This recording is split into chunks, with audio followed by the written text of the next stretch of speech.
should be live. What's up, everybody? Welcome back to the Fish Tank. I'm BadasFish80. As you can see, I'm joined by the very smiley DfogoX. Dfogo, how are you doing today? Hello everyone, I'm doing very fine. Very excited to be here again. Looking forward to the matches we're gonna see. Welcome, welcome, welcome, everybody. Okay, so what have we got today? It's tournament time. This is going to be Knight's Duel number 19. This is a $500 prize pool 1v1 tournament. It's presented by GGtoor, Team Mana Frenzy, and BetaDwarf. And remember, the top 8 of this event and the previous few events have been earning invites to December's invitational only tournament. So, not only is there a lot of money on the line today, there is also the chance to get invited. This could be potentially the last. We're not sure of next month's plan, so this could be the last opportunity to get invites into this last event. And if we just very quickly look at the people that have secured their invites so far, we've got a lot of familiar names. We've got Darkcrow, Edelweiss, Ficus, Jake LaMotta, Koi, Memfisto, Nataraja, Nerzel, Nikshow, and Set. That is a stacked lineup, Dfogo. It's a very stacked lineup. Some of the names which we'll have the privilege of seeing today once again. And I mean, that's fantastic, right? To seeing all these players trying to do their best. It shows that they are really invested. They like the game. They like to play. They like to show what they're worth. And even if they already have an invitation, they are going to do. And everyone should try to do their best. Because if I'm not mistaken, there's something very special about this SBI in December, right? Yeah. So the winner gets their name on a skin in the game. So you may see in the game. I think there's a skin with Cat's name on it. There's a skin with Memfisto's name on it. I'm not sure if there's any others, but there's going to be a third one. It's not looking like it's going to be another cat skin. It could be a Memfisto skin, or it could be one of these others, which we see a number of people that we mentioned have already got their invite, but there could be more people joining that lineup from today. So there's a lot on the line for today and also for next month. So it'll be interesting to see who we've got here today. I know... I just spoke to Nerzel. Nerzel's not available today because he's got some other plans. So that's a shame to not see him. But as we mentioned, he has already booked his place in the Invitational. And I know Set always feels that Nerzel is one of his biggest competitors. So Set will be feeling more confident today knowing that Nerzel's not here. We'll have a look briefly at the lineup and see who is here today. We'll always have the brackets available. You can go to the site, check out the games as they're happening. We try to get the players to update the matches as they're going on, so we can keep a full up-to-date look of everything that's happening. So we should be live. Let's just double check. We do have a 3-minute delay, of course, just to keep everything as fair as possible for the peeps that are playing today. We don't want any stream sniping. There's not really much. I know some other tournaments have a longer delay, but I think with Minion Masters, 3 minutes is kind of plenty. There's not too much you can. I know, like something maybe a red golem you could potentially see in your opponent's hand before it, if you were trying to snipe the stream. But there's not really much you can learn. And if somebody's playing red golem, you probably got a good feeling that that's happening anyway. So yeah. If they're playing Demon Warrior or a V at 3 minutes, you should have already seen it. And if you only see it for the first time on stream, you will be very happy because if 3 minutes the game is not played cycling cards, I think you're fine. Red Golem is a good example, but as you said, it's very noticeable. Not to mention, if you're like waiting for 3 whole minutes, just always checking, is it there yet? Is it there yet? Is it there yet? Yeah. There's a good chance you're probably gonna not be paying attention to what you should, so it's really not. Not that these players would probably do it anyway, but I don't think anyone needs that. No. Okay, so we will get the first game up and running as soon as we can. The first game's always a little bit of a cluster with people just making sure they're here on time, getting registered, getting checked in, especially as we always say, when there's new players to the event or new players to tournaments in general, they're not quite sure where they should be, what they should do. So sometimes there's a little bit of holding time at the start of these events, but we'll get through it as quickly as possible. Reading the rules, we also advise everyone to reading the rules. It has happened before. People think they've lost once or twice. Ah, damn it, now I cannot do anything. That's not true. We're doing round. No, it's not. How do you? Swiss. in Swiss. So you're just gonna have lots of rounds. Just because you lost once or twice does not mean you're out yet. Give it your best. Give it your biggest shot. You still have a good chance of making it to top 8, because at the end that's all that matters. Get to that top 8, secure your place, keep doing it, and then we'll see where he gets. Just don't get demotivated just because you lost the first 2 rounds. Yeah, so as DfoGO mentioned there, the first part of the event is going to be the Swiss format, where the players will play against each other in kind of a little league. The number of Swiss rounds may or may not have been decided yet. We'll check that in a second. Once all those rounds have completed, we'll have a top 8, which will basically be based on the players' record, the number of wins, number of losses, the scores in those matches, the strength of the players they played, and so on and so forth. There's a lot of maths that goes into that. But once that top 8's decided, that'll be now an elimination. So the first part of the event, the Swiss format, is best of 3, and then we switch into best of 5 and conquest rules, where you can't play a master if you won with it when we get to the elimination.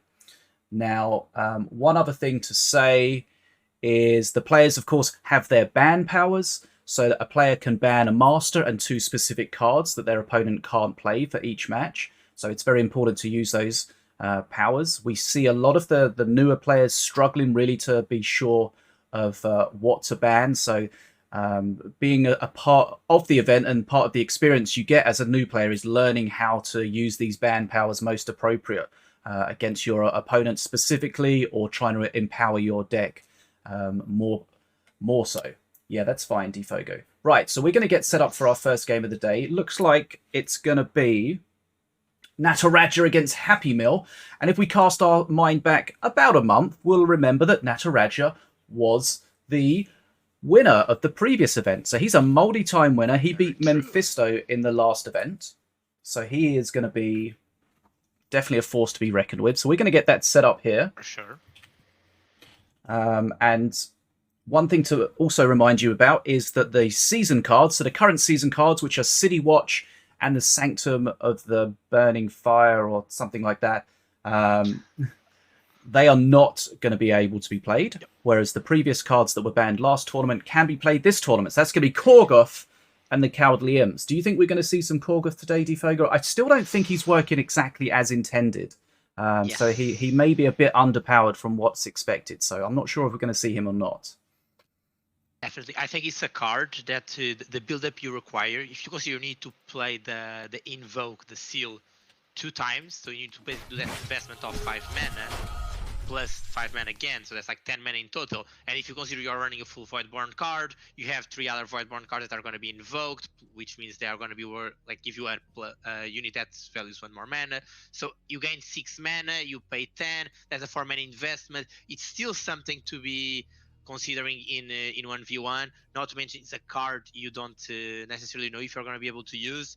And at the same time, even when you play Korgoth, I know lots of people were expecting that when he does his attack, if he kills more than 1 unit, you'd invoke more than once, but it is not how it works. If his attack does invoke, it invokes 1 thing, and then the second part, if I'm not mistaken, if he kills something, it invokes again, because otherwise he would just huge capitalization on I thought it was just 1 invoke for the overall attack. Yeah, it's possible. It's possible. I'm not certain of that detail. I do know it does not work on hordes. Like if you just kill a I mean, if it was, that would be insane if it invoked for everything he killed. Yes, definitely. I think if it would be easier to play him if the Seal was a 4 mana spell instead of 5.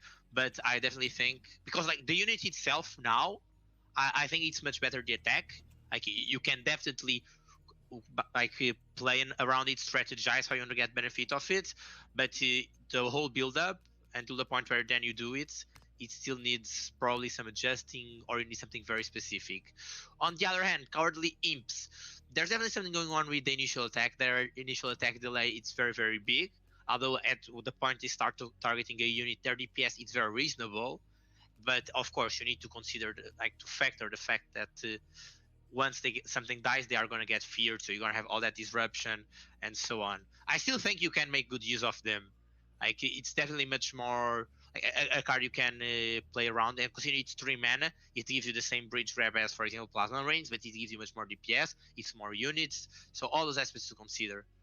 The problem with the Cowardly Imps is because they have their slow attack speed, one of them dies before they get to shoot, and then they get feared off, and it's Exactly. They don't even have like a huge range. It's like, okay, I'm gonna play them at the maximum range, so that like their range is good. It's a good range for a ranged unit, but it's not like Crystal Elves range, right?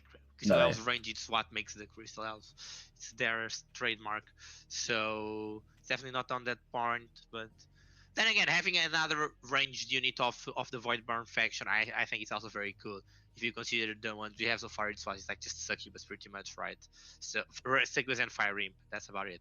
So having an extra ranged unit of a faction is also something cool, like nice. Yeah, I spoke to the devs about the Cowardly Imps, and the problem is, because of the slow attack speed, like it's all tied into the animation of the unit. So they can't just change the attack speed without breaking the animation. And, just changing the attack speed's easy, but actually fixing the animation is not quite so easy. And, that's something that maybe the developers won't get involved in. That's something that the animators, etc., will have to do. So, I definitely do think that animation is some working on to make the card more viable. But yes, let's see how it is. I also know a lot of people confuse them, like expect them to have blood pact since they are imps, and so far we are used to the blood imps which have blood pact. Everyone, cowardly imps do not have blood pact, okay? You cannot get cowardly imps expecting to deal a ton of damage to face. I've seen lots of people do that. Some are like, but why didn't they die when they take any damage? It's fine. They don't have blood pact. It's just because they look like blood imps. They really do. They're the same color, right? I mean, they are imps, right? They are small imps. Yeah. Okay, we're nearly ready to go with the first match here. Just getting everything set up. And then we should be good to go. Thanks for everyone joining us. Hopefully we'll have a good event for you today. As always, Sinobii behind the scenes, keeping everything running smoothly. Right. Okay, so first match, as we mentioned, is going to be Nataraja against Happy Meal. Now, let me just see. Do we have these? I don't see Nataraja. No, there's Nataraja. Okay, Nataraja is online. Happy Meal's online. Okay, so we should be almost ready to go here. Think so. Do I have Happy Meal's online? It is, yeah. Yeah. Okay. Coolsack says I'm a bit loud. I can turn myself down. That's fine. Okay, I turn myself down a little bit. Let's see if that's better. Okay. Right, and while we're doing the last checkup, let's see the first round. What are the sets we have for our first bracket? So Nataraja is playing Happy Meal, as I said. Memfisto is playing Arabriel. It's a name I don't recognize. Darkrow is playing Cthulhu Roams. Ficus is playing Rezo Colonna. Set's playing Xmortizit. We know Xmortizit is also a streamer. Koi is playing Ninesker. Ninesker is also a streamer. Tjaenig is playing MM. And Nikshow got a bye. Okay. Now, we've seen in the past that a bye is not always the best thing to get, because it's better to win than to get a bye, because the getting a win by a bye can potentially count against you when it comes down to the top 8 qualification calculation. But we'll see what happens when we get there. But you can't. It's one of those things that you can't really control, right? It's frustrating when it happens, but you can't control it. Okay, so we are ready. Yeah, let's give the go-ahead here. Okay. Yes, we do also have the bans. So let's see. Nataraja ban Millowin, Beam of Doom, and Amun. And Happy Meal ban Diona, Wheel of Doom, and Whirly. Okay, so there's not going to be any Doom here. Not any Beam or not any Wheel. Very interesting, I agree. I can't remember Beam of Doom. Yeah, okay. Okay, so we always try to think based on the bands what they might be playing. And we know the Beam of Doom. We see this a lot in the tournaments because people tend to play cheaper decks, but then they have the Beam of Doom for the heavy removal to deal with like the Colossus, Spawn of Fury. And so on. Yeah. So it'd be interesting to see. And so if they're removing that opportunity of removal, then that might open up some chances for them to play some heavier stuff. For sure. And I've even heard recently, like, some of these players have the strategy of playing like very strong meta decks that everyone knows in a way to not reveal their their secret decks until the end of the game. So if we consider maybe Nataraja is trying to play something like Brother Millowin, Colossus Millowin, good aggro push with Amun, and Beam is definitely very devastating in the situation. So just getting the Beam out of the way gives you a lot of possibility to these sort of push stacks that we are about to see because we're jumping in on this first match. Okay, here we go. Game number 1. We're going to have the dual deck technology, assuming that it's working. And it looks like it is. Nataraja is playing Setsu and Happy Meal is playing Stormbringer. Alright. So Nataraja appears to be playing some Outlander pressure deck, splitting with this happened to me in the last game. Zealots, okay. Got him. I was like, I cannot believe it's happening the same thing that happened in the previous tournament, but out of nowhere I forget Zealots' name. Okay, no, there's Zealots. Let's go, I got it. Oh wow, that was fantastic. So when one of the Zealots dies, the other one gains Berserker Rage. No, just Rage. No, Berserker's Rage, I'm right. Yeah, and we just saw that since they died at pretty much the same time, none of them got that extra Rage for extra damage. That would be very impactful on face, especially when you're playing Setsu. When you're playing Setsu, any damage you can deal on face is very crucial. And not even getting one Berserker Rage hit off that Zealot on face can be very detrimental for Nataraja here. He's still winning on XP though by a very good lead, pretty much a double. Let's see how he goes. Jump is available to do on that crossbow guild which Sakara has been recently nerfed. And there's an Amun. Crystal Construct Amun, that's very interesting. We can also see he has Idol of Sacrifice, which is a very good combo with Amun because as Amun dies. Does he get lucky with the Magma Storm? Not really. Oh, that's very nice. Wow. I was wondering if we were going to see the Idol of Sacrifice today, and it looks like we are already. Remember, it's hasted and rage now. That thing's probably going to kill him straight up. And it's on faith, yep. Blood Imps are out as well. And Blood Imps are dead. I don't think Heavy has anything to handle this. This is gonna... Wow. Yep. Sweep. Idol of Sacrifice is definitely a very strong card right now. I know lots of people have been wondering why it was buffed again. Like it was previously giving just rage on spawn, now it's giving rage and haste, and we just saw the devastating power of a hasted statue. Wow. Yep.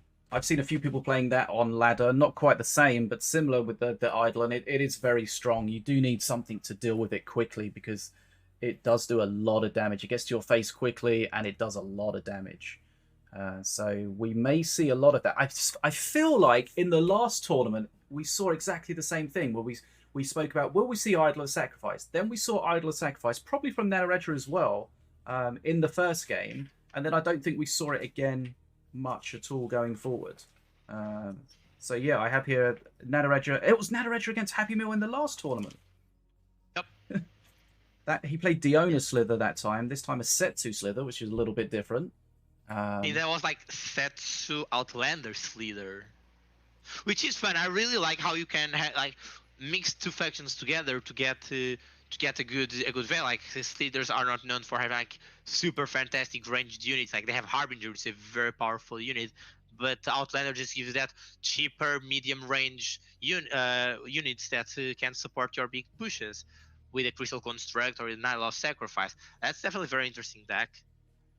Yeah, and the Armoon sacrifice, it's a very cheap sacrifice. You only need a minimum of one. Obviously, the more sacrifices, the more slithers you have, the better it is for the Armoon. But you only need one to trigger it and to get the statue going.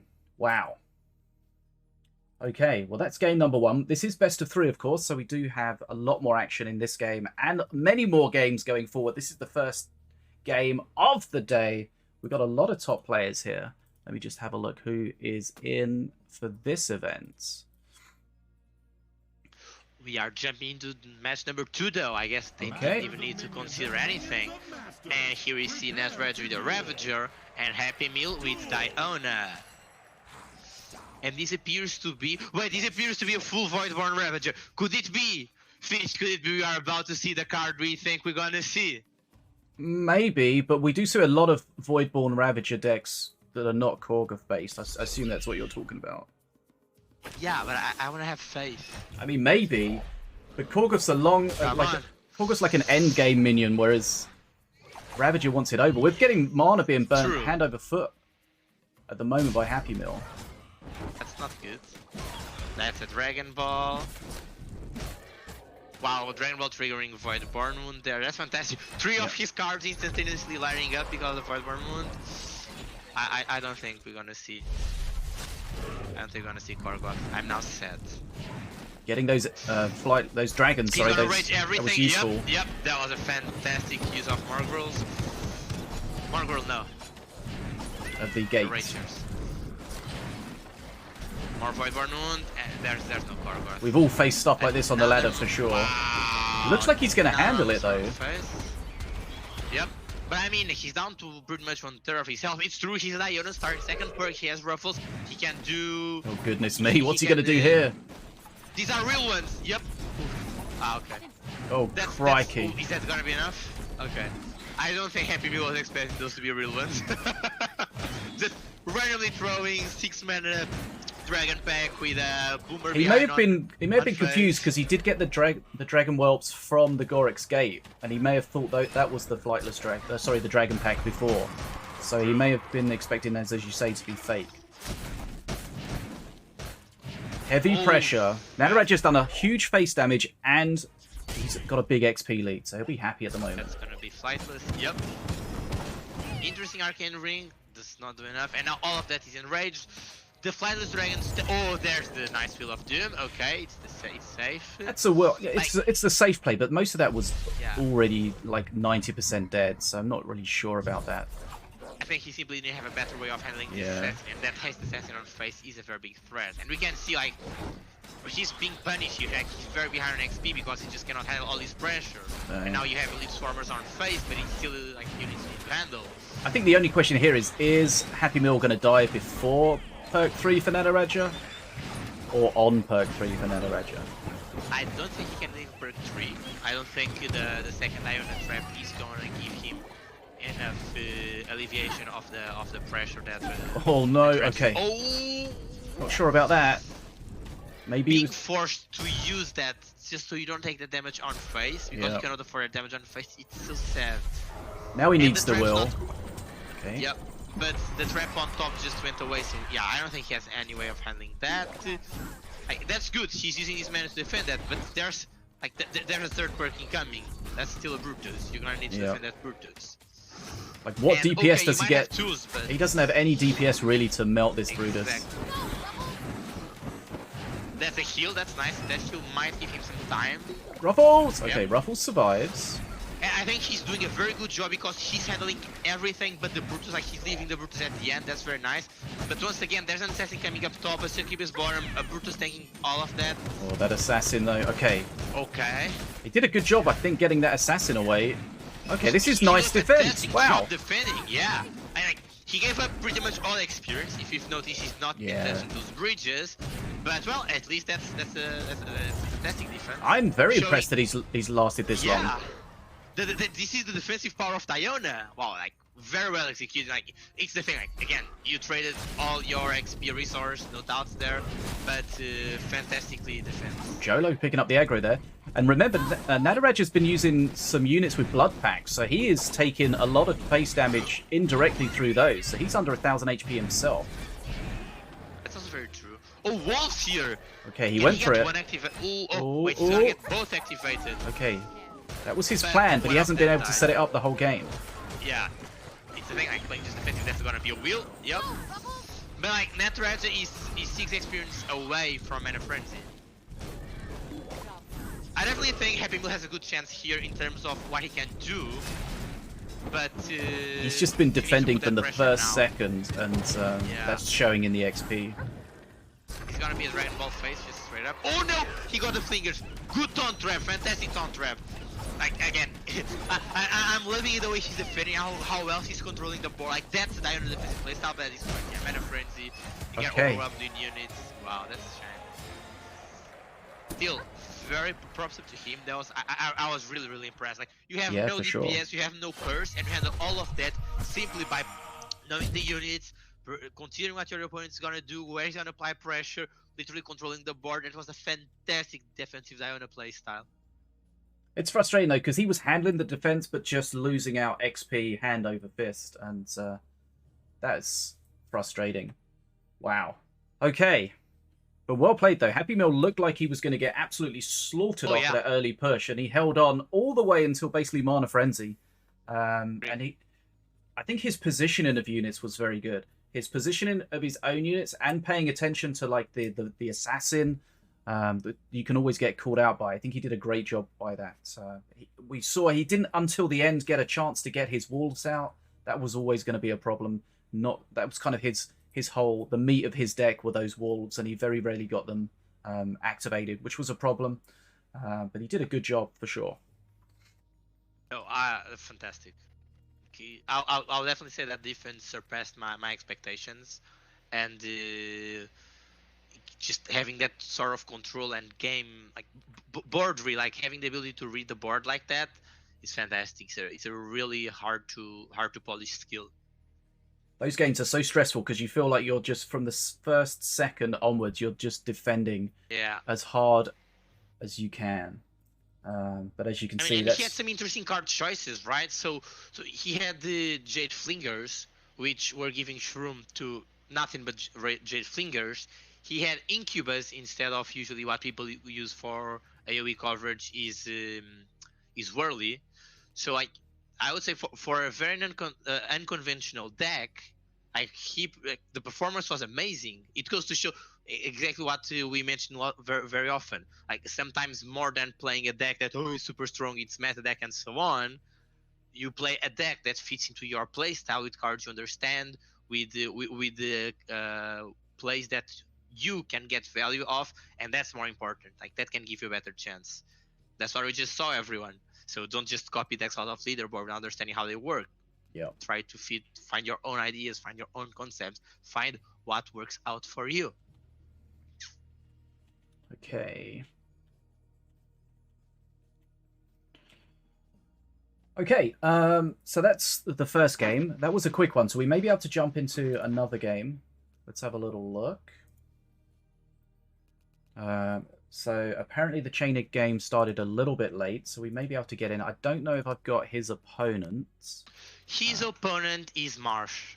Oh, okay. M is Marsh. Right. Yes. Once again, we just love how people have different names all around. Perfect. Marsh in game, which is Clock in Discord, which is MM here in tournament page. When you literally just want to have all different names, you just have all different names, and you're just trolling all of us here. But Marsh is a very good player, known for being a troll, so I cannot say I'm surprised. Okay, so it looks like that match is underway. We'll try to figure out exactly where in the match they are. Let's just bring it up and see what's happening. All right. I think we're jumping in a very good point. It's just like they are somewhat tied up. I managed to jump in the match. I'm not certain yet if it's the first set, or like the first match or the second match of this first set. But we can see we can already see, right? I think Diona versus APEP. Tjaenig is doing a good job defending, however, he once again has gotten behind on XP. He is an APEP though against Diona, but definitely APEP is known for having a better chance at third perk with the extra 3-4 mana card compared to the extra trap of Diona. Marsh, however, is playing a Rabbit Prowler. It's a very aggressive card. We can see damage at Rabbit Prowler, just shredded the Whirly with 2 bites. Wow. Oh, he gets a hit on face as well. That's damage. Damage, but health is a resource. What face opportunities does Marsh have? He does have the crossbow traps if he wants to try to clear it, but he might be better. A heal buff on bridge. Yeah, he has a heal buff on bridge. Marsh is ahead on XP, so it's safer just to try to lock the bridges down and close it out like that. Oh, that's Musketeer. He was trying to do the thing of Musketeer jumping on the bridge, which failed, forcing him to place the lances up top. But again, he's that mana friend, he can afford it. Although, I cannot see a Tjaenig deck, but if he has some sort of like big removal deck, big He has clear, a beam of doom. Oh, no. Okay, he's got to watch out for that Rabid Prowler though. He has nothing in his hand at the moment. That Prowler's going to hit face! Oh, that's so sad. He had just hit Mana Frenzy. I definitely think being an APEP, if he had managed to clear that pressure, because like the most varying element in Marsh deck was definitely that Rabbit Prowler. If he had managed to clear that pressure, you have a chance to put something in the bridge, because as an APEP you're putting more units than Diona. You're both playing with 12 card decks, but Diona is playing with 2 traps and and then Pep got 2 extra units, so that's definitely more stuff you can put on the bridge, or at least use to put pressure if they are flying. Dude, wow! Damn, I would really have liked to see that match from the beginning. Just like it's the thing. Sometimes you might be super close on experience, but those like 5 seconds make a difference. And I definitely don't think that was the last one, because it feels like they are just jumping into another one, I think. Yep, so I tried to confirm what the score was, but I didn't get a reply, so we'll just carry on, and we'll see what happens. Marsh is on APEP, Tjaenig is on Millowin. To put us up on par with the score, also, Tjaenig banned Stormbringer, Spawn of Fury, and Avea, and Marsh banned Wrecked, Avea, and Rabbit Prowler. Okay, Milloween with a Colossus. This guy's a huge troll. Marsh is playing against Tjaenig, and he knows, so he said, look Tjaenig, I banned Wrecked, Avea, and Rabbit Prowler against Kutlu, the other player. Some people are just born to troll. Look, dude, I'm gonna ban this card against some other. Okay. Let's see. Good use of Rocket Spreader. And here's Spawn of Fury. So once again, we see the strategy we see of you ban the cards you don't want your opponents to use, because you are gonna be using them. And that's actually a fantastic. So this is incredible. We just saw the combo of the Fenso with Shen. It works very well, because when a unit hits the when a melee unit hits the Fenso, they get stunned, meaning that Shen instantaneously attacks them instead of having to do the attack to stun. But since Tjaenig did the Spawn of Fury, there were 2 Colossus, so like one of them was always going to hit the Shen, making the Shen be much less of a good counter. Add that the fact that they were enraged because of Rampage, that was a hell. I think Marsh has done a great job holding this, not taking too much phase damage, but Tjaenig is just going to rinse and repeat. He's burning mana here. We're not likely to see that. But... Oh, the Rocket Spread killing those crossbow dudes. It's not nice at all, because those crossbow dudes is what we're going to grab him the top bridge. Now if he needs to invest something on the top bridge, which he definitely should, because at this point, like, you don't want to be that behind of an experience against an APEP, unless you're considering to just kill him now. Maybe Tjaenig is like, fine dude, you know what? Have your bridges. The XP is overrated. I don't care. You have the bridges, I have the death. I'm gonna kill you. And there we see Spirited and well, that's not the unit he wants Spirit on. It's so hard. It's so hard to deal with, because there's just so much AOE. Yep. Such range. Fantastic use of missiles to distract that. Mars doesn't have much mana available on hand to handle these. Like, he's pretty much just throwing mana trying to hold that. I don't think Mars is gonna be able to handle these 2 enraged Colossus. And again, Tjaenig managed to boost double lane pressure. I think we're seeing why this is... Oof, that's not ideal. I think we're seeing why this is one of the most hated decks in the game. Yeah. Ouch. That hurt. Wow. That definitely hurt. I definitely think he should have tried to save the Shen for a bit later, and then with the totem or units and so on, you keep one of the Colossus distracted. Shen supported with the Master handles one Colossus, and then you handle the other Colossus. But I think Marsh was a little bit greedy. He played an Assassin on the Golem, if I'm not mistaken, but he did not kill the Golem. The Vulture Prime also focused on it, so it's so hard to deal with, because there's a bunch of cards that are great against a Colossus, but as soon as you spawn a Fury and get 2 of them, that's out of the window. Shen's going to get shredded, Musketeer's going to get shredded, Stun Lancers are going to get shredded.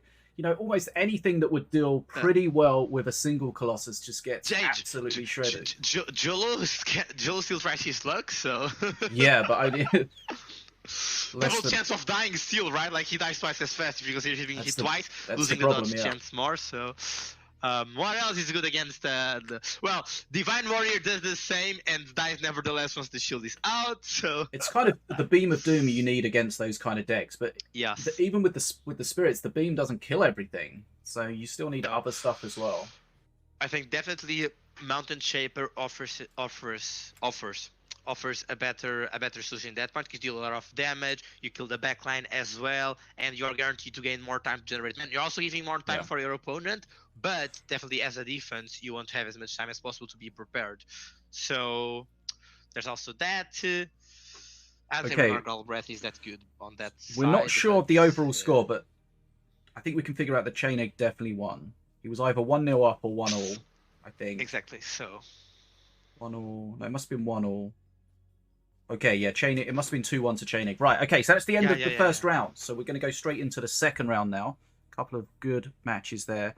I think the problem that most people have with that deck is the fact that it's so strong but so easy to pilot. Right? You just play your Colossus, play something behind it. Almost pilots. I would say it's Spawn a almost Fury. pilots. It's like it's ridiculous. You play the deck regardless of almost completely of what your opponent's doing. It's just like, right, I'm doing this, can you deal with it? Because I remember, and I will never forget this, there used to be a guy that used to play this on the ladder against me, and he would set up this massive push, and he would know that I couldn't deal with it, and he'd leave the game knowing that he was going to win, and I just had no tools to deal with it. I remember him doing that. Wait, and he actually gets the win with that? Yeah, I think so, yeah, because the match carries on. Damn! Because like the game's just waiting for him, but like the game's like waiting for him to reconnect. And that was even before the AFK bot. I mean, now with the AFK bot, you can probably do that even more. Wow.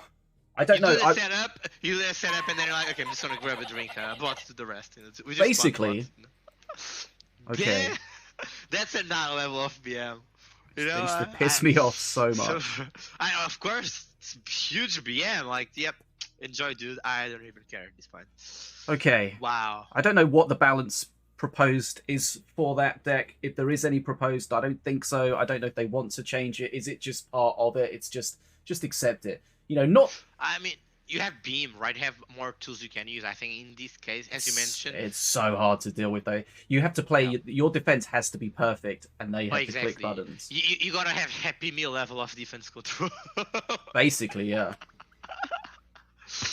And right. They're not guaranteed to be Iona. It's so hard, and the longer the game goes on, the worse it gets. They get more mana to support it, which seems to just outscale your mana. Their Golem gets big at perk 3. Okay. Right, so we're going to see Nikshow against Darkcrow in the next round. These are both very experienced, very, very good players. Not that the others weren't. Just to clarify that. So, Nikshow not looking online at the moment. Do we have any bans from these guys yet? Remember, they get bans per round, so they can choose different bans each round, depending on what they think they're going to play, what their opponent is likely to play, etc., etc.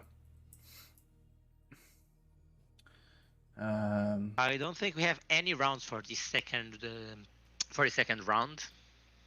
Okay, no bans yet. But they've definitely checked in because it says in progress. So the moment it's in progress in the GGtoor website, it means that the players have affirmed like, okay, I am here.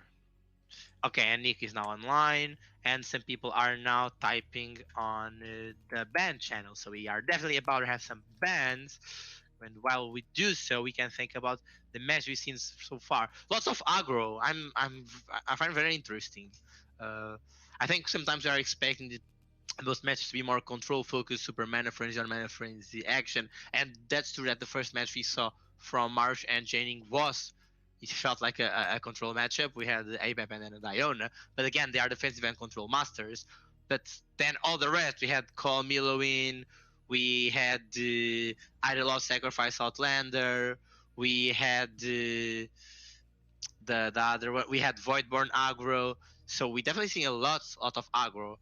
And as mentioned before, it's not something as unusual in this phase of the tournament because aggro usually leads to faster games, and you don't want to tire yourself out in the first matches. You want to be in as good a form as you can for the top 8. So there's definitely something to keep in mind. But once again, very interesting. Okay. Okay, so that was a pretty hectic first round. So a quick game between Nada and Happy Meal, although Happy Meal was some incredible defense at the end of the second game there. And then Tjaenig with some cheese, some Milo cheese. Even if you know it's coming, it's so hard. You can set up your deck perfectly to deal with it. It's so hard. That's That's just the frustrating part of it. But it's I don't know if you just accept that that kind of deck exists, or if you decide you want to nerf it. How do you nerf it? What is the big problem there? The Spawn of Fury and the Spirits really are the major contributors to the power of that deck. The Spirits on the Colossus are just massive, and I don't know. I still think Spawn of Fury should give you a copy in a random location or something. You know, have those. If you split those units out, it changes the entirety of it. Yep. I believe there was even a suggestion in the Minion Masters forum, which, by the way, if you've not seen it yet, go check out the Minion Masters suggestion forum on Discord. It's super well organized. There's lots of funny ideas. Sometimes you might even have a suggestion and someone already started a discussion about it. And I believe someone was mentioning how Spawn of Fury could give you the unit on a vertical, like, you know, like a vertical mirror of the unit. Yeah, like the Rex clones. Exactly. And so, for example, that would broaden your usage of Spawn Fury a lot more. You could try to Spawn Fury a Whirly or Defensive Chopper to get all that. Like, those are units that you could have on double lane, which I find very interesting.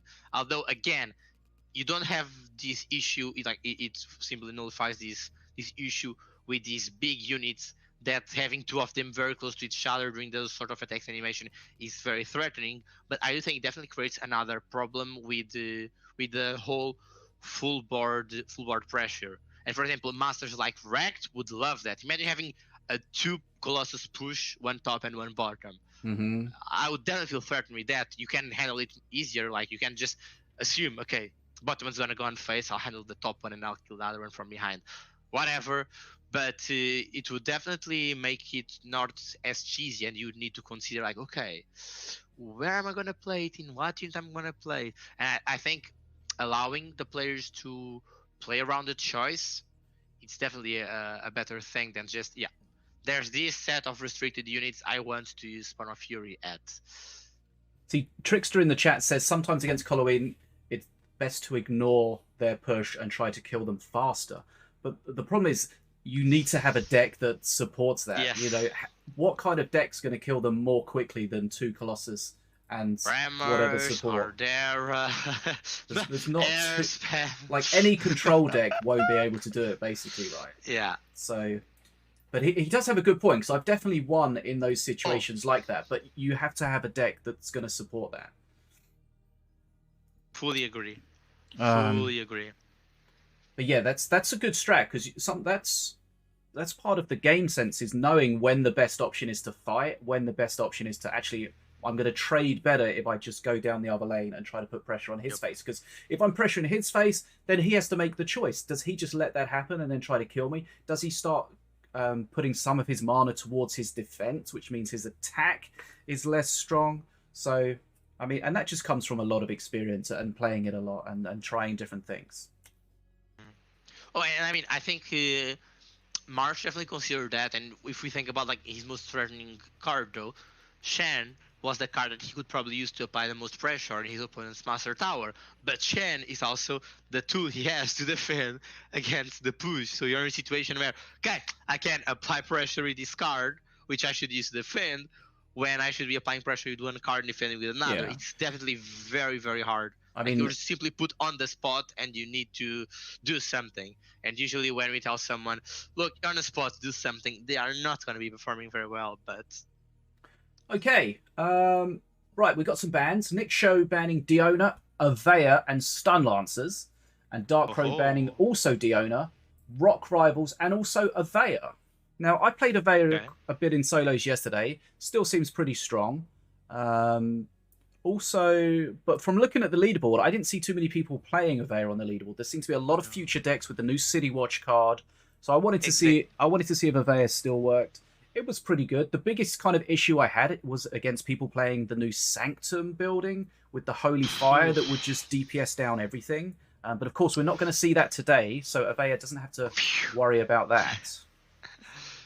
Definitely. I think the fact that City Watch has made such a big presence in duos, in 1v1, is what makes it so that we are not seeing as much of Avea, because City Watch is just going to fill that blank and better. Definitely Sanction of cleansing fire. It's a card we're seeing a lot. The fact that you can get double Holy Fire if you have Imperial Army, which can happen on the same unit, so they stack, which is absurdly insane amount of damage and healing, is a lot of pressure. But as you said, we are free of those those impurities. Yes. Get the We pun. won't see those Fire impurities. Yes, very I'm good. proud Very of good. it. Thank you. We won't see those until maybe see those next month. I think City Watch is going to get nerfed. The problem with City Watch is it's unactivated, it's too weak, and activated, it's too strong. Remember, it gives you 5 extra free Legionnaires if you're behind on XP at the moment. If you consider you pay 5 mana for 4 of them, getting 5 of them for free, although you don't consider the placement nor the direction they go, you're still getting them as units, so it is still a value. So it's still a value of around 5 mana. It's like 4 or 5 mana, let's say. It's definitely very, very strong. It's basically as if you were playing a spawner of Legionnaires, but it's not a spawner, it's your Master Tower. Yeah. Wait, I believe they are restarting, right? Our Looks like it, yeah. Looks like Nikshow restarted. We are not falling for that one again, guys. That has happened before. We are learning. We are improving. Every step we take, it's a newer and better step we take. Cat used to always get me with that, when he restarts and breaks the spectator, and we're sitting here waiting for him to start, and they're halfway through the match. Oh man, yep. Well, right. As we mentioned before, no VS, which, as you said, very curious. Like, I think we are talking about the cowardly imps, and I think cowardly imps are a card that works very well with Avea. But again, Avea is definitely a problem in the sense that if you consider it's supposedly a late game card, but you can, if you are playing good, and if your opponent doesn't really have a proper way of shutting her down, like shocks to denying activations, black host resetting activations, by resetting activations I mean the shield, not putting her on 0 quest again, defensive chopper to reset her on attack, because the defensive chopper standard happens before her taking damage. So if you don't have any of those things, there's even a good chance, if you're not aggro and if you're going to be playing lots of small units, you're not going to be killing that Avea fast enough. You're going to make her proc twice, and making a card like Avea proc twice every single time you play her, it's devastating. It's simply just absurd and ridiculous. You're all playing a fast cycle, so we're going to have a lot of Avea, and worst of all, that Avea is going to be proc again. If you only need the quests to happen 4 times, 2 times with 2 activations, that's it. That's it. Yeah, I think what you said there about her being a late game card, the issue is she has a late game card activation, but you can almost activate her in the early mid game. And like the power spike, if you compare with the other cycling card that is Demon Warrior, there's barely any comparison. Like Demon Warrior just falls too short in comparison. But let's see, we are into this game. Nikshow versus Dark Crow. Nikshow is playing Volko. Dark Crow, aka City Watch Masters, is playing Ravager. Okay, we don't see too much Volko in the tournaments. We do see most Masters, but some of them definitely less than others, and Volko's probably one of those. Right. I would say the Volko is definitely more prominent in 2v2 than 1v1. Like being able to make up for the air weakness with your teammate, it's very can make him very threatening. So we've got a Zen Chi deck from Dark Crow, going to be making use. He's got the Rampant Growth in there. There it is. Oh! Going to get a big heal. And fantastic use. And the knockback. Nice. Just make him win. Okay, we don't see that very often. It did get buffed in the latest patch. You do get 2 shrooms from it. Is that gonna be a burn bot? It's not. Fang again, the Fang. Look how much HP that Fang's got. Like the extra HP is basically 50% of his overall HP. Okay, that turret's gonna do a good job though, but is Fang out of range? No, he's just in the pocket. Ooh, that's sad for him. It's gonna be a lone scout up top. Yep. Magma Cannon is just fantastic. It has so much of a good DPS. And that was it. Like that was the first perk push of Ravager. Nikshow is pretty much on half health. He's not lost much. This is gonna be. I think he's gonna sack. Oh no! No, he goes trying to save it. Okay. I mean, he's not gonna save it. He tried. Oh, it's alive! Oh, what? Not for long though. Wow, But it's alive! It gets some value though. Okay. Steam stop using the tech to grab bottom bridge, or the other way around, or just the other way around. Grabs a bridge, yeah. Okay. Yep. This feels like a I mean, game he's where regained. Nickshow's going to be just defending hard the whole time. I mean, starting on third perk, like starting on second perk, but from third perk on, with that cage brawler, he has the chance of becoming a berserker rage brawler once it gets on the range. And keep this in mind, the damage is only applied once the brawler connects with the unit. So if he jumps, grabs the rage, and then hits, the hit, which is already triple damage or double damage, I'm not mistaken, double damage I think, it's now gonna be empowered by that rage. It's huge! Yep. Huge! Okay. That's the battle. Dude, that's I'm liking this combo with the battle monkey. I mean, we never see this really, but this is nicely done. Oh, that battle monkey's doing massive damage. Wow. And of course, the battle monkey gets. Wow, he was pushed by the worldly or something, right? And look, rage brawler on face. Yep. Ooh, That's both. pressure. You see, look at that. Yeah. Look at that pressure. Wow. And now okay. you have rage on everything on bottom. And attention, the net with rage, it's not something you can afford to just ignore. Oh no, the Jin didn't kill them. Oh no, it's coming back though. It's coming back, but it. Okay, he's okay. Yeah. You got it. You got it. You got it. But look at the damage. Look at the damage from the worldly. This is crazy. Both these really aggro. Like it's not early aggro, but it's constant aggro. Okay, I think Nick's gonna pay for that now. If I had to guess, he's about to pay for that Misty Beam. We'll see. Oh, he's going to tank that on face? Oh, crikey. Yeah, I also had a heart attack just now. Okay, it works out so far. Both players very low on HP. Darkrow considerably lower though. Nick needs to have like not to be under pressure to be able to play this cage explorer, but he cannot do it because this is third perk. He's going face. Wait, he gets stopped. Oh, that holy ground! Very nice. Wow. Very nice. It's the first and go. No, it's not the first and gone he plays, but still, wow. And right now Nick has no card he can use to tank. He's gonna play an activate. I feel like he knew then he can't hold this. There you see the rampant growth. The rampant growth. You can heal non-Zenshi minions. They just don't get the Zenshi giant growth from it. Too much pressure. Wow, still it was fantastic. That defense in holy ground. That was like wow. Nice. Damn. I think that flyby was because Nikshow knew that he couldn't hold this push, so he had to just go try to do something. How much total damage does flyby deal on face? Oh, he was actually insane. So for fair, flyby deals a total of 66 damage on face, and the Beam of Doom deals 150. So that's pretty much 216 damage. And if I'm not mistaken, Darkrow was on 205, 6 or something. So he was actually gonna be able to live with she was actually dying for one Frost Feather. Like, I think if 2 Frost Feathers died, he was already not gonna die. It was so clutch. Yeah. It's important if you have these cards in your deck, rather than, I mean, you can calculate it on the fly, but it's what you should do is when you've got these face damage cards in your deck, just be aware of what the lethal range is for your opponent. Definitely. So you know as soon as you see them tick below that, then you can start changing how you're playing. Match 2, let's see. Nikshow, Ratbo, Darkrow, Wrecked. So Ratbo, another master we don't see very much in 1v1. Definitely is a very strong master, though it has the disadvantage of the technique being building up similar to Mordor. But nevertheless, I would still say it's a very strong master. And that's really Boomer.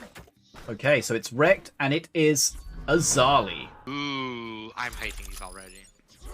Ooh, and especially the matchup. So if you're Ratbo, it's very likely you're gonna be having lots of scrats that are gonna be like entering the breach a lot.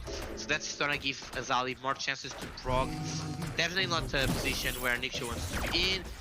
Playing the aimbot, that's interesting good. Hypnotize there, not really much. What hypnotize? Did he not hypnotize the buzzers and the marine? I might not have noticed it, but I guess that goes to show how strong that hypnotize was, like how good of a hypnotize that was. Unless I'm dreaming. One thing I've noticed, and I've definitely played some of it as well, is the Crystal Constructs coming back. Yep. I mean, it's a solid card, right? So it definitely has a lot of health, and I think lots of people struggle against how much health he has. Yeah. I think it's also important to know he does nothing more than have health. So I've been using him with Combust, and the new Combustion is disgusting. I think it's a very good combo. And like there it is, like it's a card that you definitely, to get more value out of him, you definitely need to be comboing him with something. And as we used to say, if you're doing a combo, you have more the hand chance of doing something, Yeah. which is exponentially strong. But it also means you have a leeway that your opponent can explore and deny you that combo. And if you're doing a combo and your opponent denies it, then not only you don't get any value, you probably get... Well, the Hypnotize there forcing the aimbot to start killing its Nats, and the Nats to start killing it. Trying to save that aimbot in the pocket. Looks like he's going to do so. He managed to, and honestly, that's terrible for Darko, I think. I mean, Nikshow took basically no face damage there. That's really well done. Yep. It's said that the Crystal Construct dies if he was not... Oh, nice Daka combo. Yep. Or if he kills it, there we go. Ooh, wow. Nice. Smooth. Guys, 1 mana Daka, 2 mana Flyby, 2 mana Rocket Scratch, 5 mana and you handle an Azali. Azali is a strong card. Yeah. Let's go. It's a huge trade. That was a fantastic trade. Reboomer dying there. Very good usage of the Outlander deck here. He's always getting the extra value whenever he can. And he's applying pressure. Very interesting to see how a Ratpo here with his Outlander card is managing to apply pressure on a Wrecked Azali. Yep. Nikshow ahead on XP, doing face damage as well. He'll be happy with how this is going. Those Nats are going to be annoying on the back of that. And I definitely think on third perk, considering the amount of damage that, the amount of units that the Ratpo is gonna have extra because of his third perk, I don't think the One Punch Blast is gonna be, especially because even the pressure that Darko is applying right now, it's just not big enough. So I don't think that the third perk is gonna be an advantage to Wrecked as much as it's gonna be to Ratpo. We saw a nice move from Darkrai at the bottom there with the Crystal Construct with the Nats on. He spun it around so the Nats switch side, and then your range can kill the Nats. Very nicely done. That's one of the best ways of handling Nats as well. I really dislike the Hypnotize. Well, the Hypnotize, he's trying to get the Nats to kind of kill each other, but they're not going to kill all of each other. But it's just a gamble, right? Because you don't know what they're going to focus on. Yeah. The Plasma's leaving there, and here we can see like already these extra scratches are being something.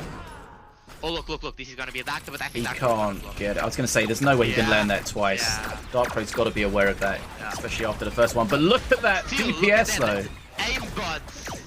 Aimbot is here and it came to stay, everyone. Wow. And I bet that's gonna be another aimbot bot, or just, I was gonna say, I was first it's safer, solid. There's the One Punch Blast up top. Mud, Daggerfall on the net, it's not bad, but now aimbot behind the construct for pressure, or just Plasma Rings to conserve your mana. That's a good use. Oh wait, that's the real one. Why didn't he just put a clone bottom and he would have killed everything with a clone? Yeah, the Hypnotizers have been strange because there's not.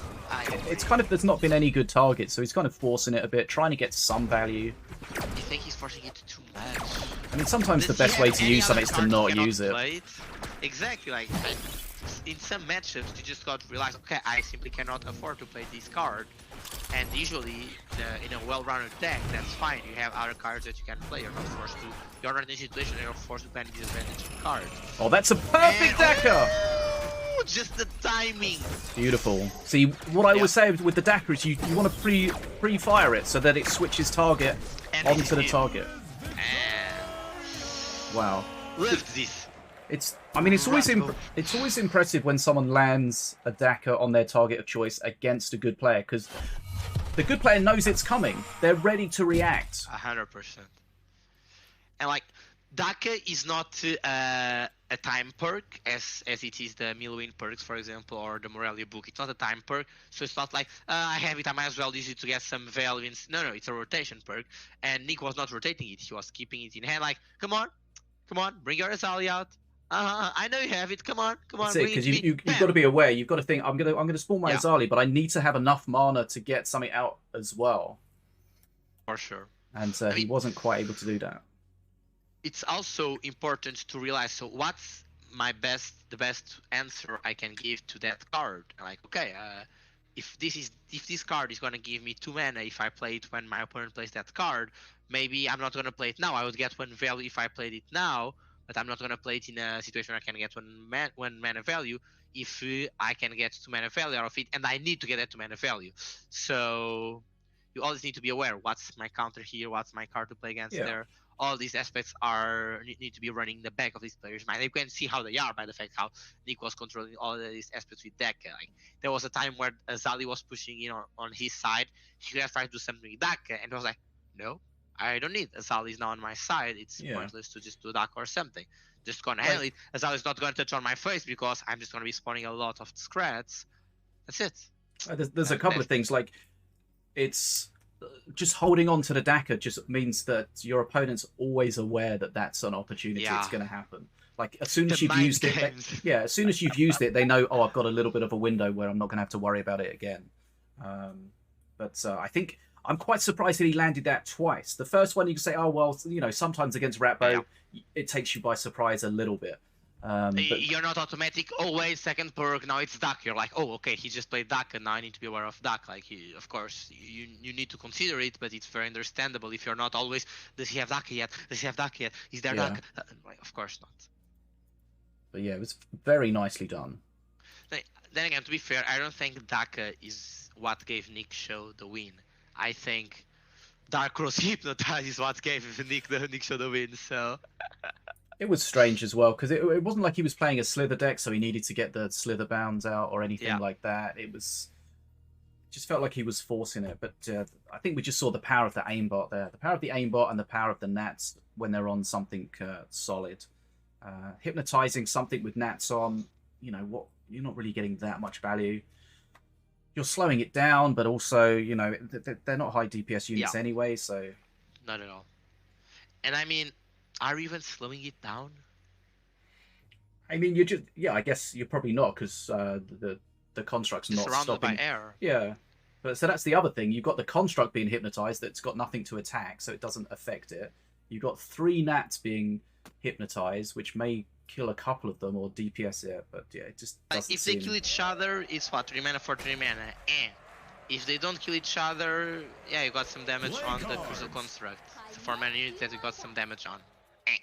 So definitely was better on the aimbot, I think. The aimbot was almost dead with the Hypnotize. But let's see what we got on this third and last match of this set.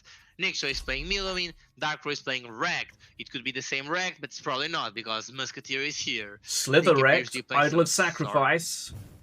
Oh damn! I don't think Nikshow is gonna like that because it appears to me that Nikshow is playing late game Ascension. So yep. We saw how powerful the idol was in the first game with Nataraja using it. He does have Curse Bearer, and hopefully maybe Nick just managed to think, okay, Slither, that was Musketeer, this is Slither, probably something like Statue and so on. I'm gonna be saving my little Curse Bearer here. Nikshow got a little bit of luck there with the Spirit dropping on one of the bigger skeletons. Yeah, he just used it. We can also see how Nikshow has the Jing. That's a very defensive tool, so that's good. I think I would expect Darkro to be ahead most of the game because he has more tools to apply pressure. He's playing against an Ascension that is weak early game. So let's see how it is. Then again, like it's 1 minute, Nick barely has any stacks on a Ascension and he's already applying some pressure with those skeletons. Right, there we go. Idol's out. So Nick immediately knows. Okay, nice sacrifice there. Getting the Rabid Prowler, and here's the push. Statue, Rabid Prowler. That Rabid Prowler is going to start murdering almost everything. Okay, this could be a decent Hypnotize. No. Oh no, the Ghost Turret is going to die already for the... he needed that Ghost Turret to live more. Oh, he killed it. Nice, and he keeps the Curse Bearer. Okay, he's going to take a good amount of damage, and he's losing the bridges here. But he did play Restless Dead before. Oh no, that was not Restless Dead, that was the regular skeleton. Okay. But he lived. He lived. Nikshow's deck is going to get stronger the longer the game goes on if he gets to Ascension. But he's got to survive until then, and we know that Darkrai can put out these huge pushes. He has a heal buff, so... is he going to be able to capitalize on that heal buff aside from the Jing combo to get value? Ta-na-na-na. Stick with us to find out. I bet he's going to defend top with... Never mind, I'm not going to say anything. Okay, both players have taken a lot of face damage though. Why Nikshow going for face already. I mean, it's just a time perk. If you have no excellent target here, I think you can simply just cycle it. Yeah, just get some value out of it. Yep. Right, here we go. Okay. Statue is waiting. I think this is gonna be a Jink, a corpse explosion bottom, so... Nice. Stun. Another stun coming! Oh, it doesn't quite get there quickly enough. Right, he's got the Curse Bearer. Oh yeah, he needs the Curse Bearer here. Yeah. He can't stop all the damage, but he can DPS it down as quickly as possible. Remember that idle statue is hasted and raged. 3 hits, that's huge, that's so much damage. He's just doing, yeah. Like sometimes we see these decks that just every push they do damage. You can't stop all the damage. Oh. And like third perk here. Third perk, can he get a? He could get a punch on face. He could get a punch on face. Gonna be a punch on he could get a punch on face. Block with the Grenadier. No, there it is. Okay. On to like, okay, but Nikshow is 1 mana away from a Curse Dissension. This is very close. Okay, he's gonna. There. Okay, Nikshow is now a Curse Dissension. Which, what is it gonna do for him? Toll of the Dead is not gonna be impactful if he's dying. But he can play Toll of the Dead right now up top. Yep, that's nice. He's got to get that statue destroyed at the bottom as quickly as possible. He can't take any hits from that statue, I don't think. He's not going to be able to stop it. Here. No, this is going to be... Like, he needed the, Look at all the wrecks as well. On phase 2. Oh, this is it. Like, he had two Undying Skeletons about to spawn on phase. That was so sad.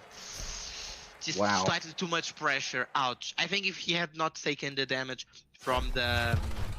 If he were not played that goes third, he had just been like, okay, I'm going to take the damage. He would have had better defensive tools for when that push came and probably managed to handle it better. Like, you're playing that Ascension, you have no AoE clear aside from Jing.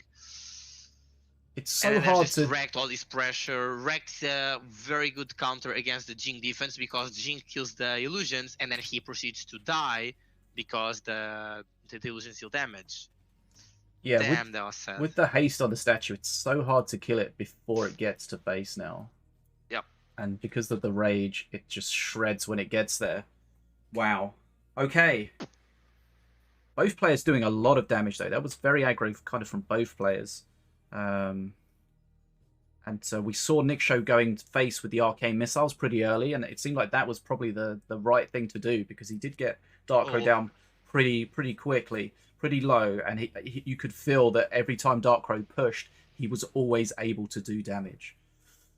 And that's always the problem in that, when you just kind of feel that the next wave's coming. And the Rapid Prowler is so hard to deal with because it kills so many things. Like, a Cleaver hits hard, but it's pretty easy to just aggro and deal with little units. But the Prowler just hits so hard and attacks comparatively quickly that it just chews through everything, and then it jumps and gets a hit on face as well.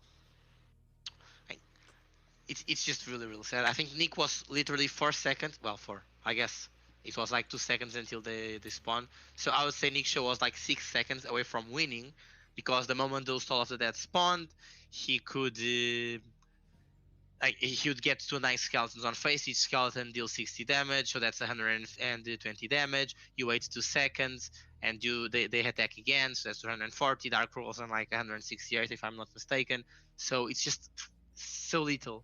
Yeah, Nikshow basically just had to hang on until his deck popped off, but he just wasn't quite able to hang on enough. And that's almost. It's a shame. Yeah, that's like, if he was able to block that one punch blast, if he was able to stop one of the Rapid Prowler hits on face, it could have been a different thing. That's how close some of these games are. Just 1 or 2 attacks. They were insane matches. Insane. Okay. So we've already seen more idle in this than we did in the last one. And that is the completion of round number 3. So if you've just joined us, we're moving into the 3rd round of 4 Swiss rounds here in the Fish Tank. This is GGtoor's Night Duel number 19. It is presented by GGtoor, Team Mana Frenzy, and the developer BetaDwarf. So thanks for all those guys for supporting us. And Dfogo, of course, is here with me today, and Sinobii is behind the scenes. Right, next up, we're going to have a match between 2 previous champions. We've got Set against Memfisto. Da-na-na-na. Memfisto, runner-up in the previous tournament. Set has he's been a runner-up a number of times, also having won as well. So we're going to go into this. As I mentioned, this is the third of the 4 Swiss rounds. Once the 4 Swiss rounds are over, then we'll check to see where everyone is, and we'll get our top 8 confirmed. So, Yes. so the next thing we need to do is get the bans from these players, and we'll see what they do. So it'd be interesting to see if these players have watched the stream to see what other things have been happening, because, you know, Idle has got to be on people's radar at the moment, either banning it or thinking about how to deal with it. So we'll see how that works out. Sometimes the Idle decks feel a little bit clunky with the way you've got to set it up, but it didn't feel like that from Dark Crow that time. He always seemed to have the Idle, get the sacrifice on the Prowler, and his push was then completed. Yep, and not just that, we saw 2 different applications, how you can play the idol at the bridge and then get the sacrifice to put instant pressure, or how you can play the idol at the back, use him a little bit defensive, and then build up this huge counter push with him. Because don't forget, when Idol of Sacrifice awakens, as per se, he gets healed by 250 health. So if you already have the sacrifice in hand, you can just wait a little bit, make use of those 250 health, and then bam, heal it again. So it's definitely something to look out for. Yeah, it's just all about getting the most out of everything. Like, we see decks that use Slither Bounds and sacrifice them. The ideal situation is use the Slither Bounds, get value out of them, and then sacrifice them. Let them grab a bridge, let them do some damage, put some poison on, and then sacrifice. And, you know, it's just taking your gameplay to the next level, getting the most efficiency out of the cards you're using. Okay, so Set against Memfisto. This should be a good one. A fantastic one. We've not yet seen their bans. We know that Memfisto previously banned the Idol of Sacrifice, although he was against Nataraja, which you saw use it, but he already banned Idol of Sacrifice, so there is that aspect to consider. We don't have any evidence of Set previous bans, I think. Yeah. Okay. Let's see what these players do. What do we expect them to do? Oh. No. We know Memfisto. I always remember Memfisto's Reconator deck with, I say with Ratbo, but with any kind of master. That was always a difficult one to deal with the Reconator. With what else did he had the Zeppelins with it as well. That was always very difficult to deal with. So we'll see. And sometimes you'd use it with Diona, and the traps make it even more annoying. Yeah. We saw that deck worked with all sorts of different ones. Oh yeah, that's the right, because wasn't it against Set where he played it, and then Set played the deck back against him when he played it as Setsu? I think so. Yeah. That was like top 4 or 8 of the previous tournament, indeed. And then it didn't work out, and then Memfisto played it with Setsu and won with it. I feel like that happened. Cannot say I'm surprised. These players just have so much mastery that they can see a deck, recognize its good, recognize its strength, its weakness, and like, you know what? I'm just gonna, yep, it's not mine. Yeah. But we are yet to have their bans, or you know what they are gonna do. Yeah, the bans could give us an idea of what they're going to go for. So if Memfisto, because that Reconator deck, for example, Defenso shuts that down super hard. So if he bans the Defenso, that gives you an idea of what he might be going for. Yeah. Or it could be a red herring. Who knows? No one knows. And I could have been surprised about that. Could be a red herring, but I'm pretty sure you explained it to me before. So now I know. Okay. I'm also learning. So a little birdie told me it may be someone's birthday today. Ooh, is it someone's birthday today? I believe it's Satan Worship's birthday. Oh. A member which some of us know. Very active member within the community. Maybe we should sing him a quick happy birthday while we're waiting. We could get the whole chat to write happy birthday, Satan. Yes. Okay, chat, we're going to sing Satan Worship happy birthday.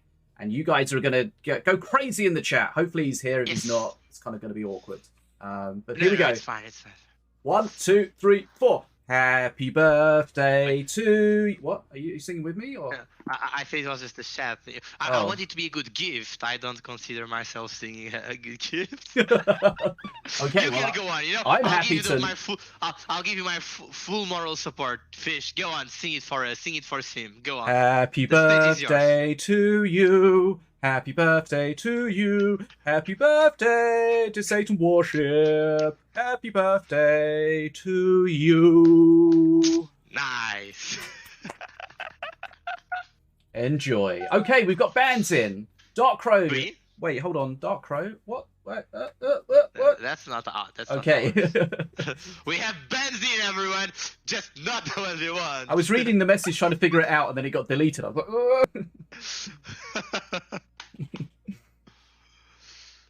okay, we got bans for other matches, but not for this match yet.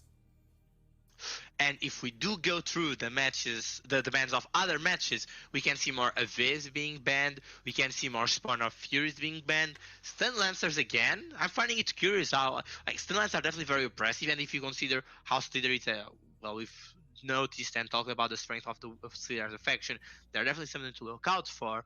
But again, I don't consider them the core that I would prioritize in banning. No, we always say that if you ban something, that means you can't ban something else. So that's where the power of it happens. That's like, where the. I think you also want to make the ban that is going to fully neutralize the. What kind of card is freaking Necromancer? Necromancer. Okay. Some people are banning new cards. Diplomancer, I know. Necromancer, I do not. He could be a Necromancer. Right after Ascension, he raises the dead as skeletons. But maybe it's just a card we're not aware of.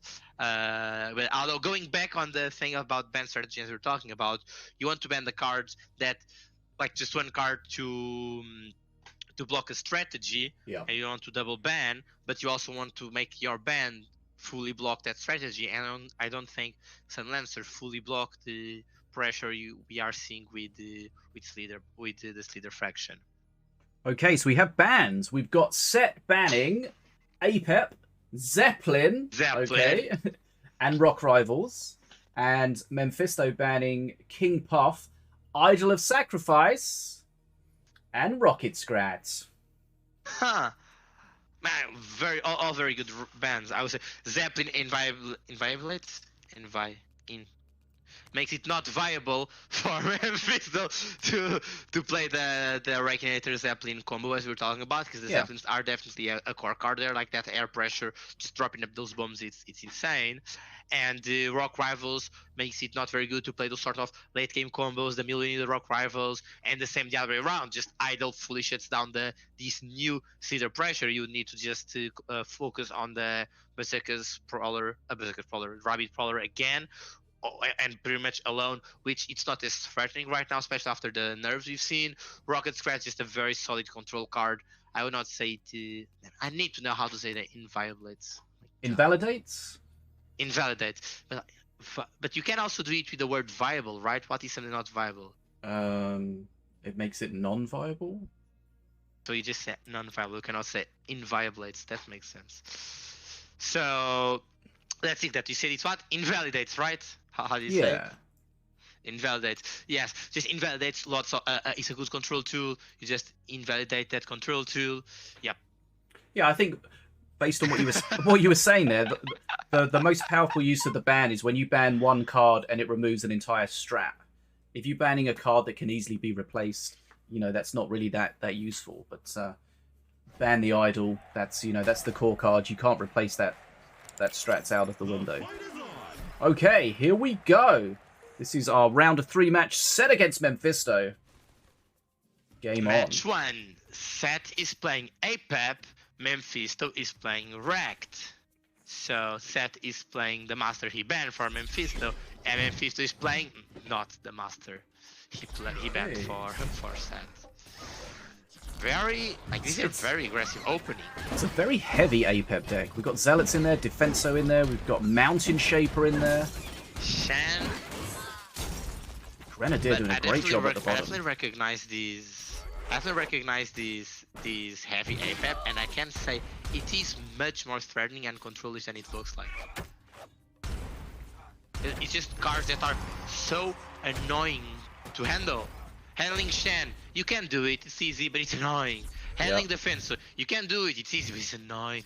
Poison Scrat does nothing, but the point's so annoying. So he got a Haunting Hugger from his perk 1, which is not really a great pull. There's no extra bridge grab from that. Helps a little bit, but exactly. There's no great look, target. The combo there. The combo right there. Just Shen was about to stun, the unit was stunned for tank defense, so Pam, Shen instantaneously killed. Look at his pressure. Like these are very interesting. We are seeing APEP apply pressure, and like it just makes me think like, wouldn't this deck maybe be better with some other master? Maybe. So we see Memfisto's deck is chock full of cards that buff Rex attack speed. Yep. And that's a Berserker's Rage Zealot just hitting on face. That's threatening. Ooh, the Hagar dying for the illusion. We see saying that Hagar would be a good answer now for that Battle Monkey. This is gonna be defensive chopper, I think, just to handle all of these. Yeah, it's a fantastic tool. Yeah, it shuts Either down. he does not split, but yeah, he goes 2 for 2. You see, it's so annoying. Yeah, like we're gonna see the Tranquil Hill here. That's nice. That's also annoying. The split, fantastic usage of the totem to get the aggro for a bit more. Basically just a wall for him. Zelda. It's a shame that the other Zelda is not very great, is not going to do much on top. Musketeer getting stunned. Okay, that one dying.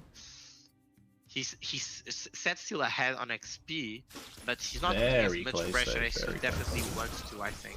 As you mentioned, not getting a unit that can grab a bridge on first perk. It's definitely something I think it's not helpful. The card that Set gets from his perk 3 could be very important here. If he gets like a Bounty Sniper or something, that's going to be huge. Oh, Bounty Sniper is GG. Maybe. Memfisto does have the Shaper here. Sunburn. I don't like that Shaper. Shaper's very expensive now. And like, he was still forced to play afterwards for the bridge. Now he's probably, yeah. I would not have done Zealots. Sorry, I would have done Zealots here. I have done Defense, so. Good usage of the Hugger, like it's gonna make that die faster and get curse, so on. That's also nice. But yeah, we can see how he definitely lost some of the pressure he had. They are now tied up on experience, pretty much. Not the position Set wants to be. But as you mentioned, third perk can be very crucial. And I definitely think APEP third perk is a higher spike than, well, he's burning a lot of mana. It's a higher spike than Rex third perk. Yeah. There's the Sunburn you were talking about. Battle Monkey's going to get some good value there at the bottom. Okay, this is a lot of pressure coming in. Suddenly, this is what Rex does. Wow. All of those clones going ham. That's a lot of face damage. Perk 3 for Memfisto as well. So he does have... I mean, he'll be looking to remove like the defense or something like that, if possible. I mean, he can go face also. Yeah, like face.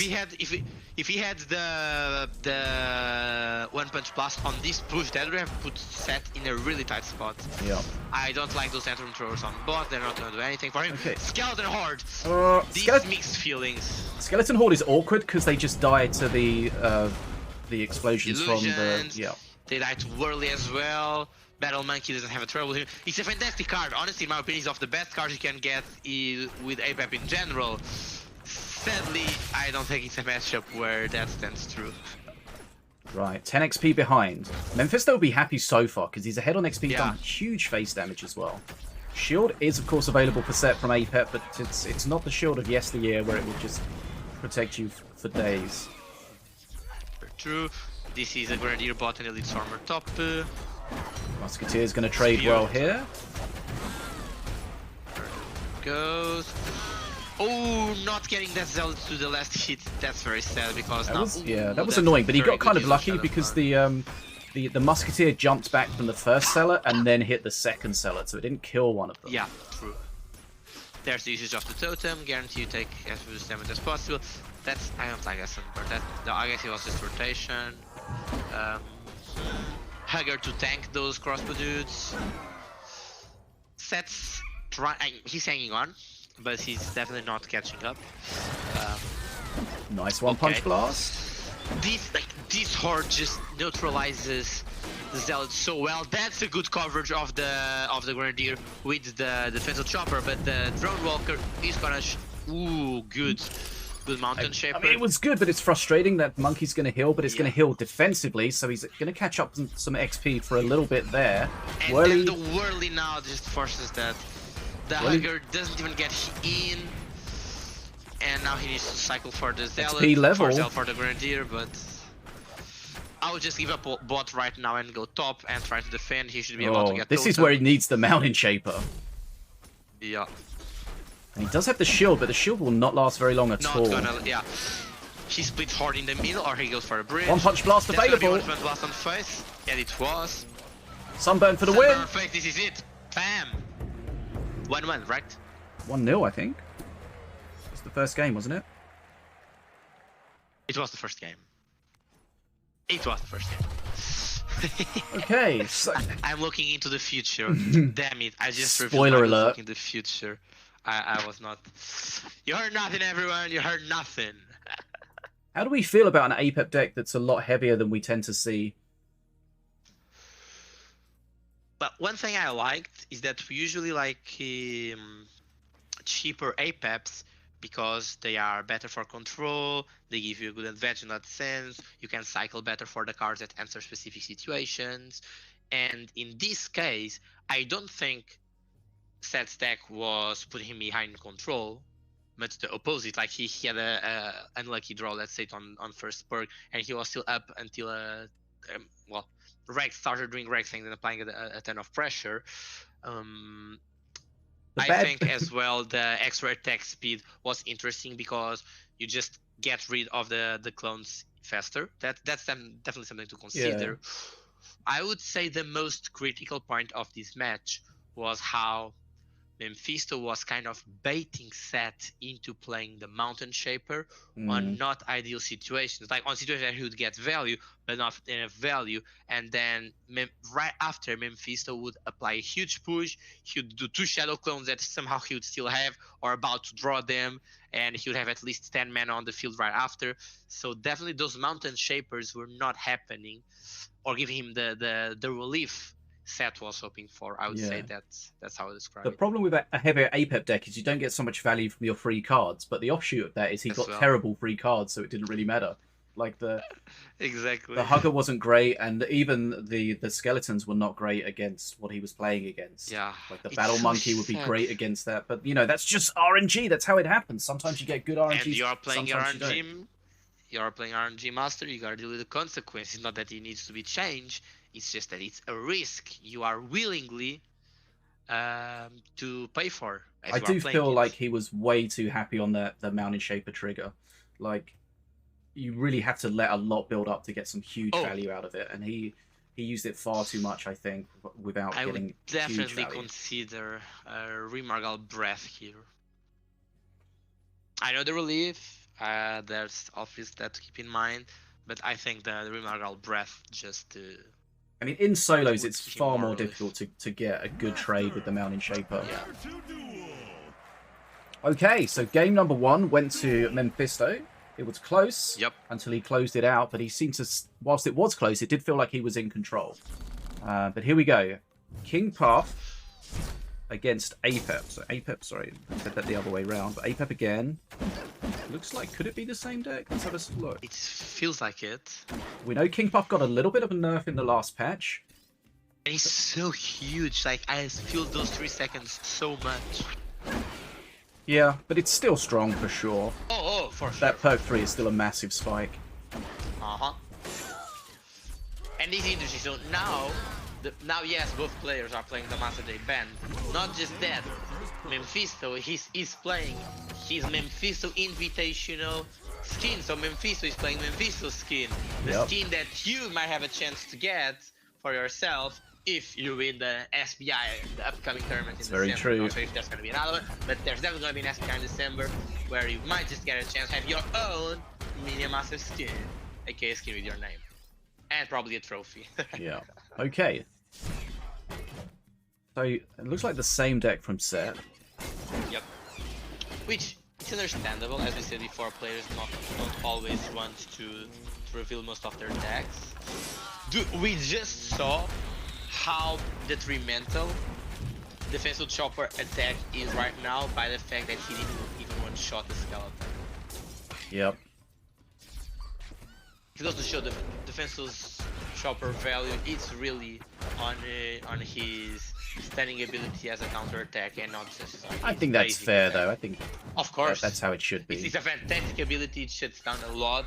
It should by no means be more than that. Okay. And you are literally already paying the 5 mana for it. So Set got a bit of an XP lead at the moment, but I feel like he needs to be in a strong position. Look at his attack speed. Look at his attack speed. Whirly died. The thing, you know, like that's something that was not nothing. Yeah, because Apep's kind of an interesting master because you want a cheap deck for the cycle for the free cards, but you want more expensive cards to empower his auto attack. So they kind of like contradict each other a little bit there. Yeah. No, but it's cool. I find it very interesting to see a different sort of APEP we are used to seeing, and see that APEP perform well. So if you look at the APEP, you can see it's got 1 green, now 2 green swirly things around it. That means there's 2 5+ mana cards in his hand. Just a little also bit, interesting you can tell. to comment how Seth got to another flying unit on this match, so something else that doesn't grab bridges. But it is definitely something better than Hugger, at least I think the it's bats was a better pull, but no bridge control is a little bit annoying. Yep. Rocket Scratch is gonna handle everything there on the bot, which is something very bad for Seth. Seth has nothing for this. I guess he has his basic attack. Like he has 3 arrows, so that is something. Okay, so I feel like Set really needs to pay attention to those Propeller Scrats and his counter, because those things can do a lot of face damage. I mean, his APEP auto attack is empowered, so it will be able to kill it fairly quickly, but he may be thinking about holding up. Wow, the bet with this team just made a fantastic trade, sorry. Wow, no problem. That was a very valuable trade. He got the Sanctum! It's the banned card! We said we wouldn't see it today! RNG is like, well, you are wrong. And I think Memfisto is super pissed right now. The Sanctum is a banned card, but only in the deck building phase. If you get it from a random, then you can do. Of course, when it was launched at the start of the season, it was 3 mana. It was nerfed to 4 mana. APEP like that.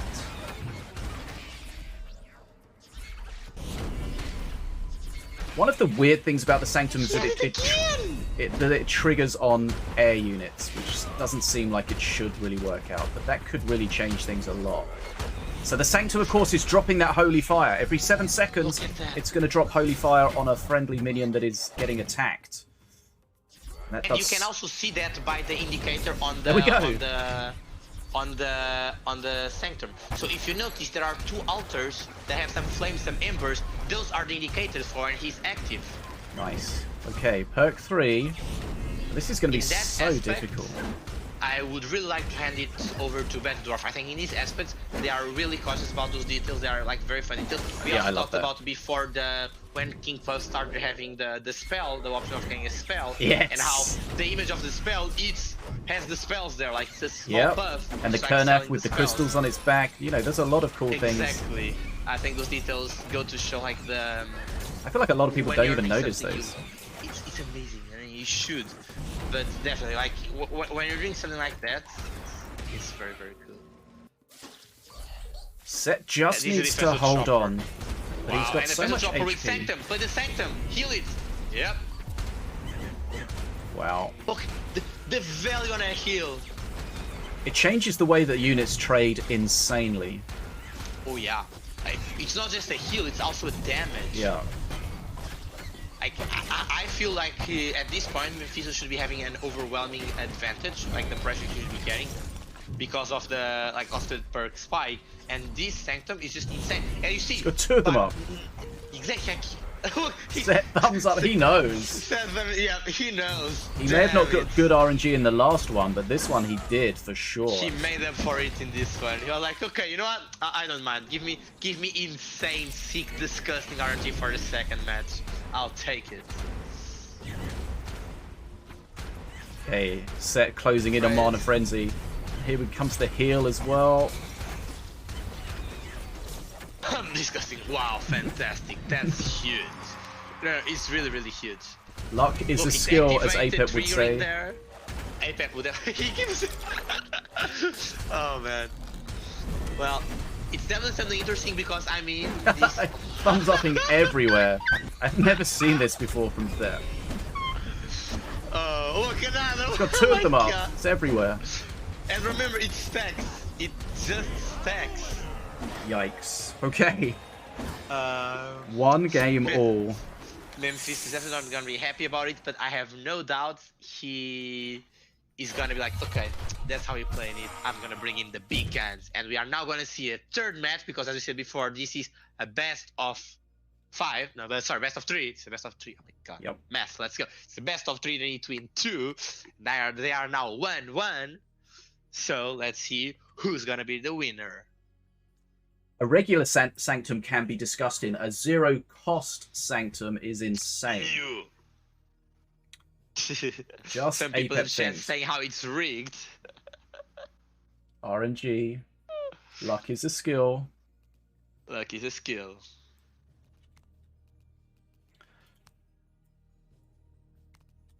Well, okay. I mean, that's frustrating. I mean, it's always interesting. They come up with good, interesting, different designs, but it's just so difficult to get them balanced and appropriate. Did get hot fixed. We'll see if it gets adjusted again. Oh, I mean, we got a hot fix. I think that's supposed to. We got a hot fix. Like they immediately like next day or even like less than 24 hours before, they changed Sanctum to 4 mana, saying they want to do something else about it, and they changed Ardera to all-in-one copy because of the abuse of Ardera spam with Sanctum that was happening in 2v2. So that's something, definitely something positive, and I think it goes to show how there is interest in the game and how the developers are aware of what needs to be changed and how some cards can be very oppressive. It definitely does not mean that the cards are simply fine. I see people. Hopefully, we'll see change. People complaining about, oh my god, this is a pay-to-win card, but you know the devs nerfed it within 24 hours. That they're clearly not trying to develop stuff that's pay-to-win. That they want it to be balanced. And the best way everyone can help is join the PTR, join the test realm, go to the Minion Masters Discord, check the PTR section on the left, get involved. There's a PTR this weekend with the proposed balance changes for next patch, the 2 new cards for the next patch. You can try them out. You can give your feedback, let the devs know what you think about the proposed changes. And there's a section on the form where you can give your suggestions for balance changes outside of the proposed one. So if there's something you really hate, like Halloween or something like that, you can give your feedback for that. Exactly. So the community, it's not for everyone, but the community can help get these balance changes and new cards in a more balanced position for when they're launched. Definitely. It's super easy to get involved in. Join the Discord, check out the PTR section. It tells you exactly how to do it. It's super easy. I think you've said super easy like 3 times in a row. It's But super you know what easy. I think it is? The more people that get involved, the better the feedback. The more feedback, the better the cards, the better the balance changes will be. I think it stands to logic, right? If all of us are involved and all of us are giving our opinion, so we are going to end up with a much more polished opinion because we're going to have more people joining in. Like, oh, but I think this, I think this. You don't have to say, I'm going to play a whole day trying this. Just have a look at the balance changes. Have a look at the new cards. Think, oh, let me try this. Let me try that. Just try a couple of things. The more you can try, the better. But, whatever you can commit to, whatever you can help with, just say, oh, I've tried this. This is my feedback on this. Did I try this? No, I didn't. But, that's fine. Exactly. And definitely having developers that want people to get involved and giving people the opportunity to get involved, I would say something very positive and healthy for the game. So let's give use to it. Let's give use to these tools, these opportunities we have. Because, at the moment, there's like a few people that test it and then it goes live to the masses. And the masses immediately find the broken stuff. Broken. We could find that if more people get involved in testing it, we can find the broken stuff, and then it can be adjusted for when it's launched, and everyone has a better time. So that's just like the community can do. It's just the thing you can do. It's not for everyone. Some people don't like to test stuff. Some people like to get their hands on, but it's always fun to see the stuff that's coming up and give your a chance to shape it. Because, you know, it's super easy to just criticize balance when it goes live. Yeah, without even like trying to be a part of it. Yeah. But hey, that's about to change, right, everyone? We have faith in you. We believe you're going to listen to what we are saying and get involved, show us your opinion, especially after seeing all these amazing matches we are seeing in this tournament. And talking about amazing matches, we're jumping right into the third and final match of this best of 3, APEP versus Mordor. Once again, Memfisto playing one of his skins. Wait, this is cat skin? No, I think this is one is also Memfisto, right? I feel like this is a cat one. All right. Okay. Seth is still like, you know what? God, you did a good job for me last time. I'm gonna keep giving it to you. And he's playing the same deck again. Fantastic heal, basically a full new triangle, so that's just pretty much 4 mana value. So we saw Nataraja in the final of last event using the Crystal Construct in his Mordor deck. You know, it makes sense. The Construct refunds 1 mana. Guess what? If you res it, it refunds another mana as well. So it can be really efficient. And it's a real nice tanky unit. But the question is, what is he going to support it with? Nothing there, I guess. I guess he was a support. Memfisto, Memfisto plays the Jin, so I guess he should have some sort of support or spell to activate it. It's really sad when the Shen gets on face like that. Ooh, Poison is a fantastic counter against. Ooh, that assassin is gonna get res. Oh, that's not bad though. He might get the assassin to go on the Berserker. It's a lot of face damage. One thing you might have noticed there, and a lot of people kind of miss this change. Illusions no longer revive with Mordor. So he has the Illusory Cleaver. Doesn't need to worry about that rune in the Tombstone. It doesn't revive with it. So I like to see that. The Illusory Whelp's not so great, but the Cleaver I quite like as a bit of cheap DPS. You don't have to worry about the Tombstone, and you can get some bridge grab with it. Exactly. Plus the AoE damage you get after his death. I think it literally fills a lot of weaknesses you usually see on Mordor. Bridge grab controlled, AoE like huge AoE explosion controlled, small DPS controlled. It's definitely a card that I think combines very well with Mordor right now. We know that the Memfisto's deck's going to get stronger as the game goes on. Yep. This is the awkward part. Between perk 1 and perk 3 is where Mordor really struggles. Remember, you used to get the Tombstone at your second Tombstone at perk 2. They changed that, so you no longer get that. So you've got to wait until perk 3 for that extra Tombstone, which you really do feel that change. And you do really feel that momentum, especially if your opponent's got a way of shutting the Tombstones down. But I feel like people don't shut Tombstones down really anymore. You never see someone shot rocket. It's much harder right now because you need to time it very well. Fantastic usage there, and you can also notice how Memfisto is playing Brothers of the Void. That's why sometimes we see an Enraged Assassin, sometimes we see the Enraged Variant we just saw, which is curious as a Mordor because that way you can actually have an extra type of unit to get res. There we go, nice res there. Yep, Seth was being like, I should not have killed this, I just gave him a fantastic res. Why is it a fantastic res? Because now you don't get your second Tombstone, second perk as Fish was saying, but the unit that comes up, it's not only hasted, it's also spirited. So Memfisto just got a hasted, spirited Crystal Construct. Now that's very annoying at the least. It's gonna tank a lot. Fantastic usage of spells, he's hitting that, everything. Does he have Iron Grenade to protect the Jink? He does not. But Seth needs to protect the face. The assassin, never mind. Shen did a good job protecting the assassin. He needs a res here. He's taking a lot of damage though. Yeah. He's got to protect that Tombstone. Those Tombstones are vital. But to protect the Tombstone, he lets the Berserker Rage Zealot go on face. That's something that he definitely needs to be careful with. Okay. Another hasted spirited. I mean, this is feeling okay for Memfisto, but he's so far down on XP. Well, that was a very good Mountain Shaper, but that was also a very fantastic Brother of the Void Fire Rim. Okay, Ion Grenade. On the stint is really not what Memfisto, what Seth wanted. Spirit Thrower handled that. Is Shen gonna Tombstone's gonna get stunned. Okay, yeah, it's not as bad as it used to be. It's only inactive whilst it's stunned for that small period. How behind? He's 60, 70 behind. That's a lot. I think it's Okay. recoverable if it's at second perk, but now at this point, like Memfisto is not even third perk at this point. Like that's Yeah, he's almost at Mana Frenzy. I mean, we've seen in the past if someone's going to hang on, it's going to be Mordor, but it's normally like a sniper Mordor with a bounty sniper, something like that. But and to be honest, if we consider how Set has not only stun lancers but Chen, which the moment they get on face, they reset Mordor huge power, like just the attack. Definitely not something Memfisto wants to see. He did just get his third perk now, right before Set gets to Mana Frenzy. Let's see if he's able to do something with it. Yeah, Mana Frenzy about to tick over for Set.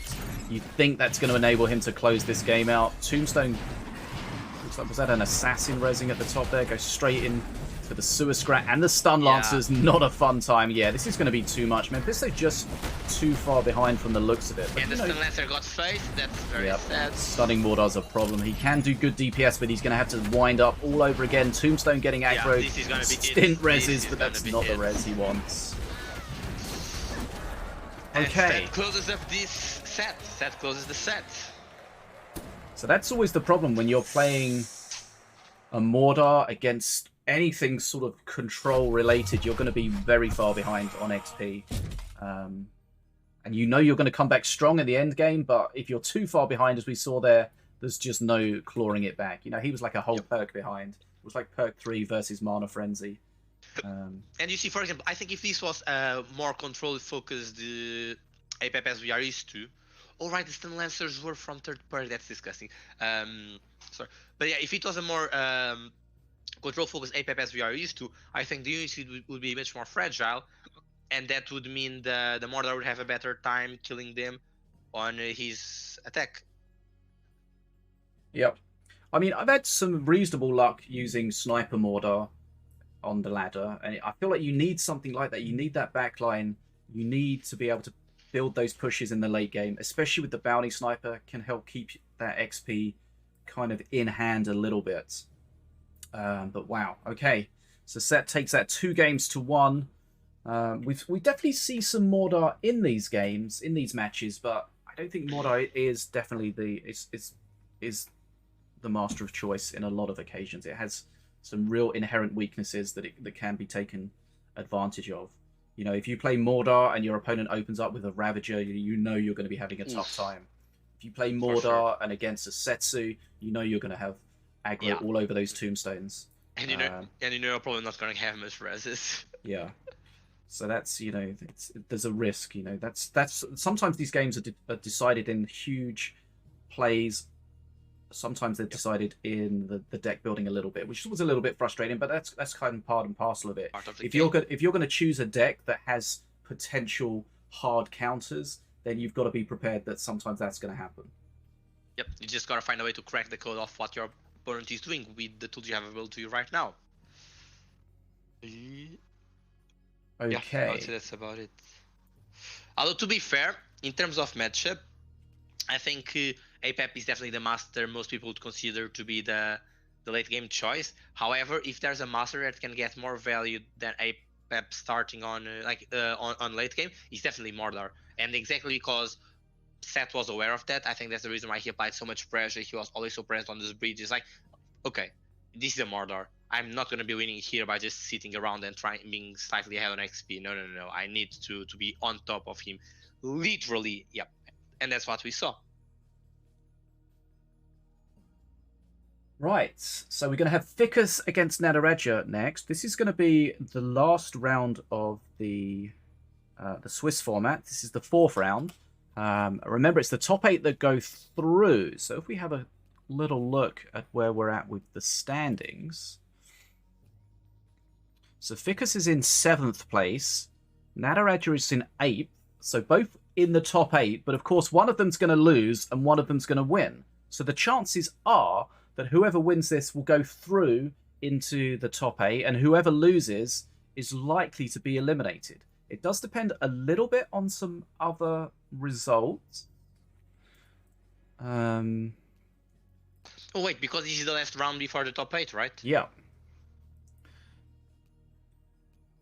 So it's not necessarily winner takes all, but it's potential that if you lose this, you're out. It looks like Marsh. So let's have a look. Where is Marsh? So Marsh is against Memfisto. So if Marsh beats Memfisto, just trying to figure out exactly where the standings are. If Marsh beats Memfisto, he's going to be also on 9 points. If you want to follow along behind, the bracket's always available. Tells you everything that's going on. So if Marsh, he'll be on 9 points. So yeah, so if Marsh loses, then it might not matter depending on this result. But if Marsh wins, then the loser of this is going to go out. So this is really interesting. You know, sometimes we get top 8 just decided anyway, but it's definitely not decided not here. here. I think it's very volatile. So Not Marsh, that, it's possible for it to get on top 8 right now with 6 points. If we consider that the like some of the players that are here now lose or so on, like you might be able to get there with the 6 points. So and basically lots of these players can get 6 points. and one thing I want to mention, Ficus and Set, both from Ukraine. I know they're having a rough time over there. They weren't sure if they were going to be able to participate today, but it's great to see them here, to see them safe, and to see them taking part. Okay, so Ficus against Nataraja. We'll wait for the bans, and then we'll see where we're going to go.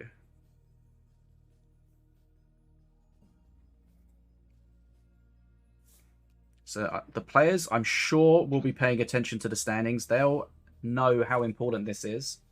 They'll know that they need to win this to get through. Marsh, likewise, against Memfisto. He knows he's going to have a real tough time against Memfisto, but both those guys are top players. Oh no! So Mr. Happy Meal.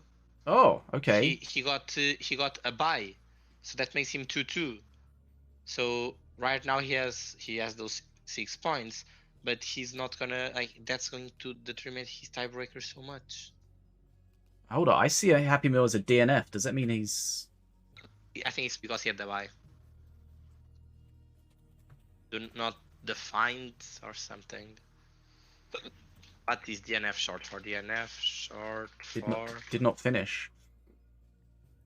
So that might mean that he's had to leave for some reason. We'll try to get that confirmed. If that's the case, then everything that was on the line might not be on the line anymore.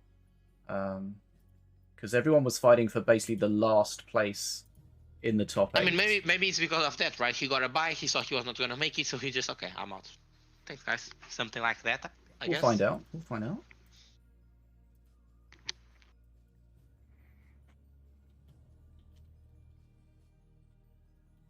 Okay, Nataraja against. Okay, so.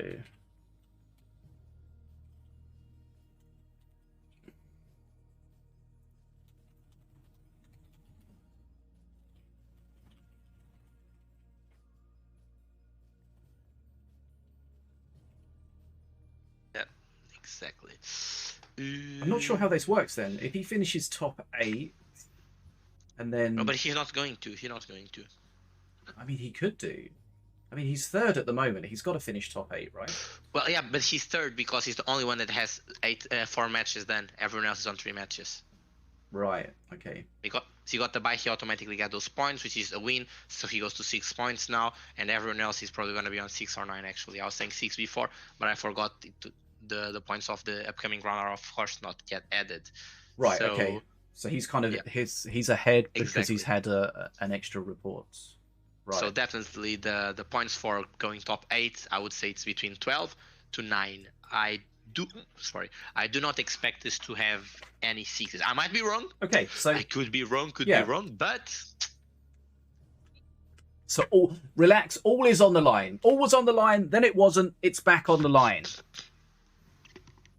I saw he was in 3rd and he was disqualified, so I thought that meant that there was an opening in the top 8, but he's only 3rd, as DfogoX said, because he got a win in this round that nobody else was reported for, because he got a bye, but he can't complete the event because he has to leave. So he's one match further through the reporting process. So he got an extra win, but everyone else is going to get wins or points reported as well. Okay, I think we know exactly what's going on.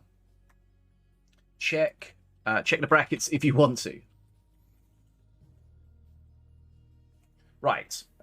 So everything is still on the line. Memfisto against Marsh. That's going to be a big one. Marsh can get in the top 8 if he wins. Ficus against Nataraja. If Marsh wins, then once again, just want to express how troll that guy is. The guy who said, "I ban you," and Memfisto is like, "Can you specify which one of them?" It is so close. It looks like Marsh and Nataraja have exactly the same record. Marsh and Nataraja have exactly the same record. True. So, who's Nataraja against? Ficus. So Nataraja needs to beat Ficus, while Marsh needs to beat Memfisto for them to go to top 8. So, what could happen if Ficus beats Nataraja and Marsh loses to Memfisto? If Ficus beats Nataraja by more than Memfisto beats Marsh, then Marsh could get to top 8 because Nataraja would then have the worst record, right? Maybe because both Nikshow and Tjaenig are playing against each other and they are both on 6 points. So 100% the one that loses of them, it's out of top 8. It's so close. Wow. Okay. It's everything's on the line. You see, everyone, this is why you tell you keep playing, keep giving your chances. We are down about the top 8 with like 12 players here that all have a chance. So that's like, hell damn. It's good to see. And no one's got a 100% record, I don't think. Nope. Wait, no, lie. No, that's true. Wait, you talk about game count or set count? Game count, no one has 100%. Set count, Set and Dark Crow have 100%. Yeah, no, that's right, yeah. Okay, so Set and Dark Crow have won all of their games. So far. And right now, since Set is gonna be facing Dark Crow and exactly. One of them is definitely not gonna have 100% set count right now, and I think this is really cool. Like it makes sense. Okay, those two guys are with 100% set count. Let's put them against each other. Yeah, that's how the this part of the tournament works. Players play each other based on their results so far, and of course, not only getting into the top 8 is important, but where you place in the top 8 is important because that's going to determine the ranking, the seeding of the top 8. Right, here we go. Ficus, banning, Beam of Doom, Stormbringer, Spawn of Fury. Interesting. Okay, and Nataraja banning Milloween, Armoon, and Rock Rivals. Right, let me see if I'm ready here. So we got Nataraja on this screen. Beam of Doom is good. I think we saw it before. Interesting about Stormbringer. Yeah, Spawn of Fury. I don't. Well, Nataraja definitely has been playing sometimes the Spawnbringers in tournaments. But I mean, those were nerfed. Nerfed. Okay, for everyone that doesn't agree, it was a nerf. Fine. I'll do the air comas or however. Sorry, I know how. I think it was overall a nerf. You know, there's certain situations you could say, oh, getting these swarmers out in a bigger pocket is good, but I think overall, the fact that it can't lock down an entire lane for 40 seconds now, the fact you only get 5 waves instead of 8 waves, I think it's mostly better. Better for the opposing air quotes. player. Air quotes. Damn it. I mean, that's sometimes where we comas, I meant air quotes. Yeah, but yes, as you were saying, definitely those aspects of the sort of deck you are playing. They are jumping right into it. Let's see what it is. Are we betting on more cheese? Are we betting on more aggro strategies? Or are we gonna? Oh, we have not yet seen the Mordor you were talking about before. I think that Mordor is still very strong. Like it was pretty much not touched. Right. And it's not. For the Imperium. Valorian. Now, we haven't seen Valorian at all this tournament yet, so that's good to see. And King Puff. Okay, so Ficus is there banning. any master we've not seen? Just Morelia, right? Quite possibly, yeah. We saw Vulko, we saw Valorian, King Puff, Rex, Setsu, Diona, Apep, Mordor. Stormbringer. Did you see Stormbringer? Yeah, we've definitely seen Stormbringer. I think so. Did you see Stormbringer? Yeah, we saw Stormbringer. Happy Meal played Stormbringer in the first game. Exactly. So yeah, it's literally just Morelia. Nice. I mean, I think that's really means a lot about how you can do funny and powerful things with masters. I mean, we are literally not seeing just one master not played. We always mention about how back in the day it used to be ban APEF and that was it. Whereas the bans are always varied. The masters chosen are always varied. That's always good to see from a balance and an interest point of view. Fantastic swap there. Stint top. So let's see if this heal changes the outcome. Because I think it's going. Oh, never mind. No. Stint might kill everything? Nope, not quite. Okay, so we've got a heavy deck from Nataraja. We've got a last stand. There it is activated. No bridges for Nataraja. Gets those 2 extra Legionnaires. Which are more than enough to handle the Drone Walker. Interesting how Ficus chose to do the Tranquil Monkey instead of the... Well, here comes a Smite. Lone Scout. Okay. Well, at least the Smite was not on the Bloodings. Yeah. Like, but that's those something, Zealots right now are very, just so much low health. You're that's pretty something much that not both, gonna get use of the condition. Both players have probably pegged the fact that there's Blood Imps and there's a Smite, so Ficus will be trying to not let it happen. Nataraja will be considering that as a way to do a lot of face damage.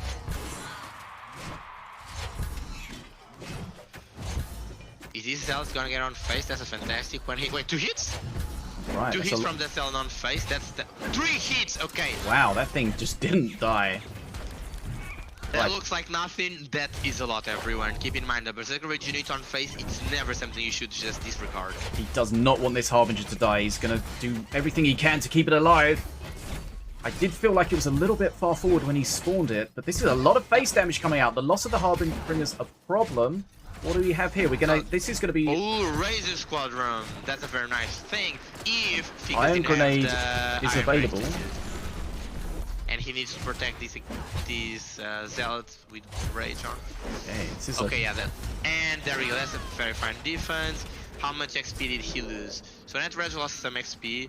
Ficus can easily afford to play Bloodings right now, I think, because he's just like, whatever, dude, you're lower than me. Yeah. The Razor Squadron's always interesting to consider how to deal with, because you know it's going to die on its own. So, you know, you would like for it to die on its own, but sometimes you have to spell it, but, you know, like, which is the most efficient way of doing it? Oh no! The free spell that Ficus got was a Frostfire 5, which is fantastic to deal with these... with this Harbinger. Not to mention, if needed, you can also use the Frostfeather Flyby to get extra units on the bridge if you aim it in a way that makes that possible. This is not looking good at all for Nataraja. Nope. We saw a nice bridge switch from Ficus, switching everything into the Ficus is about to hit third perk, and he had the Blood Imps, which he can now use to swap bridge, get all those Night Plays. The Tranquil is gonna fully heal. I think this is it for Nataraja. Yeah, Nataraja can't punish these. Nope. He doesn't have enough mana to handle all of that. I think it's the first Searing Light we see, but it's not gonna be enough. This is game 1 going to Ficus. Remember, these players are on the cusp of getting into the top 8 or getting eliminated, and that was pretty much one-way traffic there. We've seen in previous tournaments, Dragon has played a Valorian and Harbinger deck, which can be really, really frustrating if you don't have the tools to deal with it, but we saw that Ficus really did have a lot of range units to deal with it, and deal with it he did. The Harbinger got very, very little value. Okay, so Ficus takes the early lead in this one. Best of 3. This is going to be the last best of 3 of the day. We're going to go best of 5 after this in the top 8. But before we get to the top 8, we need to figure out who is going to be in it. And then if we have a look, sometimes the players update the scores as they're going, which is really useful. Sometimes, and when I say sometimes, I mean pretty much all the time, they don't.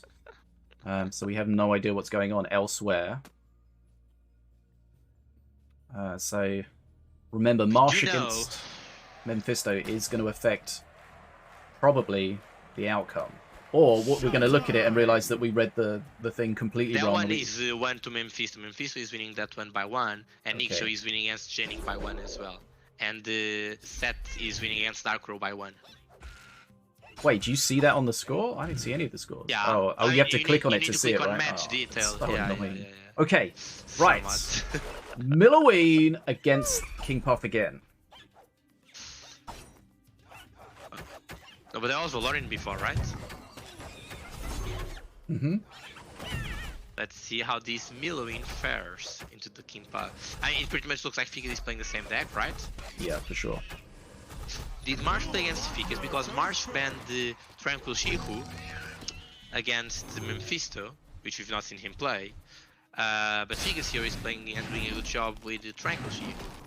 Like sometimes the players are like, okay, this is doing a good job again for that player. Maybe I should ban it for other players as well.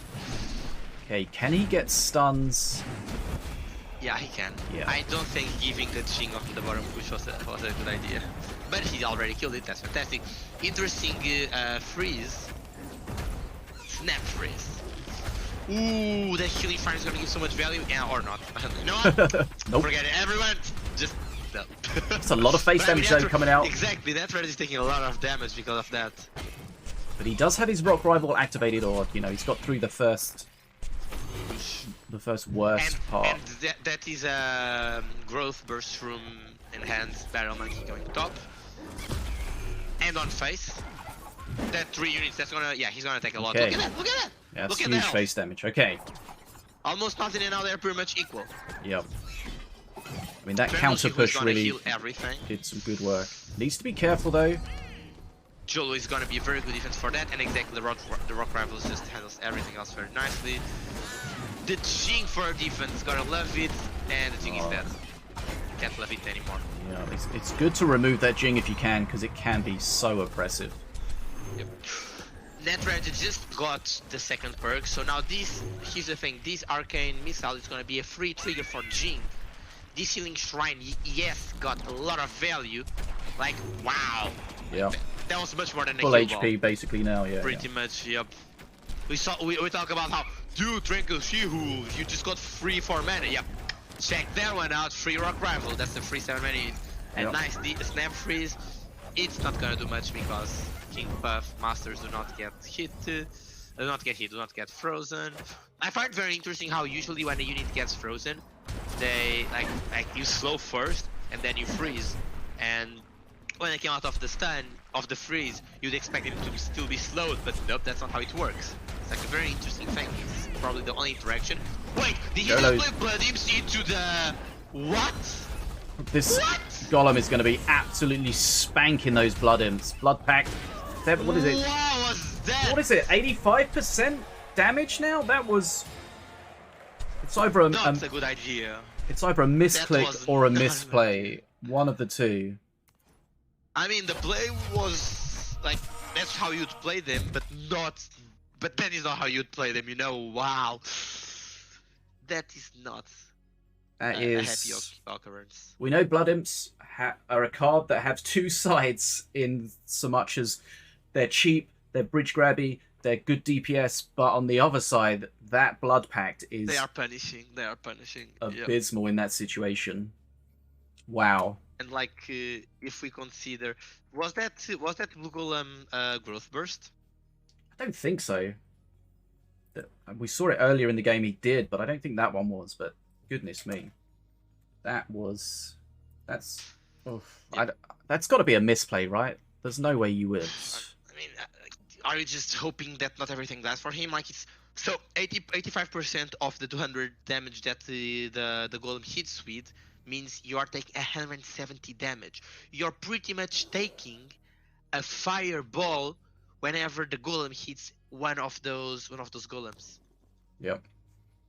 That's not something you wanna do. Like, no, here, take 5 fireballs on my face. I'll do it while I'm low. Health is a resource. I just mismanaged to handle mine. It can happen though. We know it can happen. Everyone makes mistakes, and I'm certain Ficus believes he can make up for it right now. And some emotes, like throwing some banter. Is it my impression, or are both players actually playing the same? Looks deck like again? it, yeah. Like, you can misplay sometimes and you get away with it. That was the situation where if that was a misplay, that was one that just got so beyond punished. Yeah. Oh, you see, look, they are no longer slowed. It's very interesting how the slow here only applies to that area. But I guess it makes sense, and it's interesting to Yeah, they've warmed up. They're they're not cold anymore. Yeah.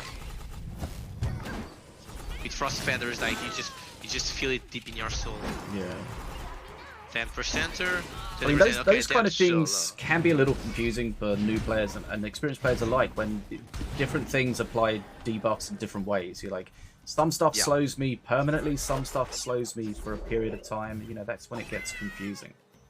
Oh, I bet those buildings are about to be punished again. But he has healing shrine, he's probably going to play that back. Yep. Because that way the iron grenade only gives Felda. Wait, Ficus literally he just swapped this. What? And like now it's blood pack.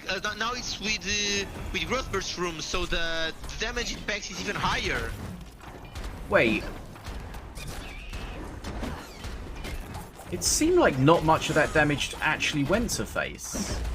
They take half damage because of the frozen. Don't forget that one. It's not true damage, right? So. Guess.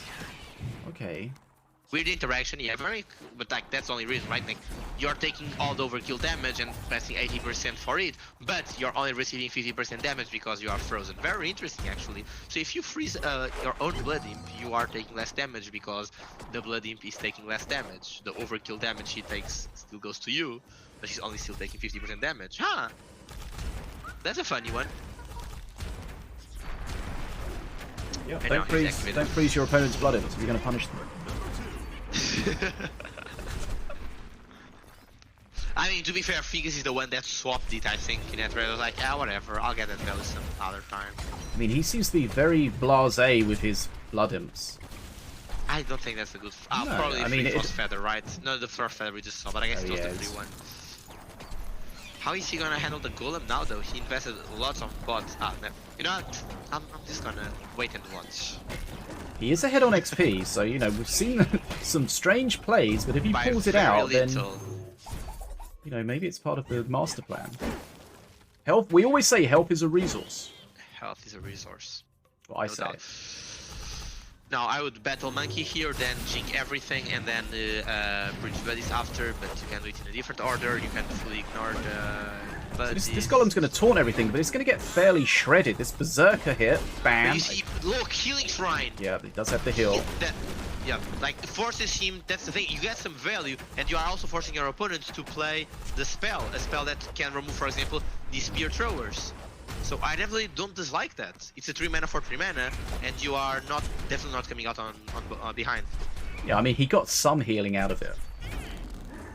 Plus all the clear that the Golem made, so it was a good defensive unit. Yep. No, sorry, it was a good defensive play that also allowed him to get some counter pushing value. Yeah. Not very satisfied with that snap. And if he forces the spell at that point, then the spell can't be used at another point. So exactly. For example, for the counter push. And here's another heal. Oh, wow. Poke 3 though for King Puff. This is where it gets serious. Bye, Golem. You can just jig, or not, or maybe just jig it. Okay. I'm slightly confused. You could, I think Nataraja could have just waited a bit here and then jig the bottom.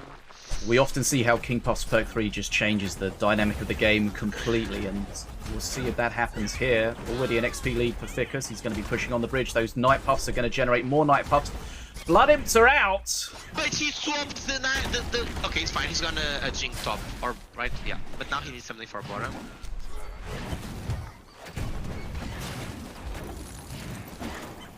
I think this is freeze! It, right? Oh no! But okay. this freeze is bad for him because now Ficus is pretty much mana banking on that. He lives, but but the monkey gets shredded. The Arcane Golem, he's fine, he lives. Doing this unholy ground though makes him like just go full on the bridges, which is something Here comes a switch! Boom. Okay.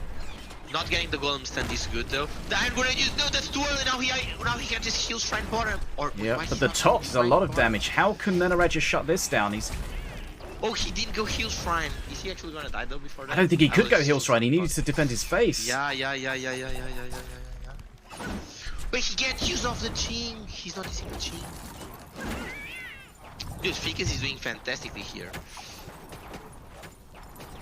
Fighting for his life, made a huge misplay or misclick in the last game that cost him the game, but he's come back, kind of repeated the misplay, but hasn't been punished for it this time. Oh wait, it's going face? Wait, what? He's very low. I guess he stacked 2 of them. Interesting choice. Yeah. Oh, that was an interesting swap there. Ooh, I don't like that healing fire. I think he's not gonna target on him. He just has like a good front here. 36 HP. All that golem tanking at the top saved him. There's going to be too much coming at the bottom, surely, though. He's dead here. Oh! No, it's out of the frost arrow. Wow. Wait, this is it, right? Ficus takes it. The winner of the previous tournament. It looks like it. I mean, he did beat him, but we'll have a look to see how that affects the scores. So this looks like it's the only unreported match. So once that's reported, we'll have the fully up-to-date standings, which will be our top 8. And, I mean, Ficus did a great job recovering from that error in the second game. Wow, no, insane. So with this, Ficus is guaranteed to go to top 8, no doubt. So Marsh lost to Memfisto. Nikshow beat Tjaenig. Basically, we are going to have Nataraja onto 2, Nataraja onto 2, Marsh onto 2, and Koi onto 2, and Tjaenig onto 2. And these 4 players are going to be fighting for the top 8. And if I'm not mistaken, only 3 positions are going to be available. So one of these 2 players, it's not going to be on the top 8. And if you don't understand what I'm saying by 2-2, I'm talking about the set count, like 2 wins, 2 losses. Okay. Because there are no ties on this set. I had no idea what you're talking about. You're talking about tattoos. Really? 2-2. Right. Your set count is 2-2. Right. You've won Gotcha. 2, you've lost 2. Okay. They've yet to report this last one. And yeah, I think as you said, it's the last one that needs yet to be reported. Come on. Wait, is Epic Mill actually gonna make it? So it looks like it's been reported but not confirmed. It says in progress, but I see 2-1. Okay. Let's have a look. Okay, looks like it's been locked in. Right, let's see if we can bring this up on the screen for everyone at home. It's going to be... There's no dark mode, I don't think, for this site, so sunglasses on. So it appears that the first tiebreaker condition is simply the opponent set win. So if your opponent has 1 more set and you are tied, you go first. If those tie, then you go to opponent's set win. And if those are tied, only then do you go to your own game win percentage. So game win is actually not the first tiebreaker condition, but instead it's your opponent's set win. So the percentage of sets your opponent has won. Okay, top 8 locked in. We've got Set, Nikshow, Darkrow, Ficus, Memfisto, Nataraja makes it, Tjaenig, Happy Meal is there, but what happens to Happy Meal? Does that mean someone gets a bye in the top 8, or does his position get replaced? Let's find out.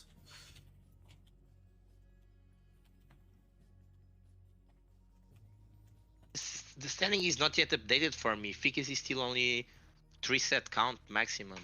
Yeah. Update. Oh wait, can I force it? I see Ficus on 9 points in 4th position, 3-1 set count. How are you doing that? How are you seeing him on 9 points? I see Well, him on 6. I know we've had this before where we get different versions of the site for whatever reason. True. Just At the time I found out too. Oh right, I know the trick. Never mind. It's updated now. I remember the trick was refreshing, canceling the refresh, and then refreshing again. Right. some cache somewhere. Okay, so Set has got a 100% win record. He's the only person with the 100%. He must have beaten Darkrow at the end there. We've got Nikshow, Darkrow, Ficus, and Memfisto all on 9 points. That means they've won 3 games and lost 1. And then, filling out the rest of the top 8, we've got Nataraja on 6 points, also with Tjaenig and Happy Meal. So we're going to confirm how the Happy Meal DNF is going to be handled. He's either going to be removed from the top 8 and then everyone will shift up 1 place, or his position in the top 8 will just give someone a bye. So we'll find out how that's due to be handled. Oh no, Set just messaged me. He's got some internet issues. He's going to try to play, but he's having very bad internet. Remember, Set currently in Ukraine. That's where he lives. That's where he's from. And obviously a lot of stuff, a lot of bad stuff going on there, affecting the internet, affecting their power supplies and stuff like that. So he's going to do his best. Very frustrating, but it's great to have him with us today, as with Ficus as well from Ukraine. Okay. We are just awaiting what's going to happen. Okay, so if you've joined us, this is GGtoor's Night Duel number 19. We are currently in the top 8. We've just finished the Swiss part of the event. The top 8 is almost decided. We're just figuring out a couple of bits, and then we'll have the top 8. And of course, position in top 8 determines the seeding in the top 8. And then we'll go into the part of the tournament that will be elimination. So the top 8 will play against each other in an elimination format. It's going to be best of 5. There'll be conquest rules. So unlike in the previous game, we saw Ficus play King Puff over and over and over again. In these conquest rules, once you've won with a master, you then have to play a different master. The deck, you can play whatever you like, but the master has to be changed.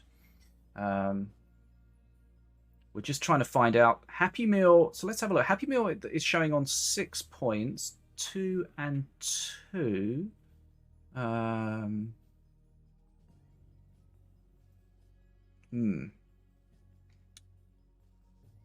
He's ahead of other people because he's lost less games. And because the people he lost to have won more games. Yeah, so if we look up here, I don't know what this happens. Okay, so if we click on up here, it says show tiebreakers. So yeah. So at Happy Meal, it says opponent's set win 50%. Opponents. It means his opponents have won 50% of their sets. So basically, it's factoring in the strength of their opponents into the calculations. Yeah. And then the strength of their opponents. Like, okay, your opponents won a lot, but did their opponents win a lot? And then it considers your games.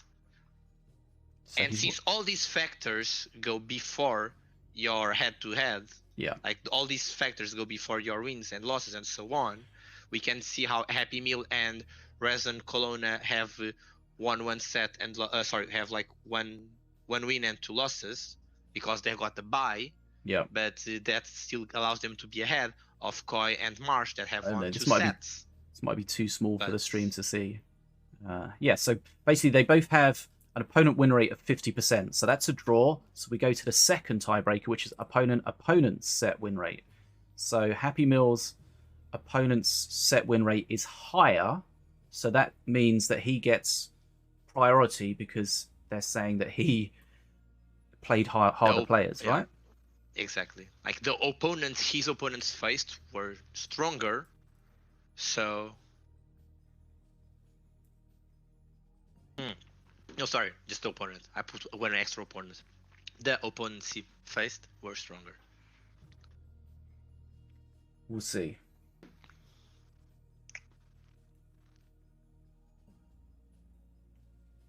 We'll get this figured out before we go into the next round. We don't want to have any kind of confusion before we go into that. So we do not. We're just checking it.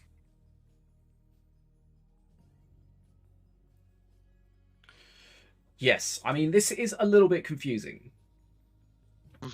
But hopefully what we're seeing on the screen gives you a deeper insight into how the site, how the algorithm behind the scenes determines the positioning.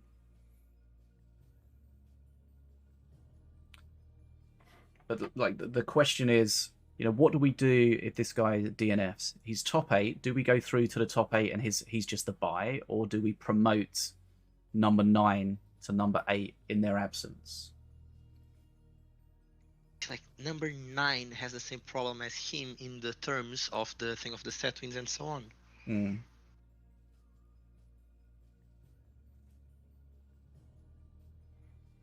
It's the thing, like you can have a better game count, but it doesn't matter if you played weaker opponents. And And usually people are probably expecting like, okay, yeah, they are both standing well, but this guy won more. So like, okay, so he goes first. But there it is, the algorithm, as you're saying, also consider, yeah, he won more, but his opponents were much weaker. So take it easy. That's where the value is. It's interesting. Like I mean, I don't know if the math is right. I'm assuming the website is doing the math, all the math automatically. What we do know is that we can fully read the algorithm. Set count, opponent set set win rate, opponent set win rate, opponent's opponent set win rate, your game wins. Now we're not in sets, we are in game win, and yeah, that's about it. The last factor that it claims here to be the head-to-head, I'm not certain what it is, so just gonna smoothly ignore it, stealthily, like. Whew. Nicely done. Okay. Well, we've never had this experience before, so please stand by whilst we try to figure this out. In the fairest way possible, of course. I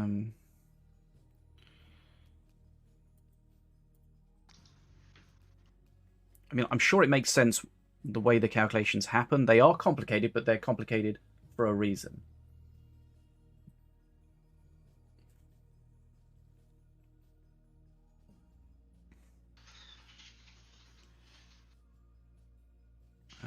Okay. Just trying to see if we can see the games here.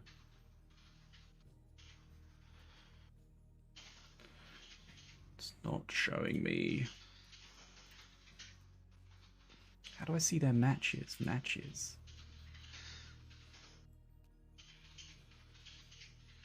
Right? Imagine a time before dark mode. Before what? Before dark mode. So bright. Okay. I mean, we can all try to pick it apart and come to a different decision, but we'll see what the admin says. I love how you're like full sunglasses, pen in hand, like, okay, guys, like I'm doing some very serious calculations here. I'm trying to view this without burning my eyes. See, everyone, don't use sunglasses to protect from the sun, okay? Use sunglasses to protect from light mode. Yes. Light mode is the true enemy. But we need to get light in our skin, but not like light theme. I've recently known that some people use Discord on light mode. Yeah. Get out. Crazy, right? Dark mode should be default. Oh, lots of new websites are having dark mode as default. I think that's really, really cool. Okay, so Koi says, why am I not in the top 8? I'm higher in points. Well, Koi, you're on 6 points. But a lot of people are on 6 points.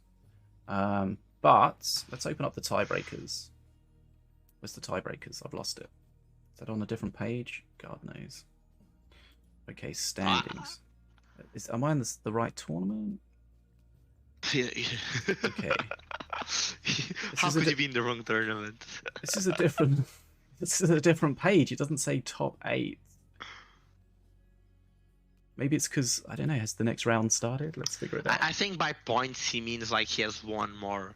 And definitely if you look at the site, it says 1 win, 2 losses for Happy Meal, and says 2 wins, 2 losses for Koi. But as we said, that is not the second factoring condition. The second factoring condition is your opponent's set win. And based on this, to put it very bluntly, so for example, Koi, both you and where was I? I was in some cool place that gave me a lot of information. Where was I? Where was I? See, I can't find the page that says the tiebreaker information anymore. Oh wait, I think I found what I wanted. Basically, your games won and lost, so the games per match doesn't get considered until other metrics are considered. Like, if I'm not mistaken, I cannot find the page now, but basically, Koi, both you and Happy Meal faced against Nataraja and lost. Now you faced against Tjaenig and Happy Meal faced against Nikshow. Just on this last set, we saw how Nikshow beat Tjaenig. So this website is going to consider Nikshow a stronger opponent than Tjaenig. Since you are pretty much tied up on the Nataraja aspect, the fact that you lost to a weaker player than Mr. Happy Meal lost to, and you've both lost twice and won twice, he's going to put Happy Meal be on top of you. Simply for that reason, because he's going to consider Nikshow as a stronger player because Nikshow has one more than Tjaenig. That's it. And from this example, now you take all the information you want to take for your specific situation, everyone. Right, sorry for the delay, but we will get to the bottom of this. In the meantime, there is a bottom. There is a bottom. There is a bottom. It might be very deep. We might not know where we get there, but trust us. Trust us. For you guys, we are gonna keep digging until we find it. Now, one of the things we could talk about if we need to fill a bit of time is the recent balance changes. So not the PTR balance changes, but the balance changes that are in the game at the moment. So, of course, we've got the new cards, the Sanctum of the Cleansing Fire, which we shouldn't have seen today, but we did because APEP does APEP things, and we saw how powerful this is. So a lot of people unhappy with how strong this is. Do you think it's too strong currently, Dfogo? How would you like to see it changed, if so? I think, for me, the bigger aspect is, as mentioned before, Holy Fire is something that stacks. Yeah. Like, it's 25 damage and healing per second, and if you consider that two of them are happening, you are in a 50 healing, 50 damage. That is literally not an aspect you can ignore. So, personally, I would like to see, and I really haven't mentioned that suggestion in the forum, you guys can go join and keep that discussion with me. I would like to see the card not start activated. So, like, as soon as you play it, it can heal a unit, and that's like huge value, just playing it for that. You're pretty much playing for mana for the effect of a smite. I would like to see the card non-activated, so you always need to wait the 7 seconds. That means it's something you need to protect. It's not just guaranteed value. And then if you do have Imperial Army, the card's going to start activated. This means you're not ever going to have the double Holy Fire effect, which you just have if you have the Imperial Army, right? Because you play a card, you play a Sanctum, you play a card, you have Imperial Army, they both stack, bam, double Holy Fire. It's ridiculous. No, so just an activated Imperial Army, nice. You get the 1 extra. And that's it. I think that would put him in a much more healthy position. I like how it does not come with wildcards right in the beginning. I think it's a very appropriate way of seeing, like, okay, let's avoid these Holy Fire here, Holy Fire there, Holy Fire everywhere. I think that's a very good way of viewing the Wait, what do you mean it doesn't come with wildcards? You cannot wildcard it, right? Or is it the other card that you cannot wildcard? You can. Oh, it's the other card that you cannot wildcard? I don't know yet, but you can definitely wildcard this. That's sad. Don't wildcard it, everyone. As I mentioned, Holy Fire, Heal, Holy Fire, there is not. Yeah, sorry. City Watch is the card that you cannot. So City Watch is the card you cannot wildcard. I had it clear in my mind that one of the most recent cards you could not wildcard. I was like, that makes sense because the card really feel like it has a potential to go way wider if you wildcard and have this effect happening everywhere. Like imagine wildcarding City Watch, you just play 2 of them in a row and now you are literally effective of the junior for like 1 full minute. That scares me a lot. But it's good. Exactly for that reason. I think it's good the developer has that into consideration. Like, okay, let's not wildcard this one. Sanctuary, yeah, no. So Sanctum's strong. City Watch, strong. As we spoke about earlier in the PTR, there is a proposed nerf to the number of Legionnaires it gives you. It's just a tricky card because it's not really much value when you use it unactivated, and it's too much when you use it activated. Exactly, and as lots of people have commented, it should be more balanced. Like you should get some. Like, plus, you are like this is a game where you are playing for the bridge for the XP, and you should not be penalized. By which I mean giving your opponent a huge advantage by being better at the bridge grab element. And then there it is. Like if you are ahead on experience, you literally don't want to pay for mana for a single to crossbow and a legionnaire. Yes, looking at the proposed changes for the new season, which, as we mentioned, everyone can have access. Check the check the PTR, check the Discord. I do find it interesting that the Sanctum of Holy Fire, the Sanctum of Cleansing Fire, it's not there, which slightly scary, but that's fine. That's fine. Some other changes are there that are very interesting. And yeah, I'm not gonna go through all of them because that would be a spoiler. So if you guys wanna check them out, join the Discord, check the PTR, and that's about it. Honestly, why didn't they just call it Sanctum of Holy Fire? Literally, like, come on! Cleansing fire, like holy fire. We've seen the Idol of Sacrifice a few times today. We saw it now gets haste in the recent change, so that's a very strong card. You need a very specific deck really to deal with that, because the statue's so fast and so powerful. You've got to DPS it down so quickly before it gets to your face. And of course, there's a lot of things that are going to support it. We've seen it supported with things like the Rabid Prowler today. Also on ladder, we've seen the Empowered Soul Stealer users as well. So anything that's supporting it can make it more difficult to deal with. Combustion, I've used a lot on the ladder. Very strong. We haven't seen that today. Rampant Growth did get a buff. So Growth Burst Shroom. Just to remind you, this is the current balance in the game at the moment. So the Growth Burst Shrooms, you get 2 of them from the Rampant Growth. We did see that earlier. So that's I think that change. That's a really good buff. That change like, seems to be working well. A card needed. Yep. And we saw it being used today, and even not strictly on Zenshi minions. So something nice. Snap Freeze now does damage. That's a nice addition to the Snap Freeze. Does the 25 damage like the Shock Rock. Blade I was Star. expecting it to be much stronger, honestly. Because having this huge AoE spell that deals just 25, like just cleans hordes, is pretty much like, if you were to think of a spell that would fit that role, you think of Daggerfall. Now you have a cheaper version that actually comes with the extra effect of being able to freeze units. So it's definitely something to be very careful in. But I guess the fact that it does not hit flying units makes that drawback still be existent. So. Yeah, I mean, it doesn't kill the little skellies. It only kills Scrats, really. Yeah, so it's really just Scrats. The Blade Star got a small buff. Glenn's Brew, I think most people are happy with how the Glenn's Brew has been changed now. It's not quite as niche. It's not quite as cheesy. You can use it. It's fun as well. You get it from the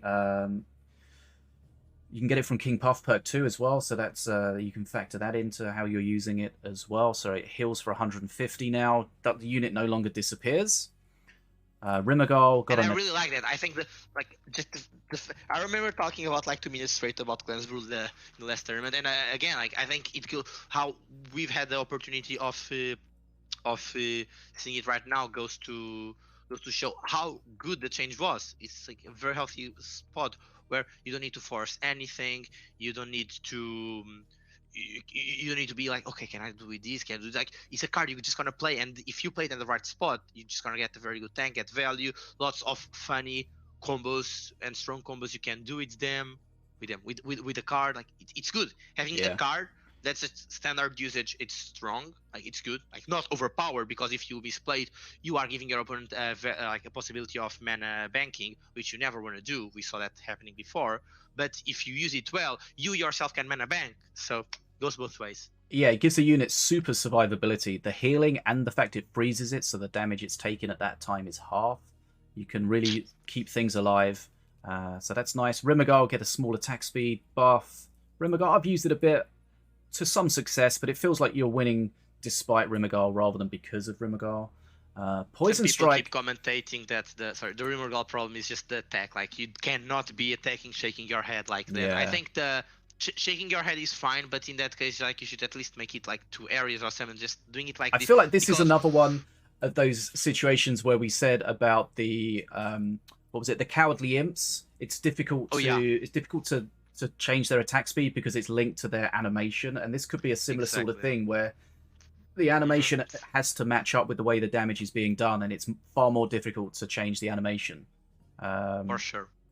Poison Strike. I'm surprised we haven't seen more Poison Strike, but what we are seeing is more Poison Strike outside of Slitherbound decks, because I think it's now got serious removal even if it's not activated. 8 seconds of poison is 160 damage, I think. Poison is 20 DPS. So that's unactivated. Activated is 320 damage, if the math is correct. It's fantastic. It's fantastic. You can now kill a 60 with poison it.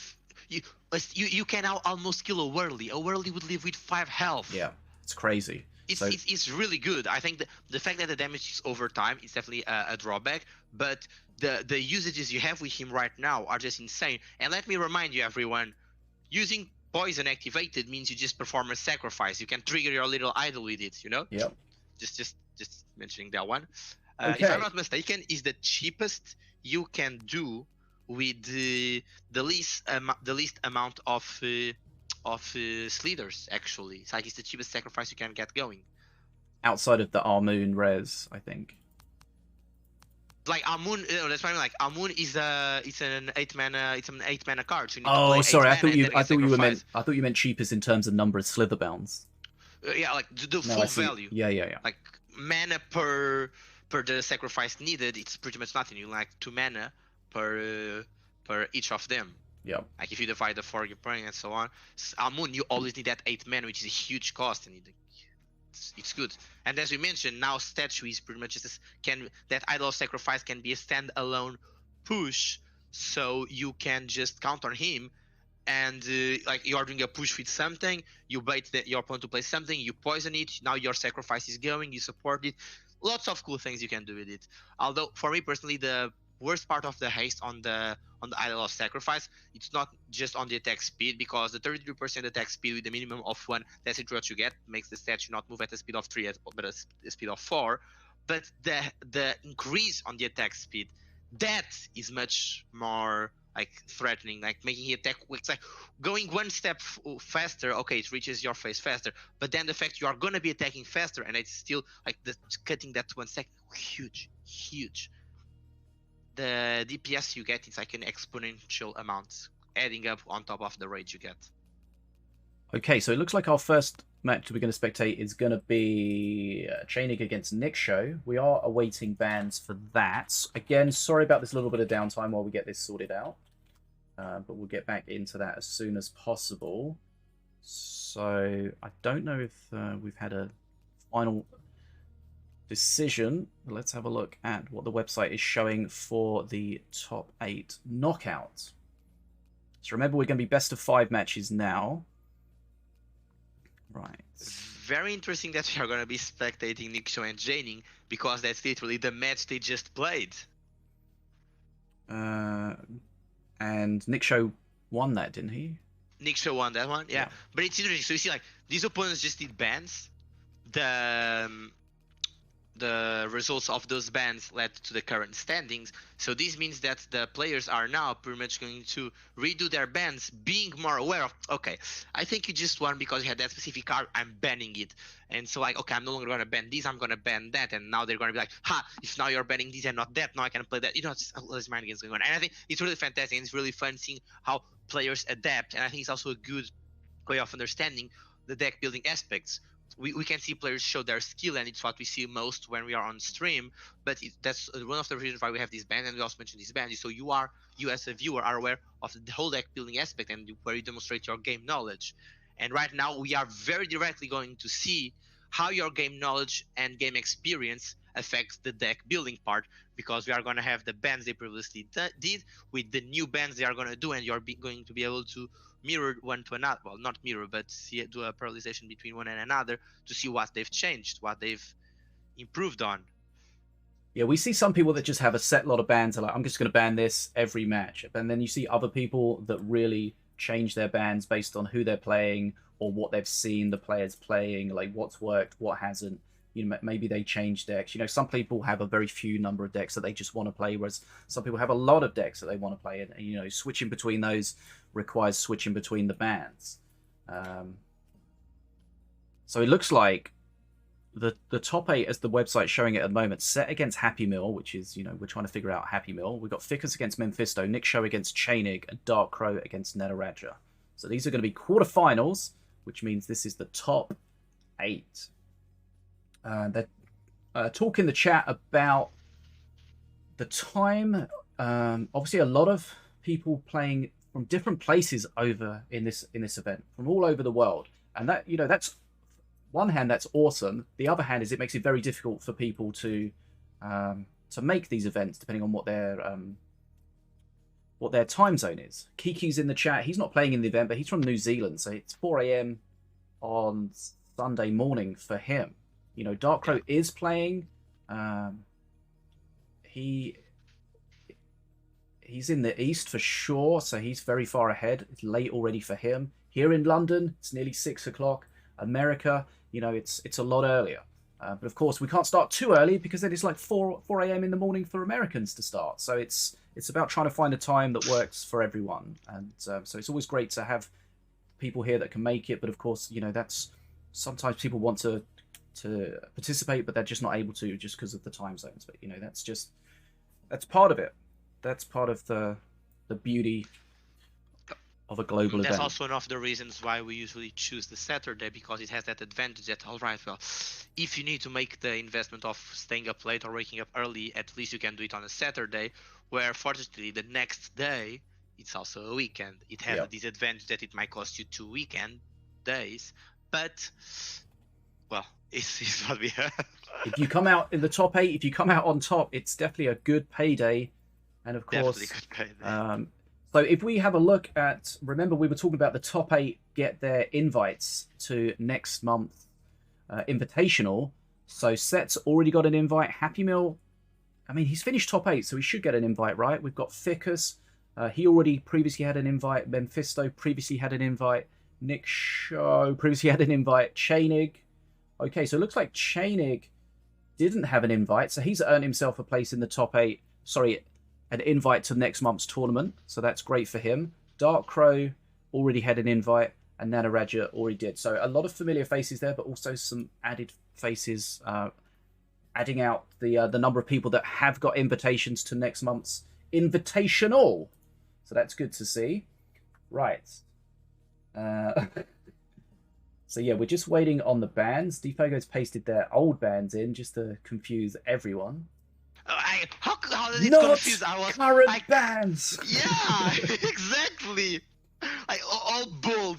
This is not the current one. These are not the current bands. This information is mostly irrelevant. Please ignore this message. It's not going to be irrelevant, okay? It's not going to be irrelevant. It could be relevant. Yes, and I'm a man of faith. I'll believe it. I'll believe it's going to be relevant. Okay. So let's see what's going on.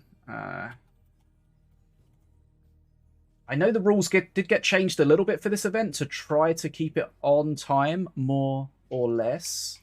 So hopefully the players are going to be quick. I mean, they clearly aren't, but we'll figure it out. Right, I'm just going to use the restroom very quickly. Hopefully when I get back, we'll have the bands, and we'll be able to get that going on. Let me start a giveaway whilst we're waiting. Okay, let's try this.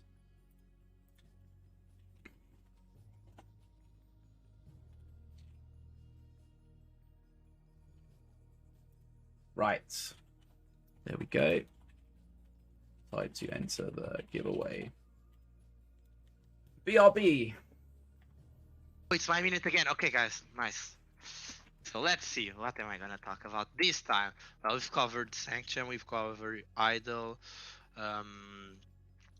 We've already had the possibility of knowing the name of the upcoming. Wait, we don't know yet. Actually, no. Do we? No, we don't know the name of the upcoming expansion. That's when we don't know. We do know some of the icons and stuff that is on the news. Always remember to check the news page on the game, because sometimes there's some stealth information there that's actually very interesting. What else can we cover? Hope you guys have been playing Mayhem. Some of the new Mayhems are very, very fun. We right now have the Holograms Mayhem that's here for an extra 1 day and 18 hours. So check it out. It's basically just summons a copy of a minion when you play it, so it can be very fun. More, what else? Any other cards I can talk about that I'm liking to play? If before anyone says Spread Launcher, guys, Spread Launcher is just too amazing, and I cannot bring myself to talk about such an amazing card for like 2 seconds or 3, which is the time it takes for Fish to come back. What else? The cars and the bands. I don't want to go through. I don't want to go through the old bands again, the previous bands they did, because it's gonna be like much a bigger impact to be like, this is the previous, this is the new one, and then we can see them side by side. And I've grabbed them, but I've not even fully looked at them. You know, like how you sometimes can look at something, but yet somehow not interpret any information in your brain. Yeah, I don't know how I managed to do that, or simply I just forgot. So it's just there. So I'll be as surprised as you guys. Right, I'm back. Right, so did we get any bans? I think so.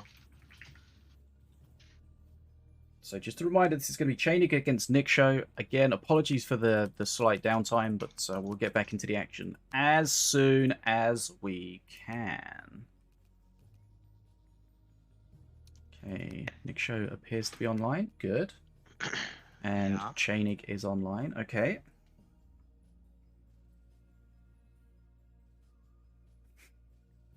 I mean, I think we have the bans. You think we do? Because do you guys know how I was saying that these players are like always on top of their game, and so they are changing how to improve their bans and so on. Yeah, Nikshow told me, oh, the bans are the same. We changed Duel Master, but the cards are the same. So they... God damn it! I was doing such a nice build up. We're going to see what's changed, and it's basically nothing. Oh well. That's fine. That's fine. I mean, Okay, so what are the bans then? What changed?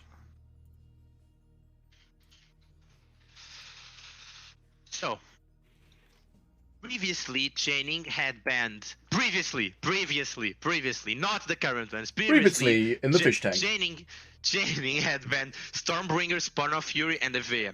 Nikshow had banned Milowin, Avea, and Future Present, the 8-mana one, right? Currently, Tjaenig banned King Puff instead of Stormbringer, and that's it. That's it!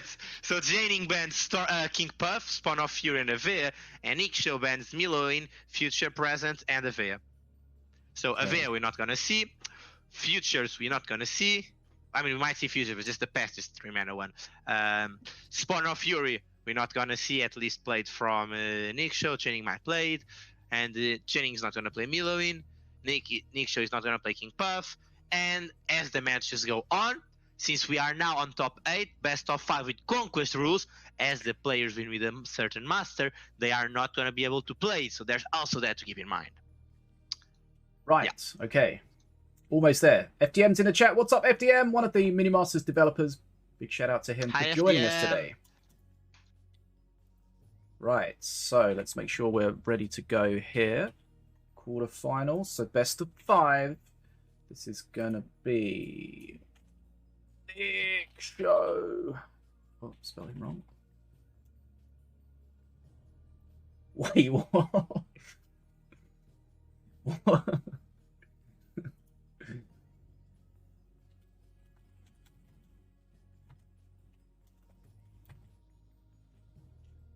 Can you put the bands in the chat so everyone can see what's going on in the group chat? Well, no, I told the, wait. What? Working on bands because of DfogoX thing. What thing? I don't know what thing. They just posted the bands in the thing. They just posted the new band. See, you confused everything with your stupid message. I confused everything. I don't understand how I confused everything. I knew that was gonna happen. I'm confused as to how I confused everyone. I am confused as to how I confused everyone. That's all I have to say. There. Nikshow posted their band selection on the Minion Masters band selection channel. The channel you guys have been using the whole time to post the bands. And I'm not criticizing anyone, okay? And this stands for the guys that are doing the bands on a separate platform. Yeah, we are ready. Everything's Okay, ready. thanks for making that so painless. I disagree. I beg to differ. I don't think I made it. Okay. I made it painless. Nikshow has banned Milowin, Avea, and Future Present, which is the 8-mana one. Tjaenig has banned King Path, Avea, and Spawn of Fury. Wait, Tjaenig? Yeah. Which I had already said. Just double checking. Just double check, it's very good to double check. I appreciate you double checking to guarantee I made no mistake. You see, Fish, I know why you're laughing, and I'm also laughing now. You see, like, not even gonna say anything. Not even gonna say anything. Okay, Ben's just in from Sinobii. Okay, Nikshow has banned Milloween, Avea, and Future Present. And Tjaenig's banned KP, Avea, and Spawn of Fury. Okay. Nailed it. Shocked. Shocked. Like a well-oiled machine. Right, looks like we're going into the game. Let's get over this, please. We are jumping in on the match right now. Oh, wait, what happened? You're in trouble. Let's go. Right, okay. There was a bit of confusion with who was receiving the ban, but we got there, and everything is now fine. Right, we're into the game. We've got gameplay.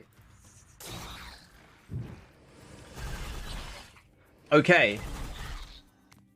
Let's see, Milloween versus APAP.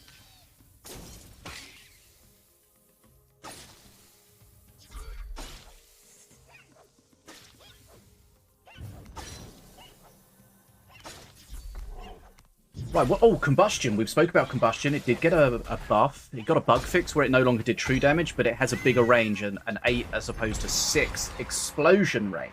Not to be confused with the card where it shows the range, but that's the size of the spell when you cast it.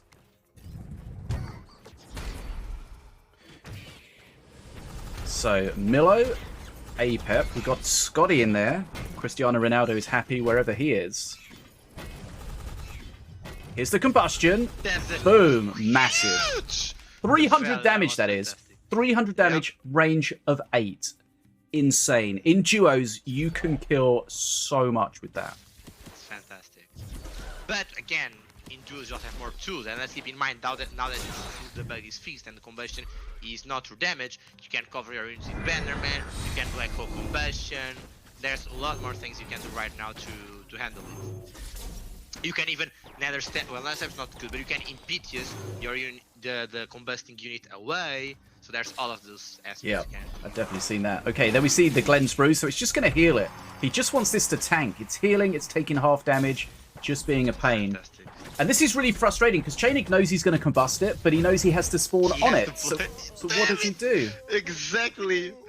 Is there even anything he can do? It's really frustrating because you've got to spawn something to deal with it, but then if you spawn, it's going to get shredded.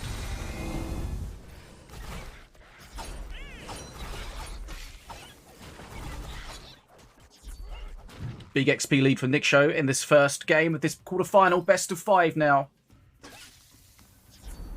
Alright. It's a big lead, but Tjaenig definitely looks like he has some very defensive tools.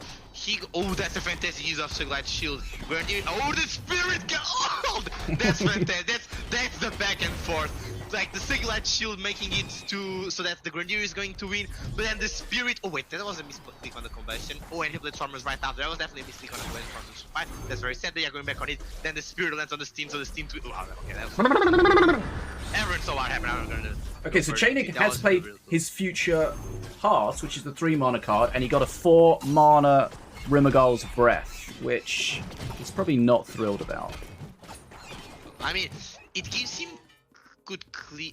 I'm trying to find a good way he can make use of it, but definitely I also can see it.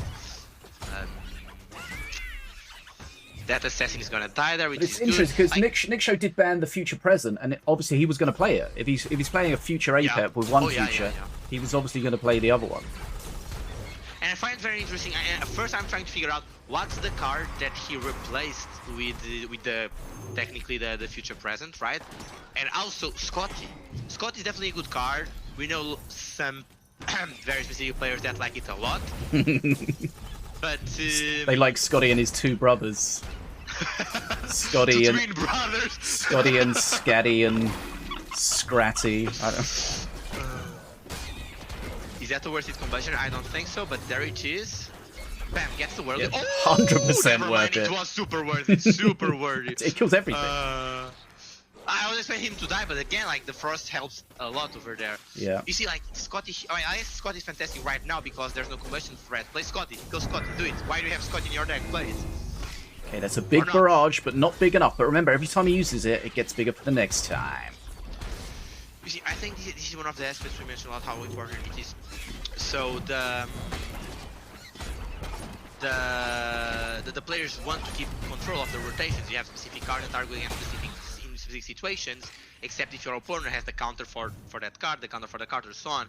You cannot play Scotty against the Crucial Construct because of the combustion threat. But in that situation, the combustion threat didn't exist, so Scotty was a fantastic answer for Crucial Construct because Scotty's DPS is gonna make him shredded.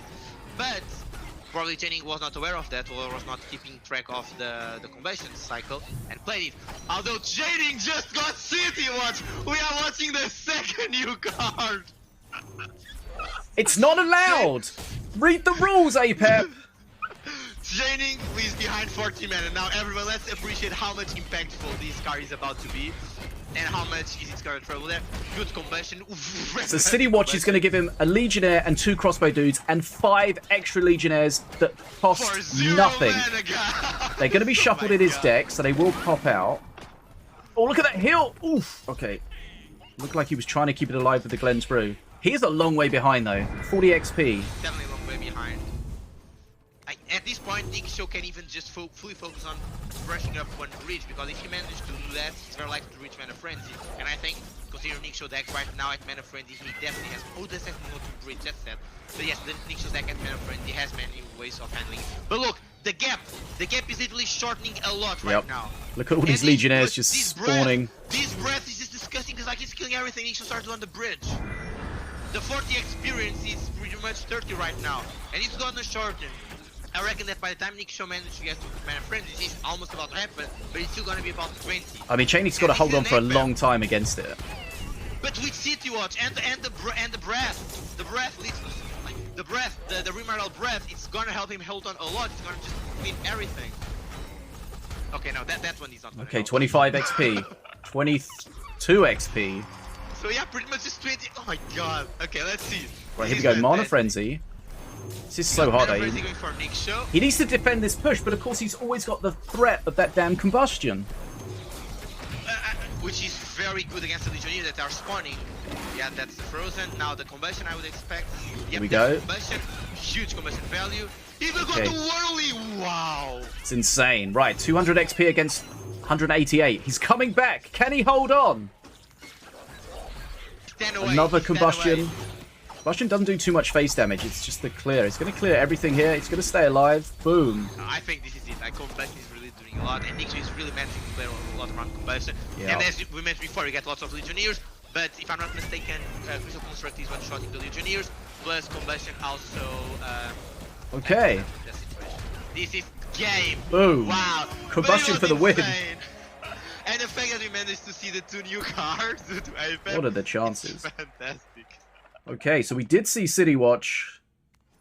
I mean, we know City Watch is strong, and we could see him coming back, but it was kind of too late in the day for it to make enough of a difference. But it did kind of make it close. Wow.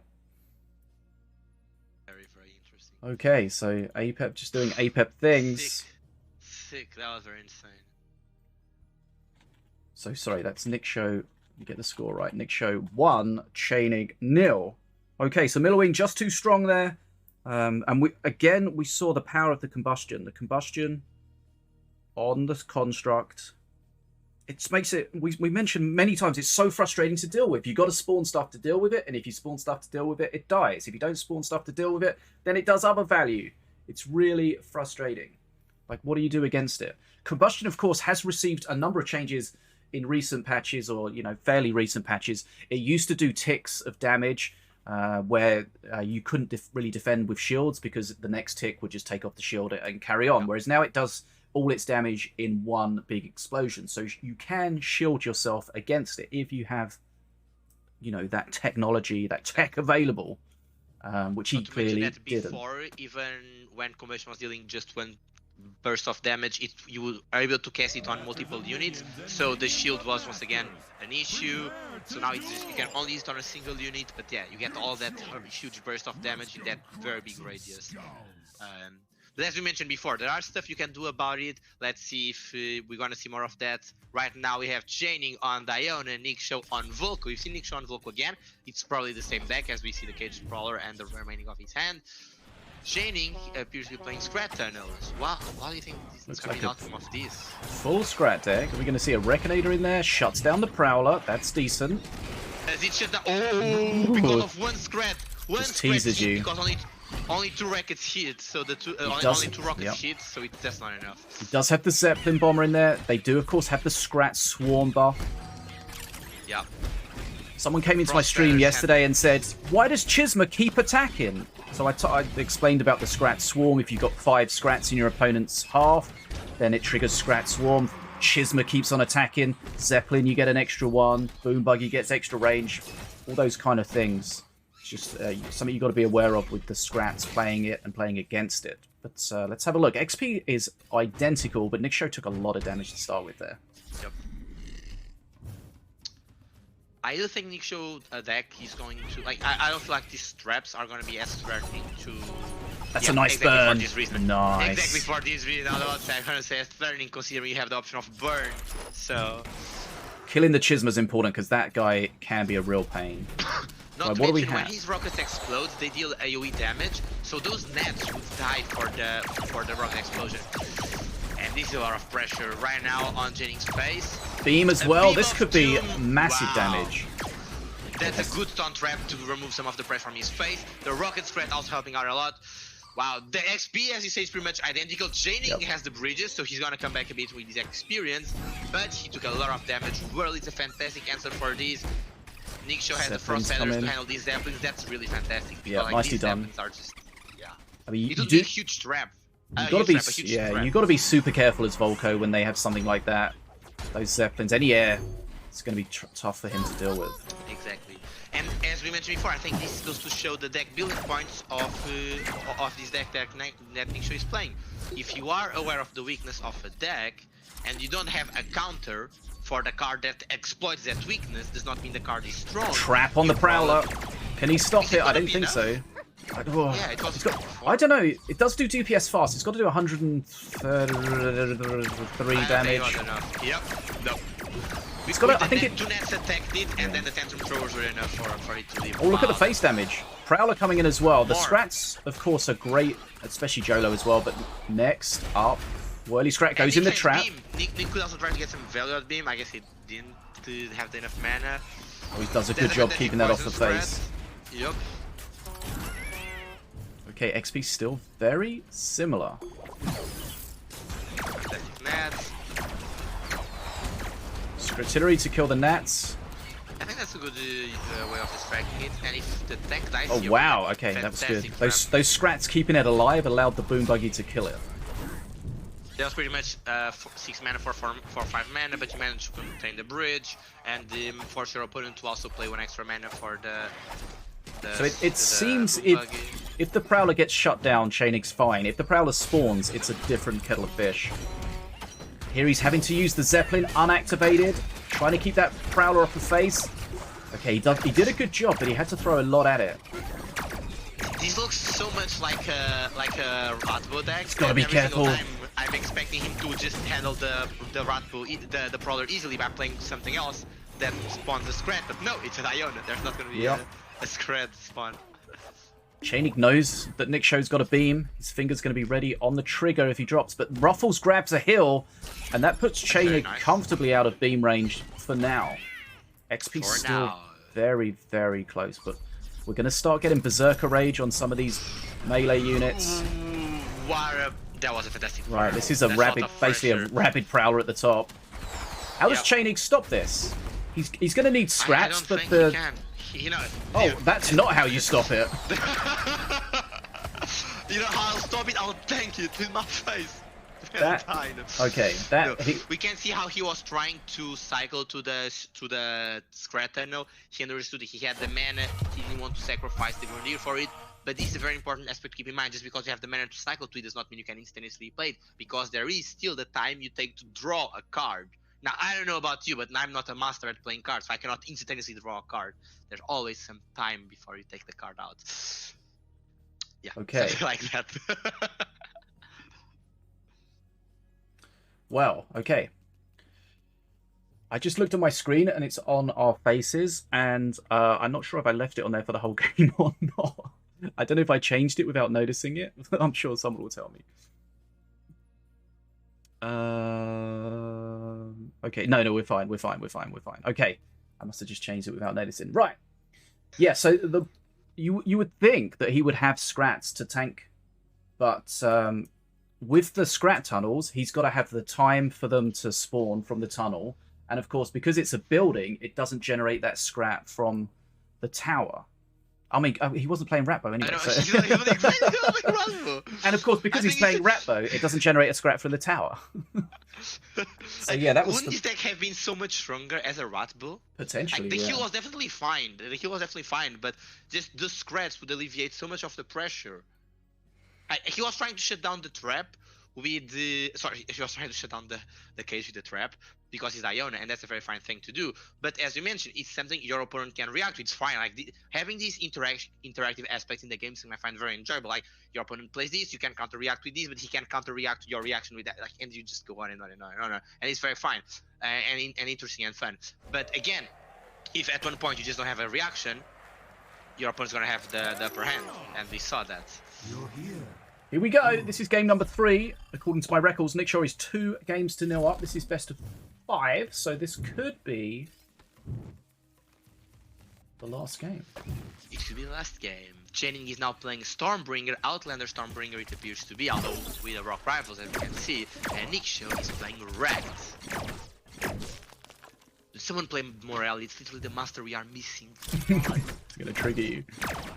It's definitely going to trigger me. I don't even try to hide it, it's just no. Right, what do we have here? Rock Rivals with Nat support. Also... Oh, this is fantastic. Ooh. Okay. I thought they'd played that... Nats died, but... Yeah, I thought they'd played the Vulture too close, but it Didn't didn't immediately die. Right, okay. The reason why that was amazing though, it's because Nats are a unit that's ranged, so the marks from that Vulture increase the damage from Nats. So that was a fantastic combo there with the Nats and Vulture Prime on the Rock Rivals. So this is kind of what you'd expect. Tjaenig's used the Rock Rivals, he's given his opponent a free statue, he's having to recover from that, he's taken some face damage, he's a long way behind on XP at the moment, but he's going to have that cheap Golem with Taunt going forward. And that's somewhat very decent push, you know, the aimbot with the Baron in front. Yep. Nikshow plays it frankly at the back to the first aimbot, for the back line and then the front line. The aimbot with the Nats are really kind of annoying to deal with. You need something mid-rangey to deal with it. You can't just put a Horde on it because the Nats will just pick it off. Yeah. And there's another push, now a Drone Walker with the Rock Rivals, and now probably Nats on top of... No, he's not gonna put Nats because he's aware of the threat of the Scratillery, so he doesn't need his opponent. Yeah, there we go. He got the bridge, that's a fantastic very bridge nice, grab with the Scratillery. Forcing the Disruptor buff. Oh, is the Vulture Prime gonna do it? Okay, it does not. Ooh, Stormbringer picks him off! Do it! Wow. I lost the game the other day with Stormbringer just picking off my face, so a small window between units. I knew it was coming as well, I just couldn't quite spawn something in time. It's just so annoying. Amazing, the constant pressure. But a big XP lead for Nikshow. Yeah, that's a lot of those nets though. And it's very hard to handle, like he's forced to play the Whirly here, but then the Tranquil to cover for the Whirly. The Whirly dies. Tranquil dies as well. Tranquil is also, wow. I think that's the first time we've seen that Tranquil die without getting a heal and coming back, so that's better for Nikshow. Wrecked, of course, has that extra bridge grab with the jumps. Razor Squadron, here we go. But even the Razor Squadron started getting picked off by the Nats there. So the issue with the Nats on the aimbot, which makes it really annoying, is the aimbot locks onto face, but the Nats don't have the same range, so they're just waiting for a target. So if you spawn anything near it... The Nats also have marksmanship themselves. It's like one after another, it's huge. That's a valuable Scratillery, question mark. So look, these outside of range, the buzzers. Yep. He needs to play something to handle them, which implies going to the field. I feel like we'd expect Tjaenig's perk 3 to be more impactful on this. That one punch blast, it's going to help removing some things, but constant pressure. That was a fantastic removal of the aimbot. The big downside of the Nats, of course, is they die when the unit they're attached to dies. Yep. I mean, for their DPS and usage, it makes sense to need to have a very big drawback. There's another push coming up top, but that Rock Rivals already have health. Did Nikshow get them 1 mana from the buff? Oh, fantastic Scratillery! How does he handle that now? Razor Squadron are very good users, and probably a Tranquil on the back line or something. Or just one Razor Squadron's going to go down to the aimbot, and the next one, oh, Tranquil drops in, but of course the drops out. yeah, the Razor Squadron's dying as well because of just its mechanic where it takes damage. Right, Tjaenig suddenly getting pressure. Yeah. And he's not even third perk yet. No, third perk. Like, now he's Here third we go. perk. Now these things are gonna be annoying. Oh, It's a good one punch blast, but it just softens the target a little. I don't know. If he had another Shadow Dance, I think it would be better to Shadow Dance to the side and one punch blast the back line. Ooh, that's a big hit. That's enough. Oh no, Whirly survives just. Fantastic. Not for long though. Yeah. Nikshow needs to handle this pressure again. Yeah, again, it just makes it. There. Okay, so there's gonna be a lot of face damage on from these nats. Nats everywhere. Nats on everything. 190 HP left. Nikshow doesn't have the answers to. Doesn't have the tool to answer all these air. These Razor Squadron are going to trade terribly as well, but necessarily. The XP lead is now only 20. It was around 40 to 30 before. Yep. Nikshow needs to pay attention to Stormbringer's hits as well. Okay. Again. Fantastic scratch. Wait. Oh, I feel like that was going to be better in the pocket at the top. Same. And Right. Okay, now that's just a lot of. You see Stormbringer picks off something there. Stormbringer is picking Oh, off how's he stop these Nats? How's he stop these Nats at the bottom? No, he doesn't! They're locked on. This is game. Wow, Nats. Nats everyone. That was Nats everywhere. Which unit would you like your Nats on? Yes. Oh, and let's keep in mind to give. I don't want to say. I don't want to give the spoiler. There's gonna be an extra you need to get nets on next season. Go check the proposed changes to find out. There. Wow. Okay. Tjaenig's fighting back. The power of the Nats, and he can no longer use Stormbringer though. No. And as you say, the marksmanship Nats are a ranged unit, so they do get the buff from that, which just makes them even more annoying. So he had the Nats on the aimbot from the tech. He had the Nats card that he was putting on the bear, and he had the Nats generated from the Rex Walker tech as well. So that's why there were Nats everywhere, and so much value.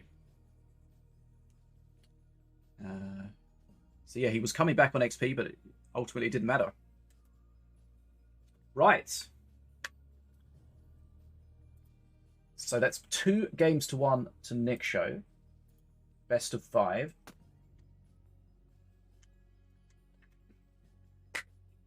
And we jumping in on the 4th match. Let's see. Duel. So now Tjaenig is playing Ragged. Now Nikshow is playing Ratbo. Not Diona Scratch, Ratbo, everyone. Uh-oh, it's wrecked. I see a Spawn of Fury. I see a Spirit Infusion. I see a Rampage. I see waiting in the wings a Colossus for Tjaenig. He has the combo! Oh my, he has literally the full combo on his pretty much opening hand. This is... okay. Here we go. Wow.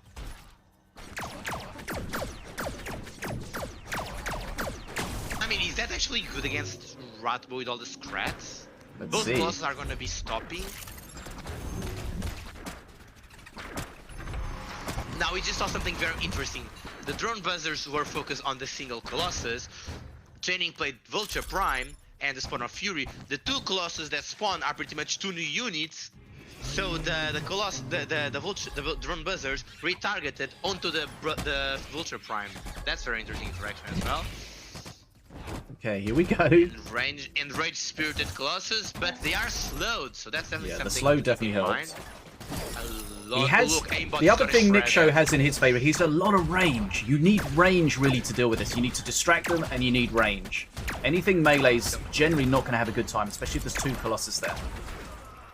Okay, so Nikshow's going to be okay, and if he can land going forward a big boy Daka on one of those, that's going to be huge. Because Tjaenig is going to be investing a lot of mana on the combo, so it's very unlikely he's going to have lots of mana to spend to keep ahead of the Colossus. Yep. Not to mention he probably can be always outputting units in front of a Colossus, and we've seen how Nikshow knows how to hold his Daka, so he can probably just... Okay, I'm just going to wait. Like right now, look at this. Here we go. No unit in front.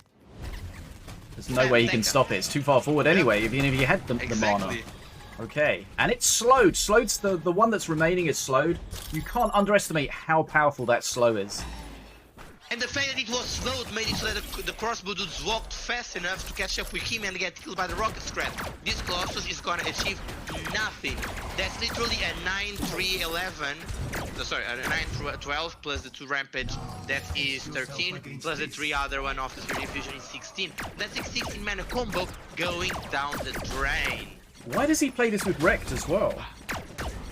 Is Milo? Oh, Milo's banned. Okay, so he was obviously going to play this. Milo got banned, and now a massive Daka coming in. The stint's too late, either too late or just didn't have the mana. Probably didn't have the mana, so huge Daka there. Mana, yeah. And if the thing, the unit you spawn has a reduction of maximum health, but it spawns in the same condition, so it's gonna have yeah, so we can't spawn it. reduced. I feel like, do you remember that when that first came out, there used to be a bug where you could you had this Colossus and then you split it and then you get like a brand new one full HP or something. Oh yeah. That was devastating. That no longer happens. You get the unit on its current state, so the unit is gonna be at the health it has with the given max health reduction. So that Colossus didn't get the rage. He decided not to rage it, and it was slowed. So the DPS is just minimized. Now this is very sad. I feel like Tjaenig is just playing straight into a counter. I mean, you can't really feel too bad for someone that plays this and then gets countered, right? That's fair, that's very fair. I mean, we were wondering before, how do you handle this? Nikshow heard our call. Guys, Yep. I'm gonna show you. Range is your friend. It's not over yet, but Nikshow is in a commanding position. He's got a lot of little things up, and the spirit's going nowhere near where he wants them. Not a single spirit on those Colossus. Very true. He can, however, Nikshow cannot, however, use Decker right now because Tjaenig did a very good job just keeping units in front. So Nikshow is gonna have to handle these Colossus on face. Fortunately for Nikshow, he's pretty much full health. Yep. Forcing the Decker there just to ensure he takes no extra damage. Colossus doing a swing into nothing because the rocket spread and the new one incoming. Yeah, when you have a decent amount of HP, it just gives you more options to handle it. You don't have to be terrified about something hitting face. And again, lots of spears. Are they gonna go to good targets? They... No. One of Okay, them. we're into a good target. This is definitely threatening right now, but I think Nikshow just Look at HP, Tjaenig's HP. Look at his drop. Yep. Also putting in practice what we mentioned before. How about you just ignore it and go to the other lane? And Nikshow just a very smooth crystal construct. Just go. Yeah. Just go. Okay, so Nikshow takes that. And I know at the end there it did look like we were in slow motion, but that's just how the crystal construct attacks. Just there's a big hit coming, but it's very slow. Okay, so 3 games to 1. Nikshow dumping Tjaenig out, and that's how you deal with that cheese. It definitely wasn't the strongest version of the cheese without the Milo turtle behind, but just the range was just so powerful. That's the power of the range, especially with the Colossus slowed. It just has to creep towards that aimbot, just shredding it. So yeah, if you're wondering how to deal with those, then, you know, that's obviously a strat that you could employ. Nice. Right, so Nikshow is through to the semi-finals. But what else is going on elsewhere? Set messaged me. He is having some internet problems, of course, located in Ukraine, where a lot of stuff is going on. So I don't know if he's going to be able to play or not, but we'll keep you up to date on that. So let's find... Okay, so top 8.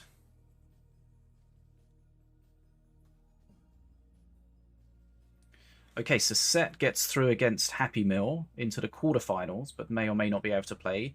Dark Crow has beaten Nataraja by 3-0, so he's in the semi-final. He'll play the winner of Nikshow and Tjaenig that we just watched, and that, of course, is Nikshow. So it looks like it's going to be... Okay, so Ficus and Memfisto is still outstanding at 2 games all.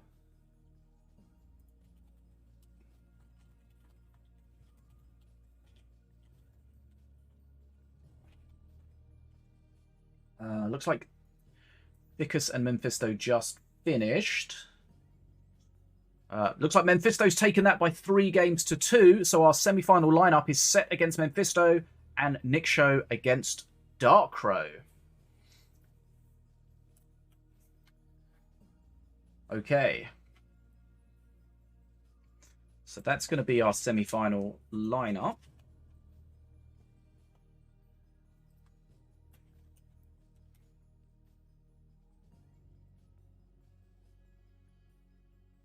But yeah, so we've seen the power of those cheesy decks, but we've also seen how they can be defeated, which is always good to see.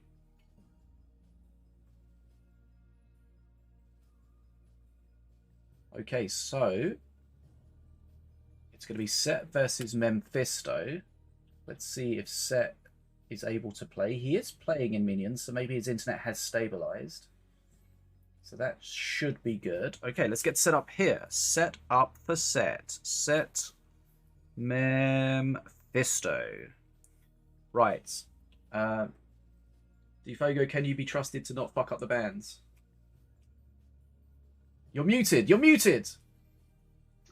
I disagree that I have done such a thing. It wasn't my fault. I am unaware of what you are talking about. I'm unaware. I'm unaware. We don't have yet any information actually. So, has Seth played Memfisto before on the brackets? On the brackets, no. I mean, it is but brackets, yeah. So let's see. Seth played Darkrow, Memfisto played Marsh. Seth played Memfisto. Either way, that's what we have, right? That's exactly what we have. Okay. So I'm not gonna type them. I'm just going to out loud mention. So previously, we all were here. We watched that match. Seth previously banned APEP, Zeppelin Bomber, and Rock Rivals, which you commentated. Zeppelin Bomber, a good way of shutting down Memfisto Reckinator deck, and Rock Rivals, a good way of shutting down Memfisto more control-ish decks. And Memfisto banned the Idol of Sacrifice and Rocket Scratch. Rocket Scratch, a good way of shutting down the more control-ish ones. In fact, the deck we saw Seth play, which was at the APEP, not control APEP, which had Poison Scrat. Maybe it was a Poison Scrat replaced the Sewer Scrat, thinking about it. And also I Love Sacrifice, a very aggressive card. We've talked a lot about it. And Seth, we know it's a player that can more than well make use of this type of aggressive plays. Did you say a Poison Scrat replaces a Sewer Scrat? As a 2-mana option in terms of clearing an area. Oh, you mean a Rocket Scrat? Yeah, Poison Scrat replaced. Since Memfisto banned the Rocket Scrat, he probably was like, okay, what else can I play? Maybe Poison Scrat. What did I say? I feel like you said the Poison Scrat replaced the Sewer Scrat. I was like, hold on, is that not the same thing? Oh.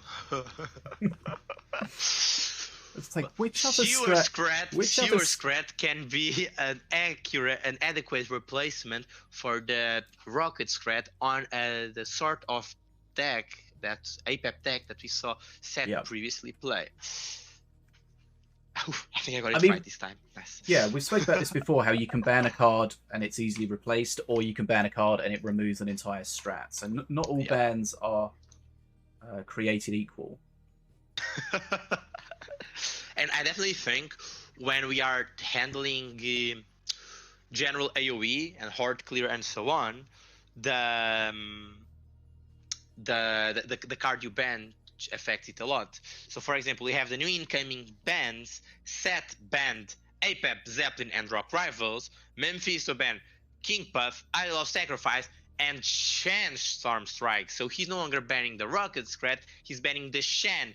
This probably invalidates the deck we previously saw Seth play, the APEP, which was kind of a heavy control-ish, which relied on Shan for a lot of for countering a lot of cards your opponent could play. Let's see if Seth adapts his deck or goes for a completely different approach. Once again, Conquest rules, if they win the Master, they cannot play that Master. So if Seth wins with APEP, he's either way no longer going to be able to use that Master. And same for Memfisto. He banned King Puff. If he plays King Puff and wins, he's not going to be able to play it. Let's see what happens. And I say that if we're entering a match, we are not yet entering the match. Okay. Thanks for scaring the shit out of me.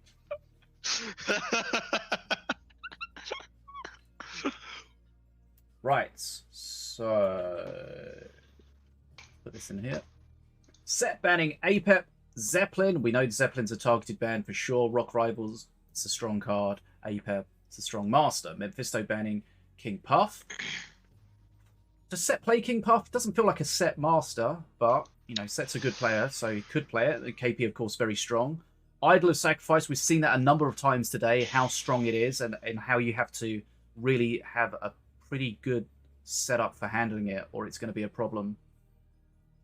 Shen seems a very specific ban. It's not a ban we see very often.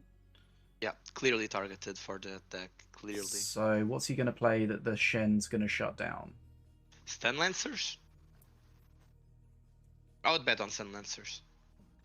I've also seen him do a version of that deck that didn't have Shen, if I'm not mistaken. So I think Shen definitely shuts down a lot of things, but there are replacements, and I also believe that unless Memfisto is going to play something that heavily punishes that specific APAP deck for not having Shen, he's probably not going to get that much value out of that ban. But I don't know. It could actually be like, we know Memfisto has a lot of game knowledge. He knows very much about how to get most value out of each card. So maybe he can actually get something going on, which is going to capitalize that Apex deck not having Shen Stormstrike. The big question, are we going to see Morelia? Please! Conquest rules, everyone! Just it's literally the only master, right? Like, literally the one master. We've even seen Ravagers. Just give us Morelia. Valorian, yes. Volko, yes. Apep, yes. Morelia, no. Stormbringer, yes. Milloween, yes. Ravager, yes. Diona, yes. Mordar, yes. Setsu, yes. King Puff, yes. Ratbo, yes. Rekt, yes. Everyone except Morelia. Can someone play my favorite master, please? Damn. I'm gonna cry. I want to see a dragon! No, I just want to see Morelia. No. Very clear here. The dragon is just the extra. If someone plays a cursed with the near view, I'm not gonna be satisfied. I need Morelia. Extra point if you are playing the Dark Fury Riot Morelia, but that's even on an extra point if you are doing it on Magma cards. It's just a beautiful vanity checking. If you are not aware, if you're vanity checking, by which I mean if your skin color scheme makes sense with the arena color scheme, your cards are gonna have a 0.1% damage bonus. Clearly, okay. Lie. Go test it out if you can. Okay, so just to confirm what happened with Happy Meal is they finished 8th, but they were unable to continue. So basically, Set got a bye in the quarterfinal. So they finished 8th, but they were unable to complete their quarterfinal match. So Set got a bye. That's what happened. Right, yes, Master Splinter is the sewer dwelling rat from Ninja. Do you know that Ninja, what was it? Ninja Turtles were called Hero Turtles. Ninja Turtles. Yeah, Ninja Turtles were called Hero Turtles over here, I think, because Ninja was too much of a non-child friendly name. I was not aware. It's one or the other. So how do you say? Hero Turtles. Teenage Mutant Hero Turtles. Yeah. Teenage Mutant Hero. Really? Yeah. Right, here we go. Semi-final number 1. We've got Set against Memfisto. Game on.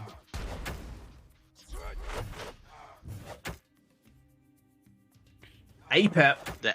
Wrecked. The double split on those spear throwers.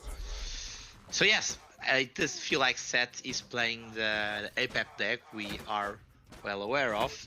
So he has Mountain Shaper, and we saw earlier that we didn't really think that he got value out of the Mountain Shaper. He used it too much, too soon. So let's see what happens this time. It's not the same deck. He does have Zip's Zappinator in here. Probably that's the replacement for Shen. Very interesting replacement for Shen.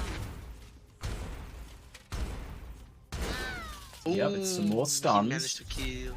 Here it is. Right, what does he have to deal with it? So Zip can be very strong, but you've got to be careful. You don't want to overcommit and spend too much mana on it. But you don't want it just to get completely destroyed in the pocket and do nothing. You know, that's... What was that? I'm sorry, what did we just see? That's very strange. How about you use his ability and make him proc again and be like full health? How about you save him for 1 mana? Okay, that seems strange. No, it's fine.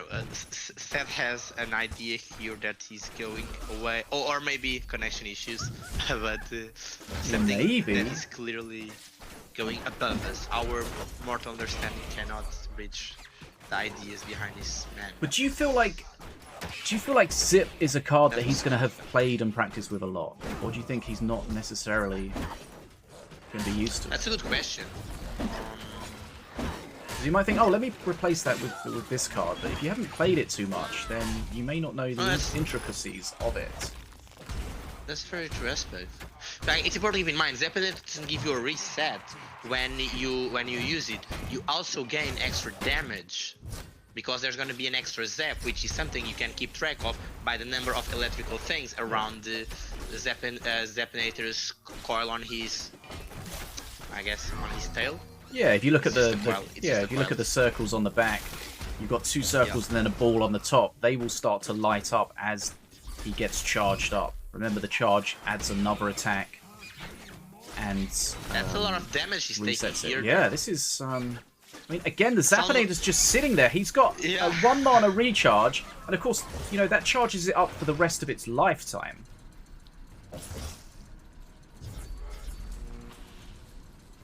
So let's see if he uses it here. Use the ability. I mean, no, he's- now you don't need it because you're not gonna get. And he used it. He did now use it. You're not gonna get any value. See, he could have used This is- that defensively, cleared up the defense more quickly, and had that extra charge for when he tries to deal with it. Deal with it on the Memfisto bridge. is 100% baiting a Mountain Shaper. Ooh, fantastic sunburn. The Rocket Scratch feels like it was played 2 on top of it, but no, maybe not. Good whirly for the defense on Memfisto's side. He's catching up on experience, and Seth's not catching up on health. Defensive bottom, defensive middle, yeah. Zeppinator bot pocket. Yeah. I don't like the way he that's- played that trap there. If you're going to play it just like that, then play it as a wall to tank something. Like, it did yeah. nothing. It was just cycled for nothing. Yep. Definitely, it's important to keep in mind that now use the. I guess you don't need the ability. Those guys are there. But now, after you kill that, you do want to reset now. Right now, yes. Okay, there we go. Right, so one of the There we lights at the go. back is lit up, so it's 1 charge, so you know it's going to do 2 attacks. Okay. That's the pressure he has there. Oh no, he got Berry Flingers. And why am I saying oh no? Because although Berry Flingers are a very good card, they add mirrored cards to your deck. So that means they are going to give you burning more mana! cards to rotate. Which is something that as an APEP you usually don't want to. No, it's not ideal. I don't hate them as much as people do. Like, it's another split. It's range. Like, they do kind of mini AoE range. I think they're really very good. Like, I think it's a very good. It would be a fantastic card to get if they didn't get you the mirrored. Since they give you the mirrored, they are just a good card to get. But if you are playing something that really relies on rotation, it's not something you still want. For example, as an Avea, you're still having that backline, that range, but you are. But he's not playing a super cheap deck, so the cycle is not that important to him. So, you know, I don't hate it. You can see there he's got the 2. The Myriad copy is not free. You can't get 2 8-cost cards for free. Right, let's have a look. XP is in Set's favour. He did take a lot of damage early on, though. 1 Punch Blast coming up soon. Right, here we go with the Mountain Shaper. How do we feel about that? That alleviated a lot of pressure that Seth needed to alleviate at that moment. And this push right now is not that threatening. He can just use the Zealots to kill the backline and totem. Or that as well. I would try to split them, but then again, he has the free card coming up, so it is true that he doesn't need to be worrying on a split. Okay. More splits. Yes. Considering his stats deck, it is true that he does not need to be worried on splits, and he can focus more just simply putting cards up there for the DPS. Yeah, it's very close on XP, though. I mean, if they both go to Mana Frenzy, you would probably expect Set to get some good value out of the Zip and his free cards. Let's have a look. I love that usage of the totem right there, as you mentioned, using it as a wall. After Apep's totem was changed to only to redirect damage and not just for time, he did get a very big health buff, so his usage there as more of a wall was fabulous, making maximum usage of that change as we were talking. Right, let's have a look at the XP. Very, very close. Bridge grab at the bottom is going to be nice. Bridge grab at the top, great. Right, they're fighting on the bridge. Threats splitting. Rocks. This is the awkward part where you have two of those bouncing berries and they are both 4 mana because you are not playing the 4 mana ones. I mean, if we get into Mana Frenzy and a lot of Memfisto units are out, we could get huge value from the Mountain Shaper, but we may not even really need that. Battle Monkey's going to do a good job at the top until the Defenso shuts him down. Dude, and look at all those bouncing, those bounce berries. I'm telling you, they're not that bad. No, I'm not saying they're bad. I'm saying they're bad. Like, right, bridges for sets. This is literally the sort of deck that can make the most use of them. Memfisto forced to push into the bridges, but just not trading well at all. Remember the bounce free flingers. Their attack hits a second. That one punch blast, that's so sad. And the flingers on face are killing his illusions. Flingers are literally costing him the game right now. That bounce into the pocket can be disgusting. He's having to again. This is gonna be it. Yep, Set's gonna take this. Got off to a rocky start with that Zappinator getting shut down in the pocket very strangely. But hey, guess what? Maybe it's just BM. Maybe it's just BM. Bounce free flingers seem to do a good job.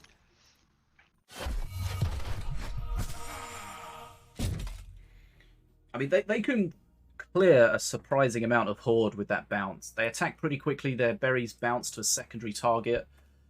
They can get a lot of work done. Okay. Set takes an early lead against Memfisto here in this semi-final. It's GGtoor's Night's Duel number 19. There's a lot of money on the line. This is the semi-final. We got Set against Memfisto here. We have another semi-final that has some other people in it who are of the name Nikshow and Dark Crow. I'm a poet and I wasn't aware. So I think he did a better job, Set, of using the Mountain Shaper in that game. He did. I think he used it one time. He got two times at the maximum. He got enough like value from it. One time before and then at Mana Frenzy. Something like that, definitely. But as you mentioned, you just need to use in very specific situations to alleviate the pressure, and that's it. It's not a card you actually want to be spamming a lot, at least in that sort of Apep's deck where you just have an answer for pretty much everything. Okay. It's very interesting, just well-rounded cards that trade well in most situations. Like Spear Throwers are melee units, you can split them, and they also have an opportunity of hitting air. Defensive Chopper, it's a very good tank, and it's also going to deal damage back. Zappinator is a ranged unit, it stuns, it deals a damage, deals a lot of damage. Rocket Scratch with the AoE clear. Elite Stormer is a regular, very cheap tank. What else was there? The Zealots. The Zealots are just very DPS card that you can also use them for split, and you have the advantage that they give one of them against Vertical Rage if she's the only one alone. So yeah, just cards that in general, in most situations, you are likely to be able to get value out of them if you're a good player, which Set clearly is proving his worth, as how Set is clearly proving his worth to be. I feel like the zip didn't really do much at all in that game.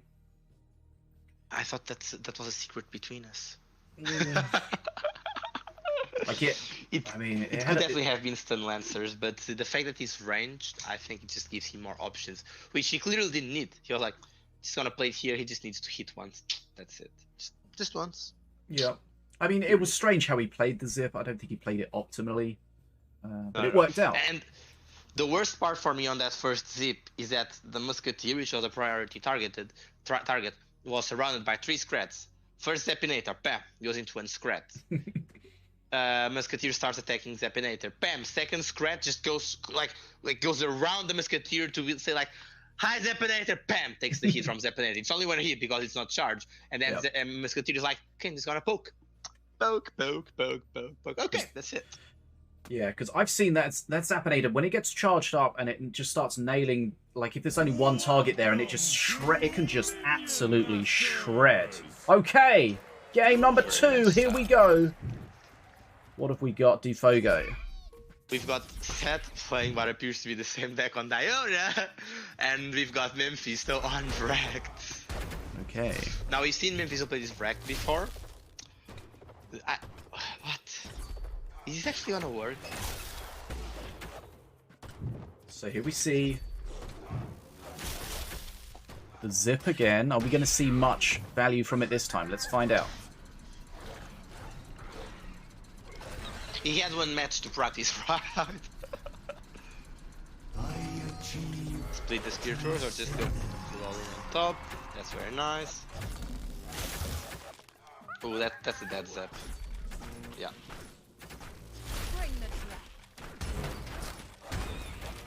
Nice usage of the trap, getting all that thing there and killing the illusion as well. Very, very good trap. This is not a Mountain Shaper. I repeat, it's not a Mountain Shaper. You have tools to handle it. You have face damage again you can take. Exactly. Beautiful split on the Zealots, one going to neutralize the bridge and the other going to kill what was remaining behind so that they can now walk together. World to defend top means you don't have world defend bot. Musketeer using his repost to get on the bridge. Wow. Oh! It kills everything, I think. Oh, Boom. wow. Let's go. That's the problem with slow attacking melee units. The Musketeer is going to shred them.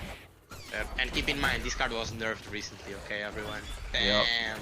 Just like the Whirly as well, and we're seeing the Whirly, you know, Yep. game in, game out. It's just, you know, it's clearly it's a strong card. It's not as strong as it was before, but there's nothing that really does what it does in the same way as it does. At one point, it's not just if the card is that strong. It's like how many cards can actually fit this role. We saw how Grenadier was pretty much nerfed, what, 3 times in a row, and everyone is still playing Grenadier. Like, yeah, I'll take it. Seth doing a great job just being ahead on XP in all of these games, really. It's really puzzling, right? Like, he's playing a super expensive deck. Like, how the hell is he doing this? He could use his Taunt Trap to bring everything up into the middle, keeps Ruffles alive, gets the 2 free mana from the Ruffles perk. Reset now, reset now. By resetting there, he could have dealt more damage, keep more stuff alive. He But I really guess doesn't it's just- like to use that, does he, at all? No. That's too mainstream. He likes to DM. I mean, this is where you can deal with the Zip. You get behind it, you get Horde on top of it, then you can shut it down. Merlin says he played Zip like he's never used it in a game before. I kind of agree, right? Poor guy. Not saying you guys are wrong. He's playing it like you get it from a simulacrum and you don't get the ability. Damn, that's true. But it's working, so, you know, we can't knock it, right? Yeah. I would like to deny it, like, no, but we need, no, but it's true. It got him previous game with APEP. It appears to be giving him a good advantage in this game with Iona. Like I said, it's just puzzling. Again, Ruffles grabbing that extra mana. Rocket top. And beautiful taunt trap. That Berserker's Rage is not going to do anything because of all the shields. Extending his XP lead. Pushing into the bridge at the bottom. That's going to keep it at least neutral for him for a good while. That's Yep, hitting very true. perk 3. He's going to have that extra trap to help support his units. Which he instantaneously made use of. Zeppinator top pocket. Oh! Shit, yeah. I mean, Shaper, I don't know. Okay. See, I don't like that he because... he got the Windwalker. Only because of that reason do I think he didn't lose that much value, because now the Windwalker is not even something he needs to worry on defending. I feel like he loses so much tempo just not having that mana's worth of units. Like, if you spend that mana defensively on units, then you can push out and take the bridges. Now he's like, he's got nothing. Like, But it's the thing, he can afford to have nothing. Look at this. The defensive chopper with one trap are just doing so much. I feel like that Reconator in the pocket can be shredding everything. Like, Memfisto... I know, that one I agree. He doesn't have an easy way to remove it, so it can sit in the pocket, get value, and then push out and be a pain. Yep. Like, here we go. Boom. And now you reset if you don't want to take damage. You cover the... Ruffles dies. I feel like Set was in control until that Mounting Shaper. Ever since then, Mephisto's really come back with the XP. I don't think he lost control. He definitely gave a good leeway for Memfisto to work on the XP side. Why is he pinging? I don't know. I guess he just doesn't like that going off on its own. Taunt trap bottom, fantastic taunt trap. And now it's when it's worth it to do the resets to clear the hordes faster, or not. Just refuses. Oh, oh my god, did you see it spin round there? Holy cow. He's playing with our emotions. Fish, he's just Wow. playing with our emotions. He know we are expecting it. He's like, no, Not I'm not quite. gonna give you what you are expecting. Not quite a 360 no scope, but it was pretty close. Okay, He XP, would have saved 10 him XP there, for but set. okay. Satan in the chat, what's up, Satan? Happy birthday! Happy birthday! Right, closing in on Mana Frenzy. But so is Memfisto. But it feels like Set has the tools to get there. He's got quite a lot on the bridge at the moment. That bottom bridge is going to be difficult for Memfisto to deal with. Very much so. And with this experience gap, just the 5 seconds that Set might have with his deck, it's enough because every single one of his cards can be a threat or a Yep. blocker for what's in Memphisto's deck. Especially the very charged Detonator. Stint grabs the top bridge. Forces a reaction. Mana Frenzy now for Set. 12 XP to go for Memfisto. This is where Set needs to close this out. Going to get some extra mana from Ruffles as well. He's going to be mana positive for a while here. Set can really Now put the pressure on. The Zealots or go the fully, yeah, split. That zip, zip, zap, zip. This is going to be so difficult to push into. Do you think he's ever gonna play the 3 times that you can use the Zapinator's ability? Like I right now don't he's think- Mana Frenzy, he could just I don't spam think it. he's- He can literally just spam it. I don't think he's played it 3 times in a match yet. He's not played it twice in a match, he only played it once, the ability. Like, He why doesn't would you need not to. use it here? He I mean, you doesn't don't need to. to. He used it! He can use it Oh my again! God! And yeah. Okay. He found it. Okay. 2-0 for Set while using the same deck. Same deck, different master. Rules allow it. But he can't play KP because it's banned. He can't play Apep because he's won with it. He can't play Diona because he's won with her as well. So maybe he's not do more. I'm kidding, he has no spells to reduce. He has Shaper, but only Shaper. Okay. So He it could worked replace out. the Zapinator for a decent spell that gives him a. He could replace the Zapinator for a blind date. Or he could just stop bloody using it properly. No, but if he does so, he's not gonna have a 4+ mana spell that he can reduce, which justifies using the best master there is. Because let's get real, everyone. I understand you're not using Morale because it's too strong of a master, it's too unfair for your opponent. But give the audience, give me the audience what they want to see. Okay, that's what we are here for, right? For the audience, Maybe. give them the Moralia. These people need Moralia. You Is hear me, this players? Is this kind of telling that we're not seeing Morelia? Is she weak? Is that why we're not seeing her? She's not weak. I know you won't you won't answer that honestly, but think with your head and not your heart. I think that there's definitely been some controversial aspect when the book was changed to 1 mana. I definitely think it makes much more sense for the book to be 1 mana. I think it's slightly said that you need to play the page of the book before the book goes back into rotation, but of course it makes full sense because otherwise you could just stay with the book open and receive another one, although that would make you lose a lot of mana, but it is what it is. Do you reckon she has a sky-high play rate in duos, but very low in solos? Do you reckon she's one of those masters? More so after the changes. I definitely think that right now, for the 1v1, you need to have your very specific strategy or be focused on countering your opponent's strategy, and then it's a back and forth. Like, I'm going to be doing this, I'm going to be doing that. And you have room for adapting, but it's for adapting your strategy.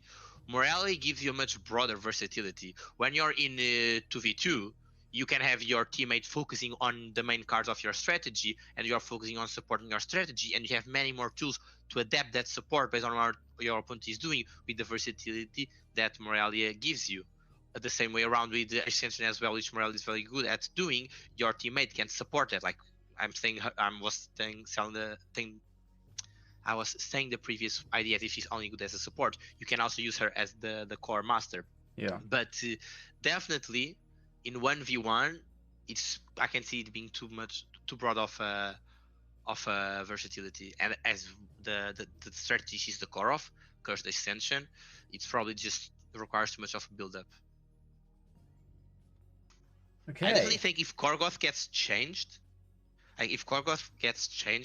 there's a very good likelihood we can see him in a Moralia, because his seal is not an ability, it's a spell, so you can reduce. And while if you reduce a card, like if you reduce a card and then you invoke it, you lose the reduction. If you invoke a card and that card is a reducible spell at a reducible range, for example, if you get let's see if you get a magma storm invoked to 5 mana, you can reduce that magma storm to 3 mana. You know, like they don't stack in one way, but they stack in another. Of course, if you invoke the magma storm, then you lose it. But my point is, there are definitely a lot of ways you can do that. And if you consider what you get from the invoke is random, the versatility Morelia gives you can definitely boost that randomness. I can give you many more options. But again, it's definitely something you don't see a lot. So unfortunately, I think Morelia is in people's minds far too tied into just an accursed deck master. You know, there's not true. So not true. No, I know it's not true, but you know, the majority of people play it like she is. Clearly. Right? I don't disagree with that at all. And it's very sad. We usually talk a lot about how it's not good for a master to be linked with a specific faction in terms of deck building. You know, masters have factions, and that's very fun. That gives to the lore, the interest of the game. But having the master literally be tied up to a specific strategy, it's just not fun to play.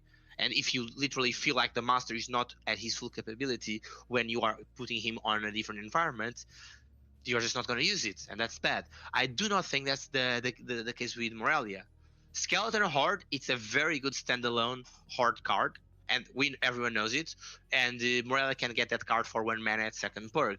Getting reduction is fantastic because it's the equivalent of mana banking. Sometimes you say, yeah, you pay 1 mana to get force, so basically you gain 3 mana. Okay, let's just get this straight. It's very rare to have a master that guarantee that's like constantly gives you a 3 mana value. Every 30 seconds getting 3 mana, it's a lot, okay? APEP does not manage to do that until like way into his third perk, okay? And you can simply just be doing that with lots of spells, getting all of that value. Spirit on specific targets can be huge. And in 1v1, you have full control on what is on your side of the board.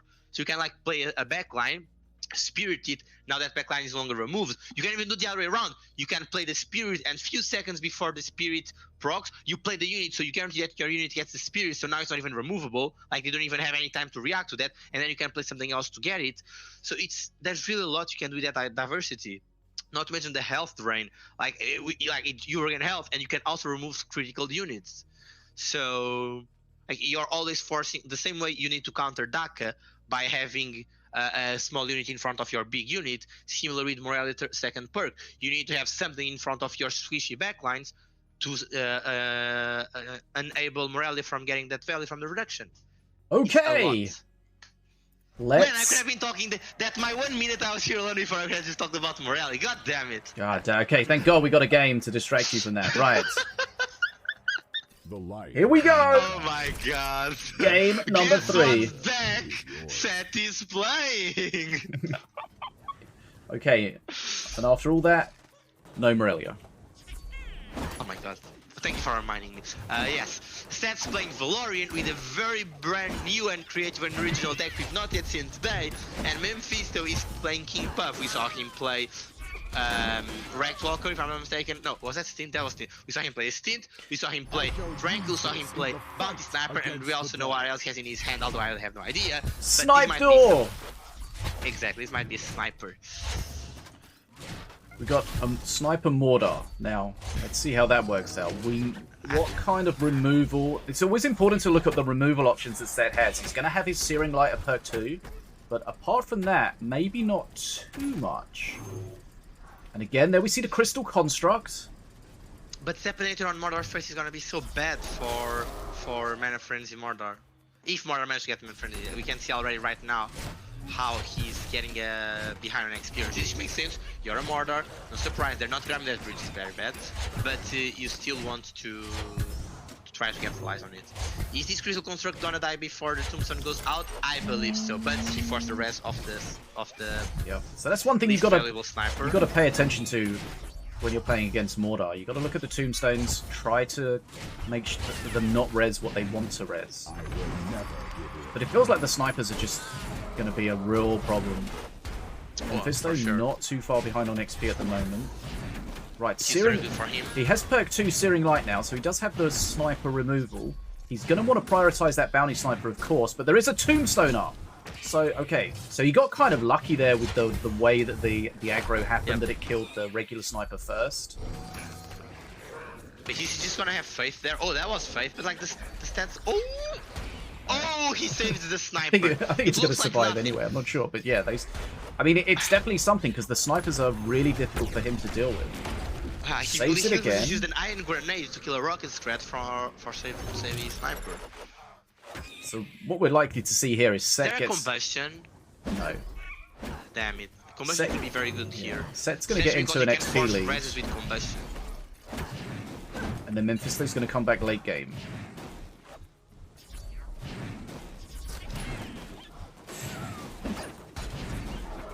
Illusions giving their value. Memfisto's want to keep his snipers spread out because he doesn't want the Searing Light to kill them all. If he just loses one at a time, then that's okay.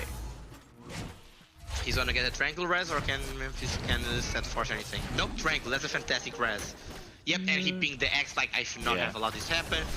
Forcing. Oh! Can he do it? Oh, We tried to save it, okay? That was so sad. Right, Oh, and Zip that's a could very be threatening disgusting thing. here. Zip could No, be... and not here he actually doesn't even need to. Those Tranquils are not on the bridge. The fence is fantastic Nice. counter. He did an extra proc, and that was beautiful. Yeah.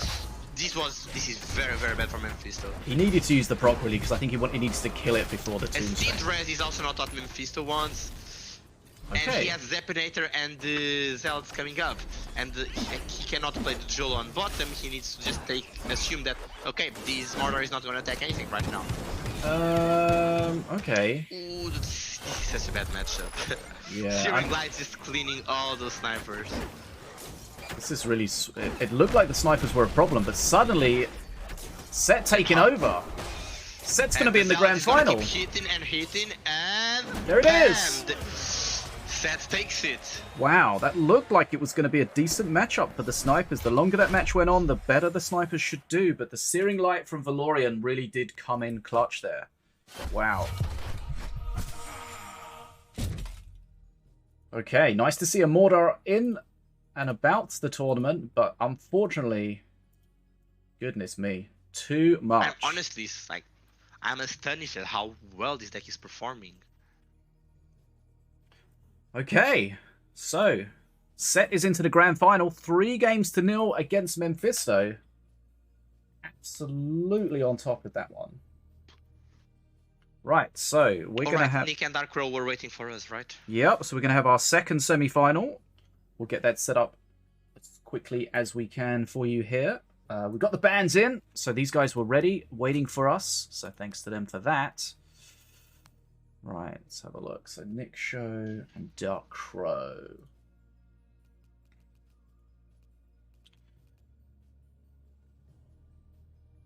So it's going to be interesting when we get to the final to see what Set's going to play, because he played the same, basically the same deck, just different masters 3 times in a row.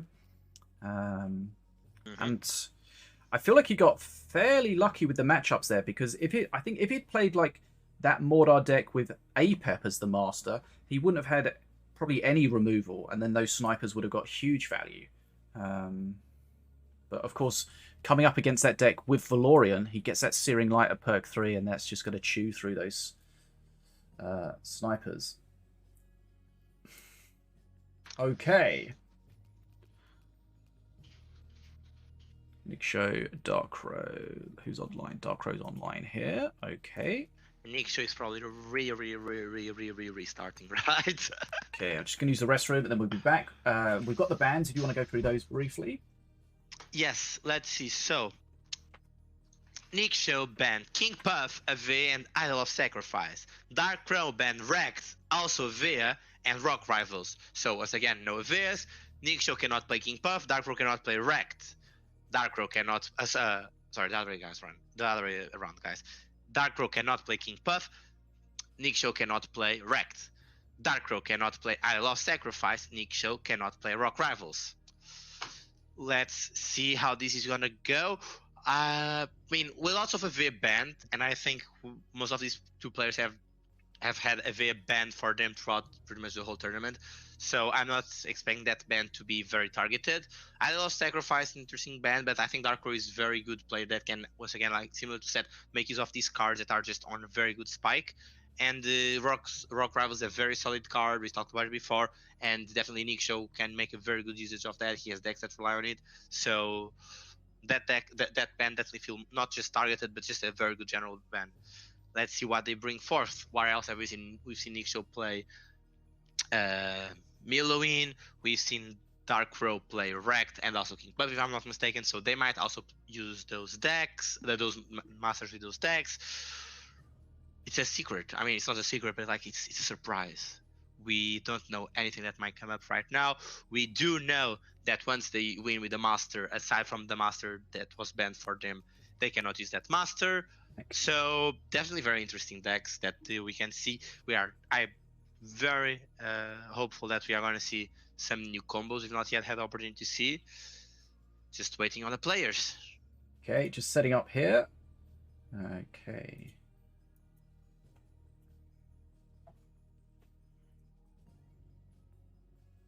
So Set is waiting in the final, and he'll play Nikshow or Darkrow.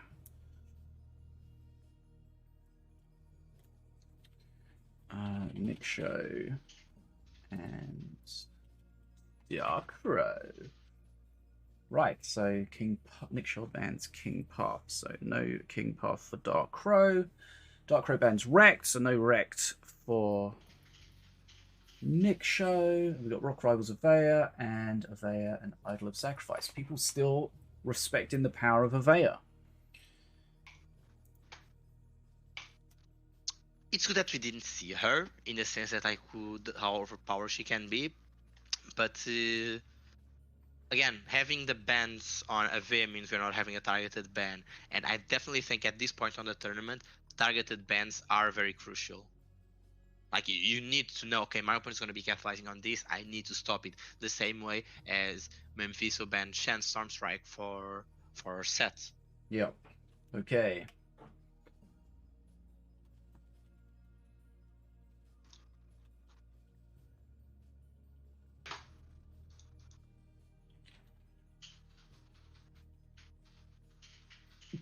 Right, so we're ready here. We're just waiting for those. Nikshow spectators set up.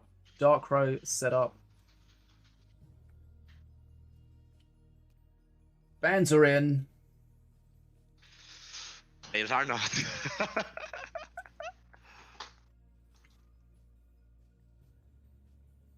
Yeah.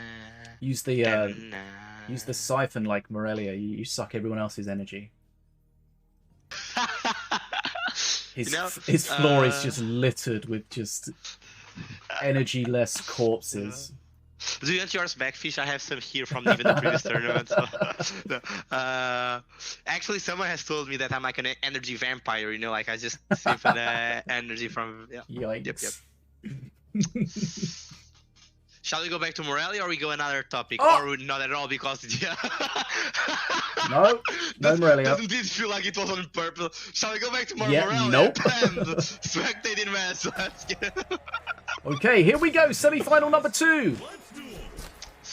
Darkrow is playing Millowin and Nikshow is playing King Puff. Okay, Nikshow immediately pings the Shroom. He's aware. He's aware. But aware of what? What's going to be on the Shroom? Okay, so there was Darkrow banned Rock Rival, but Nikshow didn't. Okay. So KP versus Morelia. Ardera? Oh, what's about to come here? Did you know Ardera does 60 DPS, the same as a Cleaver? That's fantastic. Oh, combustion! Oh, that's going to be massive! What a fantastic combustion. Yep. Okay. Switch keeps the Ardera alive. Okay. Yup. Fantastic. Air is great some DPS until there. it's not air anymore. Shrooms, dude. So many shrooms. Yep. That's a good and holy ground for the sake of the saving that. It's a shame that Ardera was not able to support these. Oh, the knockback actually saved the Zealots. That's still a very scary. So remember, the way that the rampant growth works is it will heal. What's it? 100 per shroom, something like that. And then it's if it's a Zenshi minion that doesn't have giant growth, it will give it giant growth. Very true. All the shrooms are out though because of that, because it consumes all the shrooms. Yeah. That's not necessarily bad because as we can see and have seen in previous matches, Darkrow is playing Shen's Shock Stick, and that just charges the moment you plant the shroom, not by the amount of shrooms you have. Interesting swap here. Oh, because there's He's an going to Ardera combust coming. this, surely. Look, Can he kill it quickly enough? No. dude, and look at, as you said, the DPS on that Ardera. Like, the snap freeze here is being fantastic, honestly. Snap freeze here is just fully shutting down the Ardera. That looked like she was still DPSing while frozen, at least visually. The animation or the health bar going down? I don't know, just the animation, I think. Don't units get frozen on the pose, as they say, as like on the state of the Yeah, animation they are in? possibly, yeah. I've seen the near dragon, like the dragon near be stuck when he's like, "Ugh!" and then he's just like stuck there with his mouth open, like that's very uncomfortable. Right, XP lead for Nikshow. Definitely a manageable amount for Darkrow, especially if he's playing rock rifles. Shen Shoxy he's not done before as well. So double push coming is a very scary one. That's a Shen Shock stick. Yep. Called it. That was. And he still has the deep freeze for that Ardera. Scary. Protect the Ardera. Scary. Protect the Ardera. Remember the Ardera does have that on-death ability where she's going to rage everything. Oh! Rampant! This is it. No, Nikshow does not have the tools to handle this right now. He doesn't kill it quickly enough. Huge. That was Combustion. huge. Oh, the impetus! Wow, that was a fantastic impetus. But what the hell? That was insane. He pretty much went to full health. The heals he gained from the giant Wow. growth plus the health. Wow. As that impotence That was blast sick. went off, there was a Pom somewhere screaming in delight. Yes! And a very interesting combination, getting damage and killing the Jing. But So you you see this double push, how does he handle it? Like, the Ardera is a fantastic one, but he doesn't have the tools for it. Like, No. to support it. Look at the hill! Lost Legionnaires? No lost Legionnaires. And now he needs to handle that. This is not the okay, to the home threat. It's gonna That's just stop. face Oh, damage. that's so much face Yep. damage. That's one decent hit from that guy. Zealots are probably gonna go top. Zealots top, yep. Face going, ooh, that, okay, more impetus. Like, that's already a new rock rivals, and if you think of Okay, it, perk that's 3 the now. perk. Does that change things? Let's find out. I don't think it's gonna change. Like, look at it. Like, Dragcross already managed to come up on experience. This is fantastic. Wow, the pressure. Golem is so thick. Oh, it's Wow. such a big boy. And now he's gonna heal There a it bit more. is. Wow. Honestly, hats off to Darkrow. This is the first rapid growth deck I see being as successful as this is being. Wow. Wow. Just the heal was insane. Okay. Unbelievable. Nikshow was kind of lucky that he got the Impetus Blast. That saved him earlier in the game, or at least prolonged it. And of course, the way that King Puff Yep. works with that free wait, spell wait. is... The impetus was the free spell. Yeah. Oh my god, yeah. Oh And my of course, god, I the forgot way about that his King last Puff- hand. The way the free spell works at the moment, and I don't think it's entirely supposed to, but you get the same spell for the entirety of the game. Yeah. I don't think that's gonna change that soon, though. I don't think so, but I think it should do. It should. I don't think it's going to, but I think Definitely it some should. consistency you can count on, and it's a very interesting one. Yeah, I don't know if it's designed to be like that or if it's just happened to be like that, but I don't think it was intended. Okay. So yeah, rampant growth got a buff, and wow, A small buff, right? It was a small buff. just the extra shroom, but it had previous buffs as well, with the shrooms doing extra healing, and they changed the way it worked. So remember now, it gives growth burst shroom to giant growth, sorry, to a Zenshi minion. It heals them per shroom, and it also does the knockback and the stun as well on the enemies. So really powerful at times. And we can see now that Darkrow is using Ravager while Nikshow is using Ratbow, and Darkrow appears to be doing something very similar once again. Shan Shock, Seek, Rampant Growth, lots of shrooms all around. It's a different deck, but similar strat.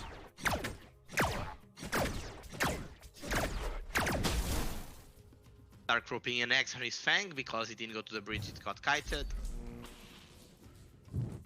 Here we go. You see the knockback there? I mean, the heal wasn't incredible because it hadn't taken much damage, but he's holding. Bang It's just a hits. shame that it's against the defense, because honestly, the defense was just like, defense didn't care. Like, knock mean, me that- back, okay, you heal, okay. That thing would have been difficult to deal with if it wasn't on the defense. So, right. Here we go. It's Perk gonna 1 be push. threatening. It's no longer gonna be threatening. I mean, the other way around, it's now gonna be more threatening. Like, Dark Roll is also in a somewhat of a threatening position, not anymore. Slowing everything there. Okay. I feel like he could have kept that aimbot alive at the bottom there. Probably kiting that guy, and then the Fizzle Chopper there. Fantastic. The Chopper, this is a rampant growth, by the way, I bet. And Here it Force comes. Room's rampant growth. Force Room's rampant growth. Massive heal. Okay. Yep. We don't see rampant growth much at all, but we may see it more now after this. Yeah. I mean, I'm loving it, honestly. Like, the design of the card is really, really fun, really, really good. And seeing it right now being so fantastically executed is amazing. Fantastic push from the Prison Construct on the Fang there.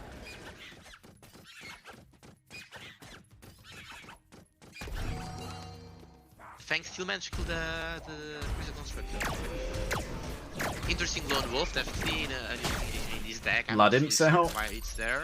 We saw some terrifying blood impaction earlier. We don't want to see that again. Not very certain about that chance. I Okay. mean, it would have been...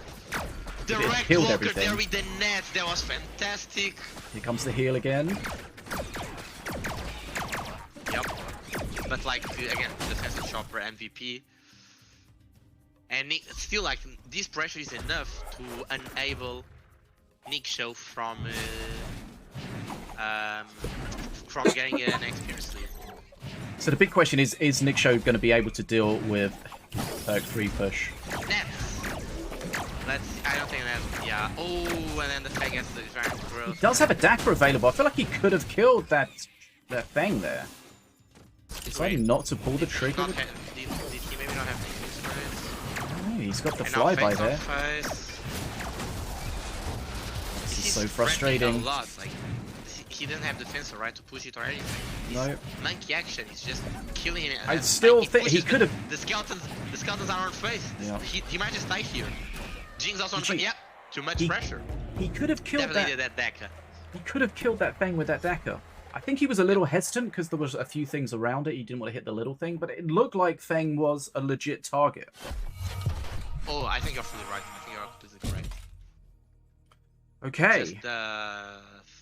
Just the fact that the Fang pretty much healed a lot, and then got the growth burst, the giant growth already had. Like, just the heal he got, all that utility, it's very big. And we Yep. saw it like just the Fang tanking on face with the unholy ground behind. Bam, have health, take it. Yeah, and sometimes those units Oh wait, with I know why. Sorry, I was Why? wondering why is there a lone wolf on that deck? No, of course, lone wolf is a curse that gives Fang spirit. yes. So yeah, those There needs to be a opportunities reason. where he didn't take the opportunity to kill the Fang and then it gets healed and you really regret that opportunity. No, and the mastery, you know, like we are all watching this and we understand, like it's not like he's just abusing, not like he's doing something super easy to do. No. He's getting his shroom puffs on the bridge to get some extra plantations. He has the jade flingers as well. I really like that. Just three cards, like shock stick, It's nice shock because stick, rapid growth, and flingers. Those Yeah. three cards, and it's more than enough to get shrooms going on. the shrews And, give power to the rampant growth and they give power to the shock sticks. So you're getting like double value out of them. Which is amazing. And exactly, like it's something you need to build up. Similar to how you build up Outlander tech, you build up shrooms. It's harder because you need to keep in mind that shrooms are only alive for 45 seconds, and but like the value, like Dark Crow was not just abusing or exploiting something. No. He had a very big mastery of the rampant growth. Yeah. It's very good. I mean, that's the kind of deck where you have a little bit of restriction with regards to the order that you can do things in. because you end up doing a rampant growth and there's not much, no shrooms there, or if you've got your shock stick and it hasn't been charged up. So there is a little bit of a downside to it, but you can see there's definitely a very strong upside. Right, game number 3. It's 2-0 in this best of 5. Let's go. To Dark Crow. Right, Dark Crow, which is now playing Wrecked with a different deck. It's no longer Zenshi. We can see a Rabbit Prowler though, so probably some stealing coming. And Nikshow is playing what appears to be a Cursed Millowin. A Cursed Millow. Can't say No I Morelia. like how this is look. Thank you. God damn it. I do like how. I do not like how this can go for Nikshow's side in the sense that the pressure you are going to apply with Slither, it's very big, and then a cursed deck likes to play late game, and I don't think Dark Crow is going to allow Nikshow to reach that late game with such leeway, especially when you're going Wrecked, which also allows you to put even more pressure. That Rabbit Prowler will let's just see. shred these skeletons. We're about to see that happen. Look at it. 3, 2, 1. Bam. Here we go. Boom. Next. Now just one Boom. bite, Next. 2 bites. Boom. Oh my god. That's And just she's a like, regular bite. I'm It's not not even a full yet. pounce. I'm not full yet, guys. I wanna pounce more. Fantastic Jing, but it's ooh, and the good part as well. The dagger falls gonna Oh, make it him still gets the jump. hit on face. Goodness me. We saw some games earlier how it was so close, just that one hit on face changed it a little bit, so he needs to be super careful. Yep, especially because he has, well, he does have the heal buff to heal. Let's see if he does it. But here's the thing, like, as the Millowin Cursed, if you're playing, whenever you play your Arcane Golem, when you're doing the Jing combo, which is 4 mana, when you're doing the Grenadier, basically a total of 8 mana, which you are kind of forced to play because of the weakness of Ascension, you are not progressing towards Ascension itself. That's not necessarily a bad thing. For example, you can try to delay Ascension when you have Toll of the Dead, so that your Toll of the Dead push consists of 1 more. In general, if you're playing a full Ascension deck, and you are aware of Toll of the Dead push, you can get 3 going on. If you do this trick of delaying Ascension, you maybe can get 4 going on. That's about it. I don't think I've ever seen someone go with full 5 on, but yeah, that's pretty much the point.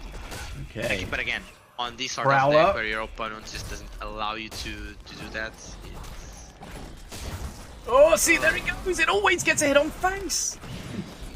and that's so penalizing. Oh no, and the Jing poison. is not dead for the poison as well. Okay, Nikshow fighting for his life in this tournament. The Dark Crow's 2-0 up and looking to make it 3-0. The power of Slither is being a little bit overwhelming at the moment. The third there. Like, in terms of how much experience he's behind, like 15, 20 experience, I think that's fine in Ascension. But like, you also need to leave. Yep. XP doesn't matter if you're dead. I would have Corpse Explosion top and not the Snake Druid. Jing top, I guess, yeah. And he get With this. the Jing. Oh, the heal puff goes down. He could have tried harder, but would it have been worth it? That's a huge push coming up, probably Rabbit Prowler behind.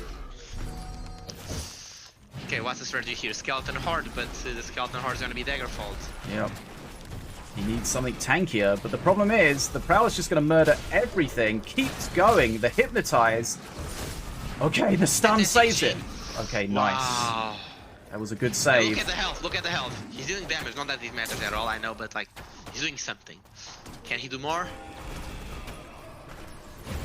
If he can get to perk 3, Nikshow, he could have a chance, but he's going to take a little bit more face damage here. There you see is a resource. Ascension. Health is a resource, yes. Ascension has been reached, so he will have some empowered cards. 5 mana away. 5 mana, 5 experience away from the third perk. Oh my god. So we've got those 2 So skellies close. ready to spawn on Dark Crow's face. We saw earlier such a close game with just... He didn't get the benefit of Ascension. Sorry, one of the Slither Bounds died. He had Dark Crow had an activated Prowler, but he managed to play it on time. So well, Okay. now he had to play the other one before. He's Can he got to stop handle it? this Something? Prowler. It's on face. It's on face. It's stunned. Okay, it's stunned. Oh, the It's one punch stunned. blast The was golem- failed. He went for the one and punch the golem blast. pushed the golem is very weak right now, but it managed to push the Prowler. Well, here we go. Needed. Dong time. 30 experience, but Nikshow can finally start applying pressure. His third perk, golems are big. He has the Ascension. Let's see, can he do it? This is the spot the Sensor wants to be. This is very recoverable. Yep, here we go. Salvageable. This is very salvageable. He's going to have a lot of pressure on face. He can do a corpse explosion on face right now. Then he has two coming up there. The Dark Crow just played Blood Imps. Okay, scary. Needs must. Help is a resource. 400 versus just under 400. This is super close. XP is in Dark Crow's favor if he can survive. The Prowler has been the thorn in Nikshaw's side. He's just gonna jinx all of Oh them. wow, that jinx huge. Here comes the He Prowler. on the bridge, That's just a regular Prowler. It's not. Yup. It's not because, rabid. Because the Jin killed it. The Jin killed the Slither Bound. I mean, it still killed just about everything. And look at his Jing on face. He's not doing anything, but he's doing something. And XP. bottom. That's the real. Rank. But like, he's okay. That's a very good defensive hypnotize. Golem up top. 5 XP to Mana Frenzy for Dark Crow. Oof. Nikshow. But Nikshow has his bridges. Does. The corpse Skeleton on explosion is face. Oh, Scout on the face and We the blocked missile it. block. Wow. And pushed away the Musketeer. Fantastic Musketeer. A new golem should be coming up right now. Oh no, Dark Crow is on Mana Frenzy. Can Nikshow come back from this? He's 14 XP behind. That seems like a long way. That's a lot. That's a lot considering you're facing a pressure attack. Rabbit Faller coming up for you now on top. How is he gonna handle this? Okay, there is not yet Daggerfall. There it is. Now Daggerfall, but the Daggerfall. No! Oh wait, what? Well, okay, that was something else. Okay. It feels like the Prowler jumped through the missiles. But Dark Crow has Daggerfall. He needs to cycle Daggerfall fast enough. Hypno does nothing really. There's another stun. Oh, it's so close. Skeleton's on face. It's not But enough. Probably even. Oh no, Nikshow's thrown to the left. Also sad. I really feel like the Rabbit Prowler jumped through the arcane missiles there. That was a lot of health. Although I'm not certain that would make a difference, considering even he had more health, he invested everything on the holding ground. That the Rabbit Prowler would have a good time defending. So that was. Oof. It's so weird to see a Milo with not many face spell options. Like when if you see a Milo against someone with like 100 HP, you think it's over. But he just didn't have those options, and the options he had were blockable.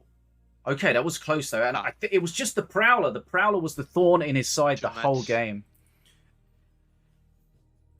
He knew how he wanted to handle it with the Horde, but the Horde gets cleared by the you got to be ready for that though. You know it's coming. You got to be ready for that next wave of defense. But what have you got after that? It's so frustrating. He did a great job, Nikshow, with the stuns from the Fantastic job, Long. definitely. But just not enough. Okay, Dark Crow 3-0. He is into the final. So now we're gonna have Set against Dark Crow. Yep, Set against Dark Crow in the grand final. So awesome game to see there. Both of the semi-finals have been 3-0. Set beating Memfisto 3-0, and Dark Crow beating Nikshow. But I'm sure Dark Crow will have watched the Set match, and I'm sure Set will have watched the Dark Crow match, assuming his internet is working. So it'll be interesting to see if they adjust, because Set, of course, played the same deck, except the Master, over and over again, with that Zip Sapinator. And then, of course, we've had Dark Crow using we saw a couple of times using the power there of the Rampant Growth, which is so strong. But let's see what they decide to do, what they decide to ban, and how they play around what they're seeing. Wow. Okay. That is it. We are almost at the grand final. Thanks for joining us. This is GGtoor's Night's Duel number 19. It's the 19th of December. I'm here with DfogoX.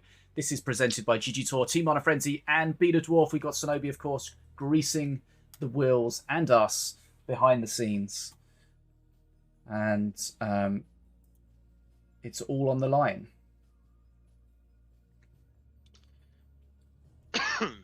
So let's see. Dark Crow potentially joking about banning Zip in the final. We'll see if he does that or not.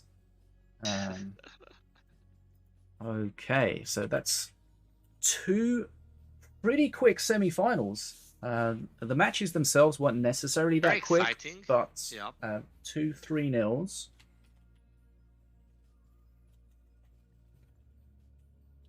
One thing to note is Nerzel's not here today, and I know that Nerzel is always somebody that Set hates to face. So when Nerzel was unable to make today, Set was far happier with his chances of progressing in the event. But of course, you know, you've just got to play who is there. And we'll see all of those players in next month's Invitational. Right, so let's get set up here. We'll wait for the bans. The bans could be really important here, because there's some specific decks, especially that Dark Crow deck with the Rampant Grove, that has been disgusting. And it could, you know, how do you deal with that? Those hills are massive. That's what, that's a four. They heal for 400 each, right? Those shrooms. Yes. And we've been having heals. We've been having 4 of those at a time. So that's a 400 heal. And the knockback and the stun. Wow. It's really nice to see a card that we haven't seen for a long time. I feel like Rampant Growth has been a card that's been difficult to figure out its strength, because it's just had such a low play rate. People just haven't really got on board with it. And you know, is that because it was weak? Is it was because they just couldn't really figure out how best to use it? So then it gets kind of a few buffs to bring it back into the consciousness of people, and they're like, actually, this is strong as F. Pretty much. I mean, it definitely goes to show how just because when a Guardian played does not mean the card is necessarily weak. But at the same time, I think as we mentioned, it's not just completely strong, bust, and so on. I think it goes to show you need to have the mastery. And I mean, some cards are more like that, and that's fine. Like, you need to fully understand how some things work so you can get maximum value. And we are here watching the top of the top players, right?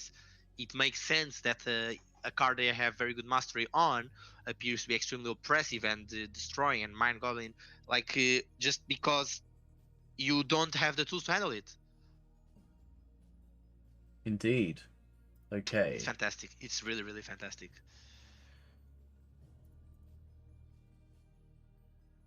Right. Predictions going up. Ta-na-na-na. Right. Points coming in. Like, I love how the first bets were like very small point. I guess a small point here, a small point here, and then Dark Crow had a little bit more small points, and then someone bam, 20k on set. Let's go. Someone's expecting a set victory. Right, so let's make sure that we've got this set up. Set.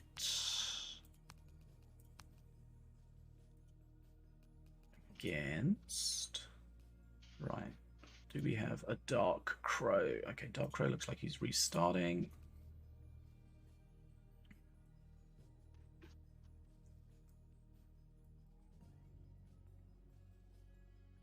I feel like your message there is market manipulation.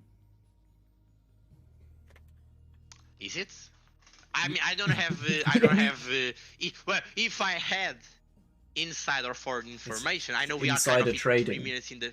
Yeah, I know we are 3 minutes into the future for him, but nothing has happened yet, right? It's not. It's not like I've seen the end result already. Yeah, but you say that, and then everyone puts their money on Dark Crow, and suddenly, like, if he wins, they get nothing back because everyone put their money on him after you said it. Exactly, it's fantastic. And look, appreciate this. Appreciate what's about to happen. Appreciate about to happen.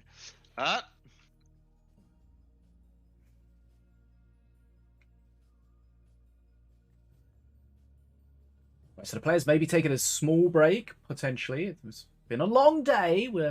I mean, it's been quite a quick tournament so far. We're 4.5 hours in, so we've had some quick semi-finals. We're just seeing what's going on. We're just waiting on the players' bets. Not the bets, sorry. I mean, the players can bet if they want. The players can bet, but that's not what we're waiting on. We're waiting on the bans. Okay, we've got the bans. Right, Set has banned King Puff, Avea, and Rabid Prowler. So no King Puff for Dark Crow. And Set, no, I've said that. And Dark Crow has banned Apep, Avea, and Defenso. I'm quite surprised there's so many Avea bans. I'm also very surprised. I mean, we've seen none of these players touch Avea right now, but Avea is still there. This tells us a lot about the card, but definitely we can see how the other bans are very targeted. Dark Crow banning Apep just shuts down that APEP deck we've seen, which we now know it's not an APEP deck. It's just a very strong deck. But then again, that's why you also have that targeted defense with Chopper. Like it's just a card that counters most of what Dark Crow is going to try to do, and it's also a card in that deck, so it's very specific ban. Same for how Seth is banning Rabbit Prowler. So Seth was just watching these matches. He's probably like, I can handle the Zenchi thing, but that's still the reason why. Let's get the Rabbit out of the way. So, yes, information is power. So talking about the Zenchi thing, do we think that the Zappinator would be good against that kind of strat? You know, it's good DPS, it's a good stun over and over again. You know, that's kind of what you need against the big hitting golem. I think I'll put it like this: if you use your ability, it's a fantastic. I think this says a lot right now. So, yep, that's just gonna stay with that one. It's very true. On his own, without the ability, not great. If you use the ability, which does exist, Set, look in your hand. He's like, what is this thing in my hand? What is this? I've never seen this card before. Is this a bug? I better not use it. Like a new card, but why do I have a new card? I don't understand this. Yep. Okay, so hold on. Dark Crow Set. Are we ready? I'm ready. Who's gonna be on the main screen? Set. Right, let me just quick do a Discord announcement to let everyone know it's final time. It's final time. It's final time. Well, people just put even more now on set. I'm loving this. So, Fish, you have a pool. Oh my god, even more! Fish, you have a pool with 500,000 points there. Wow. You're welcome for the market manipulation as you go. Nice. Thanks, Elon. Oh man. Okay. I can't see. Okay, well, it looks like we're going in anyway. Okay, I was going to check. Are we going in? Something's happening. Okay, it's grand final time. Let's go.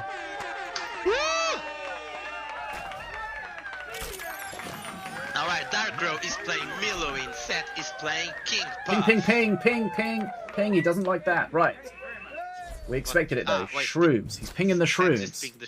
Okay. KP for Set, as Dfogo said, and Millowin. No Morelia yet. Do you dislike that ping actually? Because right now he just planted 3 shrooms that automatically tells you he has rampant growth already in his hands. And now he planted the last one, so now you know he has Shen Shock Stick and Jade Flingers in his hand. Right. And if you are like putting all possibilities, you know that's very likely that his Shen Shock Stick has 4 stacks. So it's bad, yes. But let's keep in mind the shrooms do tell information about what's going on here. Looks like a couple of the shrooms just disappeared though, so one thing I'd like to see is some kind of indication of the shrooms. Maybe they could shrivel or something. Yeah. Or just have like a small aura around them. Yeah. You know? They could slightly I would like to change see the color same or for something. buildings, but buildings they have health, I guess. We don't need to worry about that for buildings. So. Okay, so Set immediately knows the strat that is coming from his opponents. Bam. Oh, okay. That's a calculated shock rock, right? Because he knows the strat. I mean, he wanted to deny it, but I don't think he needed the shock rock. I think it was okay. Let's see this pressure. To be fair though, that was the Rock Rival's first push, which was very smoothly handled with the Stamp Freeze. So. Okay, so we got one shroom out, picked up by the Battle Monkey. Avea spawned in the pocket. Gonna get frozen. Now, does a frozen Avea trigger? That Avea is really something else. Shut up, Azali. It's because I just read Nikshow's message in the chat. God damn it, Nick. Get out. Okay, Azali survived. I wanted him to take a bridge to see if a frozen Azali triggered, but who knows. Right, a lot of shields proccing off. Set in a strong position at the moment. Definitely, and this is pressure that like you want to have as you're playing an Azali deck. Very interesting how he just put an activated Jing when he's just playing a Zinchi deck, but okay. Right, here we go. He would not play the rampant. Oh wait, he managed what? Wow. Okay, that's a very big save. That's a very big save because he's going to be a threatening thing on Set's side of the field right now. I don't understand why Seth wants... Battle Monkey. Oh, Battle Monkey. He's going to have to stun this. Needs the DPS. Doesn't really have... Oh, The G oh, the snap the freeze. snap The freeze, not yeah. does damage. And you see, now how does Seth handle this? I don't think he has the tools for it. Stun. Big Golem at the bottom. One of the proposed changes is making the Golem for Milloween mythic, because, you know, having these two Golems all scaling up at the same time is kind of disgusting. Set seem to be controlling this, but it's getting out of control. Next heal comes in. It's still very much out of control. That's the end of it. Yeah, Shanshot incoming. Bam. I think that play with the Azali there cost him the game. Like, you don't want to put your Azali against your opponent's rock rivals, especially when you're aware they have snap freeze. Wow. Yeah. And that's the power of Milloween and anything, really. It does mean we are no longer going to see that Milloween power, so... That's probably a good thing. Definitely a good thing. Okay, so Darkrow has won 4 games on the bounce. Maybe even more. Probably even more. Don't know what his quarterfinal score was, but he must have won the last game in the quarterfinal. So that's 5 on the bounce. So he's really in the groove at the moment. Set's going to need to bring him back down to earth if he can. Very true. And I think he can. We've definitely seen Set does that before. Not to mention Set didn't play his deck.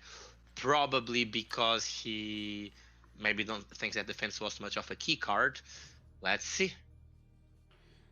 Again, the power of the rampant growth.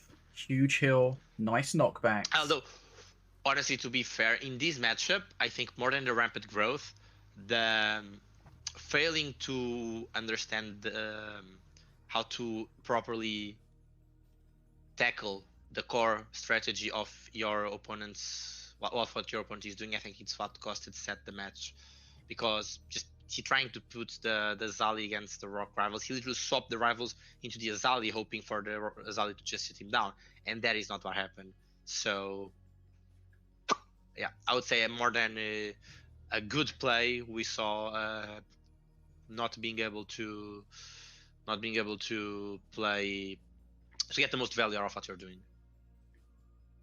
Okay, so I mean, we've seen that he's using this with different masters, this kind of strat Darkrow, so Set may have to be prepared to counter it. And he may have already been prepared to counter it, but it did not work out. I mean, he seemed to get some good value with Azali, got a bunch of shields, got a good push going, but the counter push was just disgusting. I think he could have handled that. Like, he had the tools. When he played Azali, he was at full mana. But like, then he just swaps the Azali into the Golem and plays the Horde into it. Like, I would have tried to play the Horde on opposite lane, get the shields there, get pressure going bottom, find a new way to handling top, that sort of thing. Yeah, the problem was he played the Azali and then the Horde, and then the Battle Monkey spawned, so he was like, oh shit. And then the Frostfield, whatever it's called, Snap Freeze, killed all of the Horde. And then Azali was just there on her own against a huge Golem and a Battle Monkey. Yep. I have to say, it was at that moment he knew he... Yep. Yeah. Beep. Right. But we're jumping in on the next one.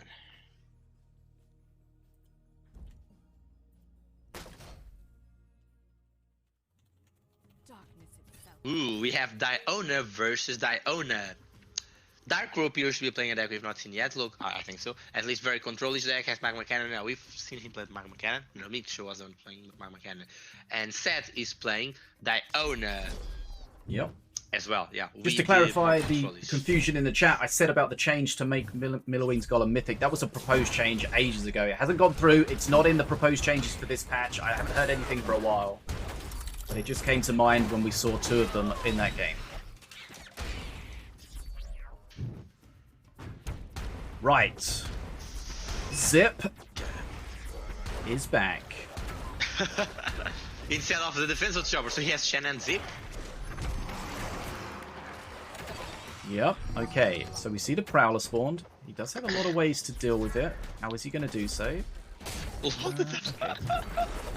That one is funny. Double trap at the same time. I mean, it didn't really do too much. Just kind of frustrating for Set. Takes a little longer to deal with it. Took a little bit of face damage. Not really an issue. So that curse is gonna make Shen lose 10 health per second. That's still something. And the curse is gonna make Zeppelin lose a lot more than 10 health per second. But then again, if you're not using Zeppelin as what it's supposed to, I don't know what you're using it for, so maybe you just don't use it as a tank as well. I mean, it's got a strong ability and a lot of HP. I mean, you're not using the strong ability, and you clearly don't care about the HP if you throw it into curse. Right, here we go. He's got to charge it up now. Boom, charged up. Trap behind. And Trap's not going to do much, but Nicely the handled. Magma Cannon is. Seth managed to get a little bit further on the XP though, but now it's Darkrow's turn to push. Ruffles! So he can capitalize on that. Ruffles saving that jump. Yeah, Ruffles actually helped there. That's a fantastic use of the spear throwers. And Magma Cannon is still leaving unkilled. Magma Cannon is insanely huge. Ruffles again? Ruffles Okay. now, yup. Already? Was that like... Seemed quick, right? Oh, 10 seconds, yeah. Right, Now we trap have the on the trap Prowler. there trying Can he to shut stop down. it? Not I don't think it sure. was enough. I'm not sure how many attacks a trap needs to do to shut a Prowler down. It got some decent damage out, but not enough. You can never quite tell until it's fully on all fours. How does Seth defend this pressure? That was a good one. He needed to do that. He could not afford to. I was waiting for that dog to jump over that Mountain Shaper straight back on face. That would be so sick. Like, insane. Not splitting Zealots, I guess he wants the pressure. Spear Gonna get throwers murdered throw at the them bottom into though. Magma. Oh, nice trap though. The taunt trap. Good. Oh, he didn't get the... Oh, the Magma Cannon gets shut down by the Rocket Scrat. Nice. There was a lot going on there, but the Prowler does spawn eventually. And now how does he shut down this Prowler? Tantrum Throwers and Shen. Very nice, very solid. Ruffles going for a definitely has a heal. good... Wait, he's gonna get it? Oh, he gets it. Yep, Ruffles Diana grabs a definitely heal. has a good time against Prowler as well, because if the Prowler jumps and he gets stopped by a bear trap, Diana's passive trap, he stops his jump. So, Sure. there's that to keep in mind. Oh, poor Shen, like, he taunted one, he stunned the thing that was taunt, then he didn't finish because her new taunt appeared, so he taunted that one. Lol. Ruffles But gets the Shen's XP alive, for the mana as well. and even if that Shen is almost dead, having a unit alive is still a threat, because that Shen can stand something you really don't want to stand. Beautiful trap there. Okay, yeah. Seth feels more in control of this one than he has in any of the other matches. I agree. For a while, for sure. Okay, can he close it out? He's head on XP. He has some extra XP going for him on his top bridge. Yep. He has a Taunt Trap, so he can't put pressure on that Prowler yet. But he hasn't really... That Prowler hasn't punished him too much so far. Does have some... Taunt trap. He's got double Taunt Trap here. He's going to be able to push solidly into this. Another taunt trap. Yep. Berserker Rage on the Zealot. Prowler goes down. That's a great trade. We've got that... Zealot's full HP, Shen's basically full HP. This is going to take a while and some damage for Darkrow to deal with. Is now even doing a crossbow trap on phase just to try to mitigate as much damage as he can. Set's got a strong XP lead right now. He managed to not take more than half health. That's like very controlish. Well, what would you expect from Diona, I guess. Annoying bear trap, but it's not very annoying if you just recharge your Zeppinator right now, which you don't have to. You really don't have This is looking a little bit scary. Here's the Mountain Shaper. Doesn't get the Prowler though. This could be a problem. Zip's going to come in and clear this up. XP is in Set's favor. He doesn't want to drop too low here because, of course, there are going to be traps available. Ruffles comes out. It's not a heal though. Trap at the bottom, not on face. Set down to 404 HP. Is the victory found or not found? We'll find out. And to be fair, I honestly think that Trap's Seth gonna actually doesn't deny the mind Prowler. dropping that low, considering how he once again didn't use the ability. Oh, those traps did a great job. Doesn't quite kill the Cannon Roller though. That's kind of annoying. Zip's going to be difficult to deal with at the top. Mana Frenzy is about to... Darkrow has no mana. Darkrow has no mana to handle that. Yeah, he's forced to play a taunt trap there, which is just going to make him stay there. Right, Mana Frenzy. Yep, I think Set's gonna be able to close this out on Mana Frenzy because the only face damage that Dragcrow has is the crossbow traps. And when you're playing as Nataraja that has a Ruffles that can heal, you probably cannot rely on that. So you need their utility. It's just 12, 13 mana, but it's more than enough. At this point, you can see Set is ravaging those bridges with all the utility he can. This is just so weird. It's like he's playing Zip without using the abilities, using Mountain Shaper, which you don't normally see in solos. Trap on face, though. Darkcrow knows that's his only chance, and the trap does do strong DPS, but he doesn't have another one for a while. He's going to be taking a lot of damage on his own face here. This is going to be Set fighting back. Damage here. No trap available. Zip for the finish! Woo! That was a Zip with one charge. Wow. Yeah, he literally used the charge before Zip even did something. Okay. Some strange choices, but not strange in Set's mind. He's making them work. He's making them work. Okay, so that's one game all in the final. Darkcrow has won a loader on the bounce, but Set has got his name on the board. Okay, so that means that Set cannot play Apep as it was banned, cannot play Diona as he's won with her. Likewise, Darkcrow cannot play King Puff through the ban, and cannot play Milloween through already winning. So who are we going to see next? I'm sure we're going to see Darkcrow playing more of that Rampant Growth. Rock Rivals, you're muted, sir. I am going to bet on Valorian from Set. I thought you said I'm going to bed. Bet. I'm going to bed. I'm Good night, going guys. to I hope bed. you enjoy the rest of the tournament. Bye bye. I know you're not feeling well. I thought you were just like, oh, I'm not feeling well. Peace. No. I was not saying I was going to stop. I'm literally just going to be casting from bed here. Yep. Ah, okay, my bad. Look. Yep, this is my bet. All right. Nice. We are jumping into this third match right now, everyone. The fellow coming here from his bed share. As I was mentioning, we have Valorian from Set side, probably the same deck. Darkcrow is playing the Ravager we've previously seen with an insane usages of rapid growth so far.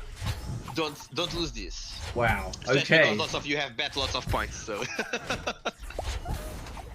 So the question is, Set probably knows what's coming. Can he deny it? I mean, so does Darkcrow, right? Yep. I mean, Set's only played this deck 18 times today. That's an annoying aggro, but hey, Shen is gonna play real nice with the that. Zeppanator. And imagine if the Zeppanator was restarting. Oh, it did! Okay, oh, but Shen goes down, right. And now you want to restart it again because you don't have Battle Monkey on face for very long. Oh no, the Because Battle of this Monkey! reason. It's getting turned round, the Zip! Battle Monkey needs to be dealt with. The DPS is going to go up from the units being next to it. Battle Monkey doing a lot of HP. Blood Imps there. Okay, big first push. Not over yet, but it will be cleared up. And this is something some people don't understand. So Zeppanator only locks onto a next target after he's reloaded. So he does his shot. If he kills the target, he reloads. I mean, he's the shot, he reloads. And if he kills his target, only when the reload is over is he gonna lock onto the next one. That's why, even though there was a time when the Zeppanator was reloading and there was no other unit around except the Battle Monkey, he still didn't focus on the Battle Monkey because he was still reloading. I don't like that. The rapid growth was not on the monkey though. That's something that it's a mistake, and the fact that the Mountain Shaper was also not ideal. So Zip is going ham. Here. Set's gonna live. Zip's down. Set's very low HP though. No, Set's gonna die. Set's gonna die Can't for stop this. this. Bam! Wow, and that's actually insane because Set had the Zeppinator on Darkcrow's face, and he could have capitalized more on it, but he also needs to defend. Wow. Amazing. And this was very quick. Okay, Darkcrow takes that. 2 games to 1. Right. Okay. So we thought that... I was surprised. Like, it looked like at the start their Set had a really strong defense. He had the Zip. He had Shen, which is, of course, is going to benefit from the stuns. But Shen ultimately died. I think it was the Shock Stick that came in and shut that down. True. The usage with Zeppanator's ability, I think it definitely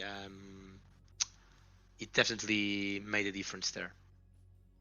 Like not being able to properly make use of the stun that unit is gonna give you just makes it so that Shen's gonna be less useful. Imagine if there was a defensive chopper and the Shen, that would have destroyed everything there. So, yep. That's a situation where if you think about it, you think, actually, I would have preferred to let them aggro on face and then try to deal with them. Because, you know, the Shen would have pretty much survived in that situation. Whereas he tanked with the Shen, kind of banking on the zip stuns to help keep him alive against the Battle Monkey and whatever else, the wolf that was there. But then that shock stick came in and murdered everything.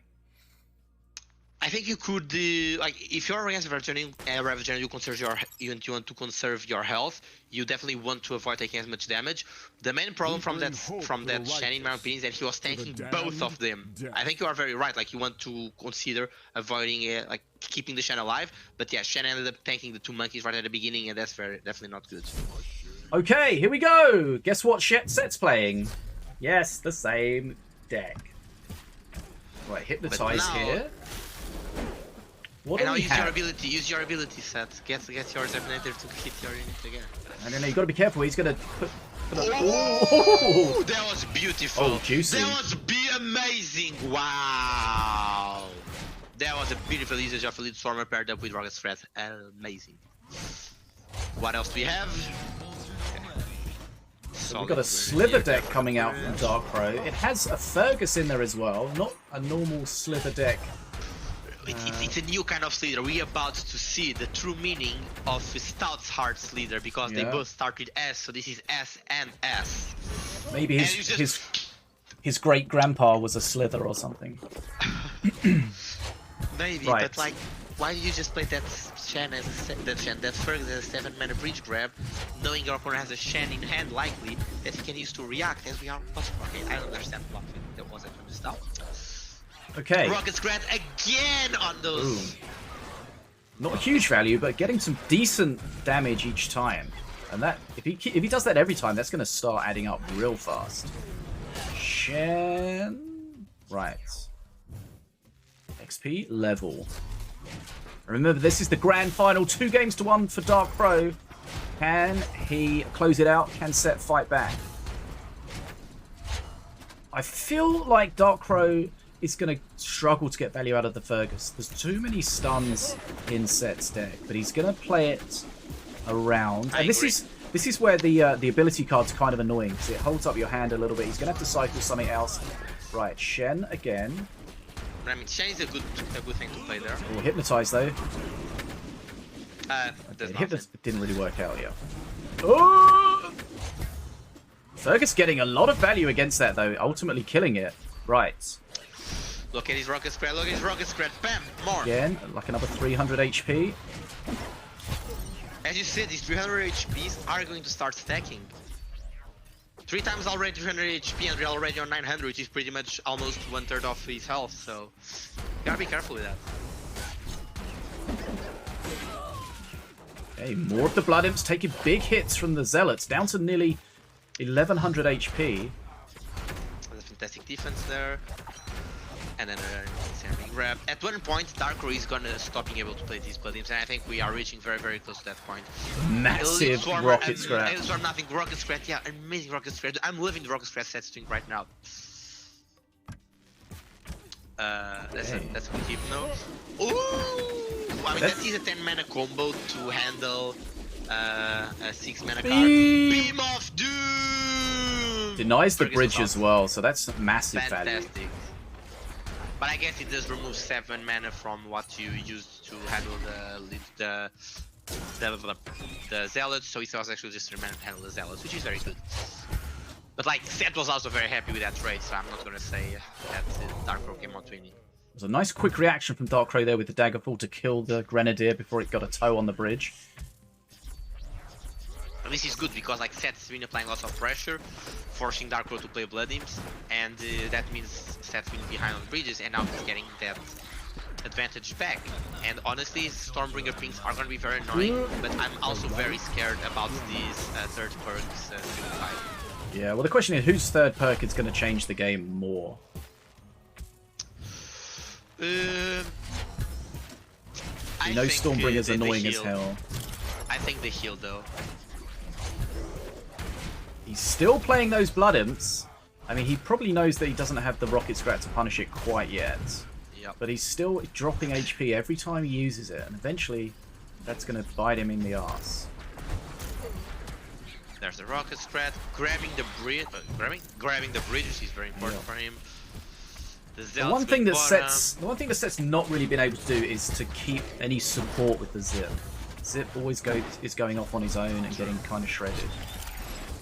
Look at his searing light. You see, look at his damage. Yeah, the double damage from searing light. Yep. Wow.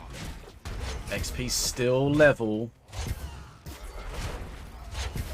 We're looking out for the blood imps from Darkrow. Set is much more present on this bridge right now than he was throughout the rest of the game. I guess, as you said, because Darkrow does not have the possibility of being like he cannot afford these blood imps basically. And another Shen. Shen go. Locking him down on the bridge is kind of annoying. Hypno's going to be nice here. Well, kind of. It didn't really do anything. The stuns into the Hypno were kind of a little strange. Another thing. Go. Okay. Wait.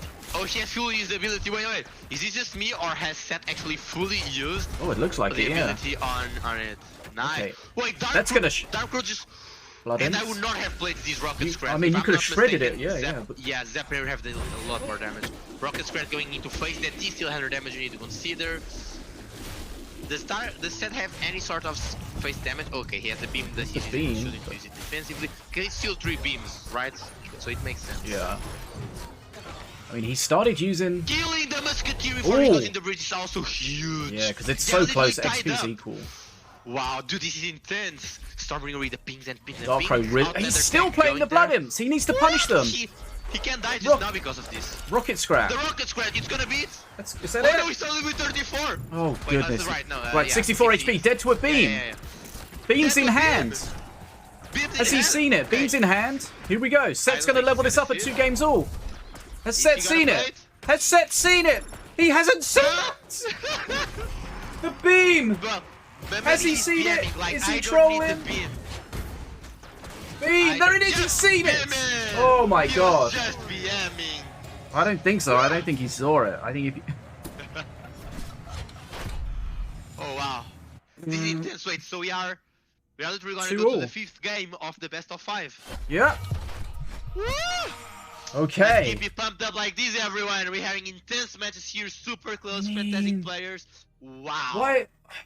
Why would you play the Blood Imps at that time? We've already seen Blood Imps get insanely punished earlier in the day, and whilst he didn't have the punishment for it, they were getting punished over and over again a little bit. Simple. Health is a resource. It is a resource, but he didn't have any left! He didn't have any left! He did split them so they couldn't be fully punished, but... That is called management. No, sorry, that is called mismanagement of resources. Mismanagement of resources. Wow, okay. So we've seen the two sides of the Blood Imps today for sure. We know how powerful they are as a cheap unit, but goodness me, when they get punished hard. And it was so close as well. So close. And yeah, we saw what we thought we'd never see. It was a fully charged Zips Zapinator. As many people said, Set's just been baiting us the whole time, and he has been saving these fully charged Zapinators through power for this last match. Just, I guess. Okay, so Darkrow, my money's on him going back to a giant growth strat of some description. He's not going to play it with Ravager, but he's going to play it with something else. Correct. Probably. There was a very interesting interaction with the Hypnotize and the Mark, where, for example, the Zapinator was already about to shoot his ray, and then the unit he got hypnotized with the Shen in front of him, but he still finished his hit, and Shen was about to stun the Zapinator, but because the Zapinator threw the ray at another unit, Shen focused and dealt 1 extra hit on that now stunned unit.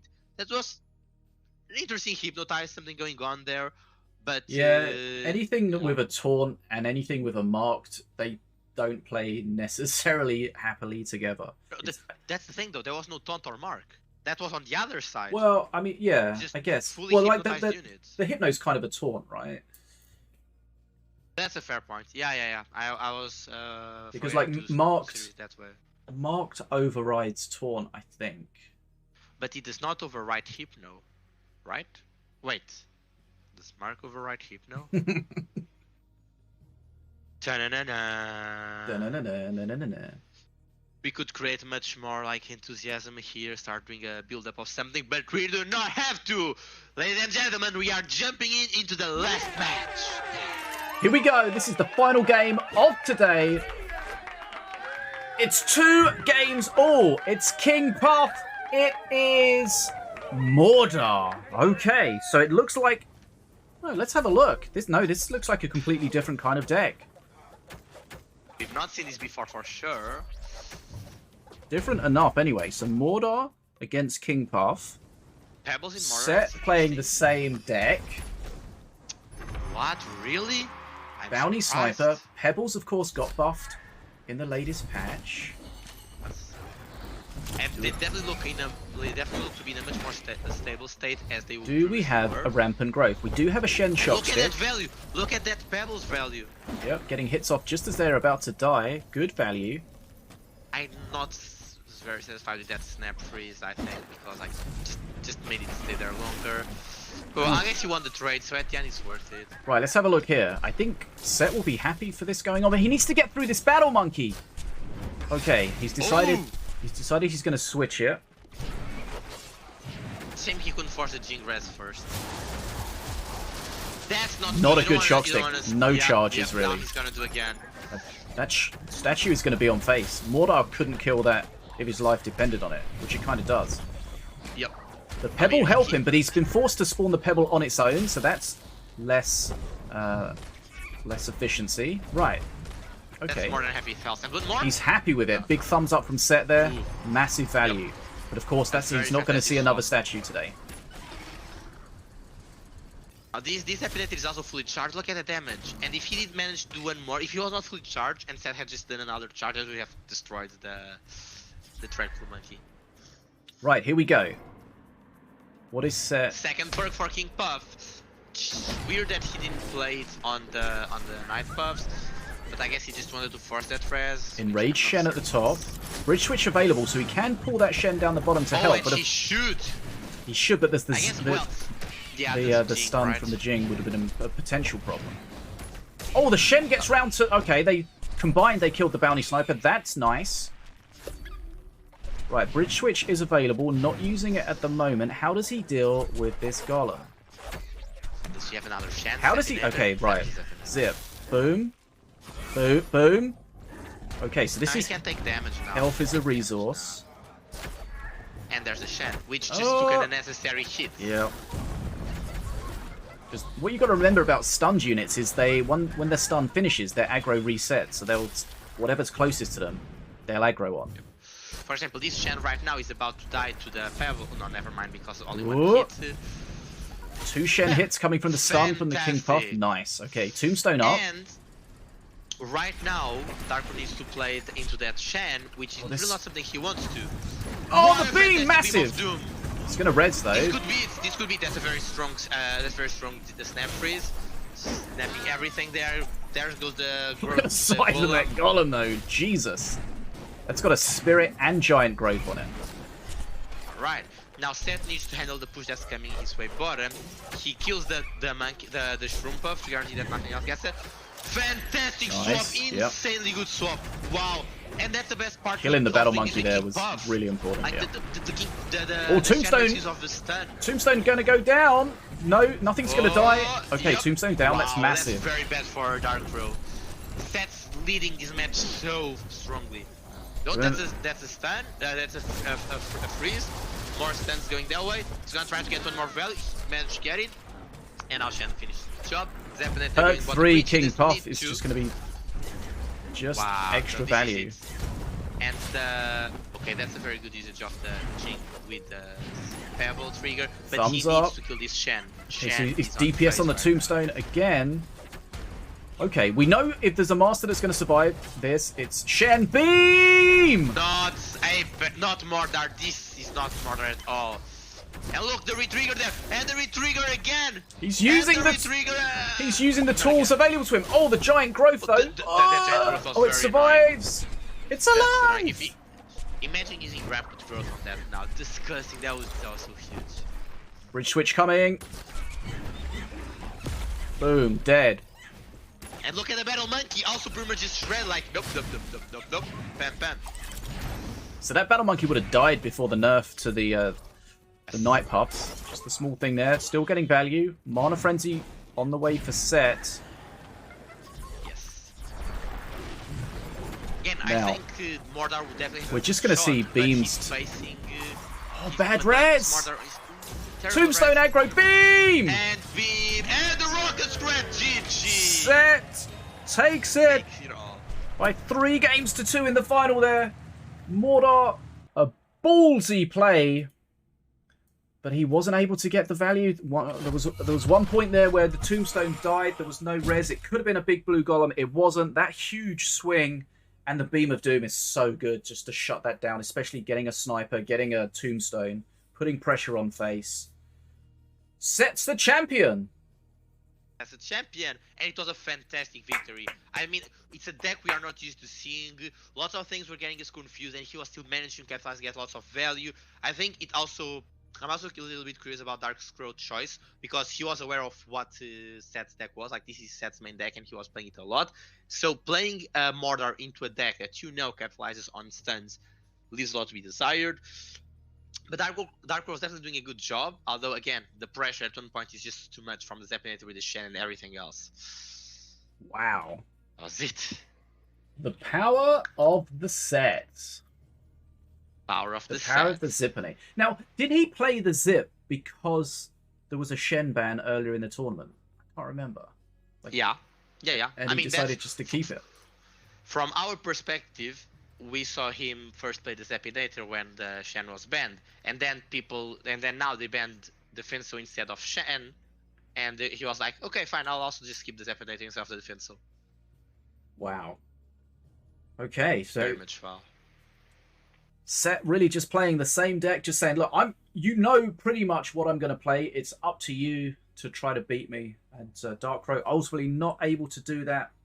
As you say, Mordor was probably a risky play against what he knew he was playing against. He knows the stuns are not going to play well with those big golems. Exactly. And Did we see this deck of Set lose ever again? I don't know. Like, lose ever? Not sure. I mean, he played it in the semi-final against Memfisto. 3 games to 0 there. Wow. Whew. One of the things in that game was that first statue from the Rock Rivals did so much damage to Darkrow's face. To the push, just yeah. wasn't able to deal with it at all. And then Set was just able to keep putting that pressure on that beam, 150 damage each time, shutting down a Tombstone. And we know... Killing something else in the way. Yeah, the sniper getting killed was always important. And we know that Mordor's going to get strong in that late game, but if you just can end the game Allow before him that to reach happens... there. If you end the game before the end game...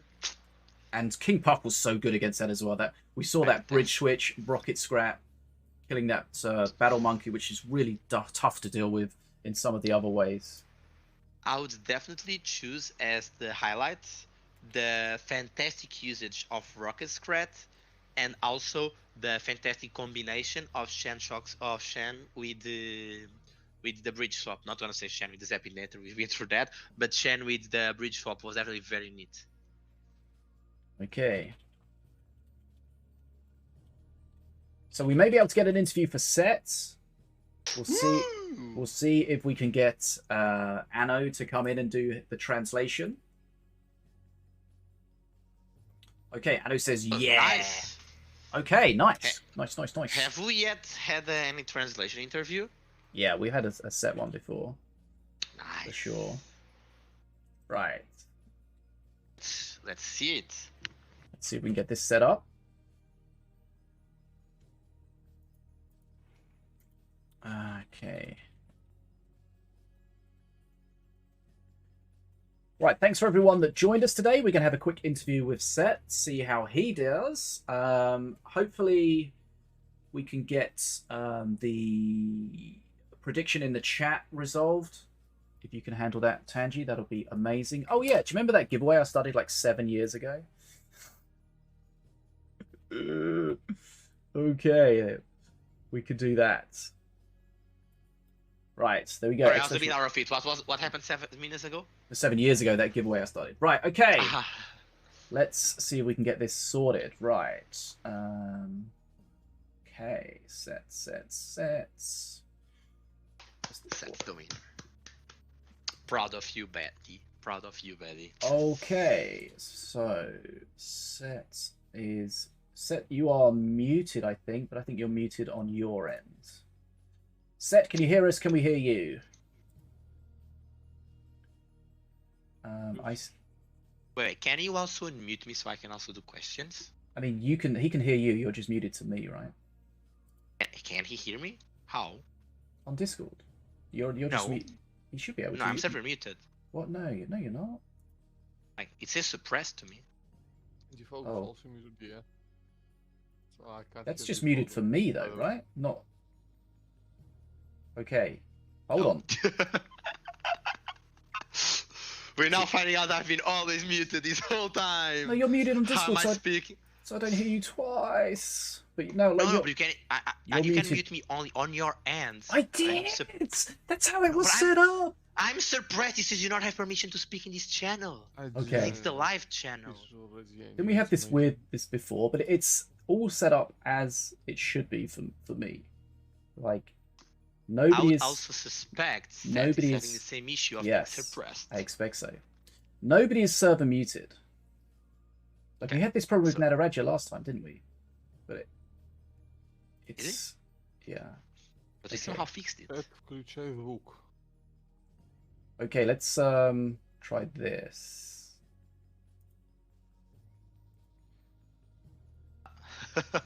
Okay, can you hear me now? Yeah, Hello. yeah, now, yeah. Okay, hold on. Right. All right. You hearing me twice now? Yes. Okay, now I'll Hello. fix it. It's Right. because I'm in your head. I'm in Yeah. your No, head. get out. Right. Some permissions are a bit wonky. Maybe. Right, Set. Congratulations. Thank you. How are you, my good friends? I'm fine. How are things? How are things over there in Ukraine? Because I know you were worried about your internet and your power, but everything seems to be okay at the moment. Оно? Пашет, как у вас дела в Украине? Знаешь, что ты беспокоился по поводу интернета и электричества. Да, у меня не было несколько дней. Ну, типа, вырубало. Везде по всей Украине. И у Фикуса так же само. Но сегодня у нас не выключали свет, но выключали интернет. Ну, лично у меня. Я играл против Dark Row, когда в Best of 3, то у меня выключили в третьем матче, но сразу же включили, и у меня не успела вылететь игра.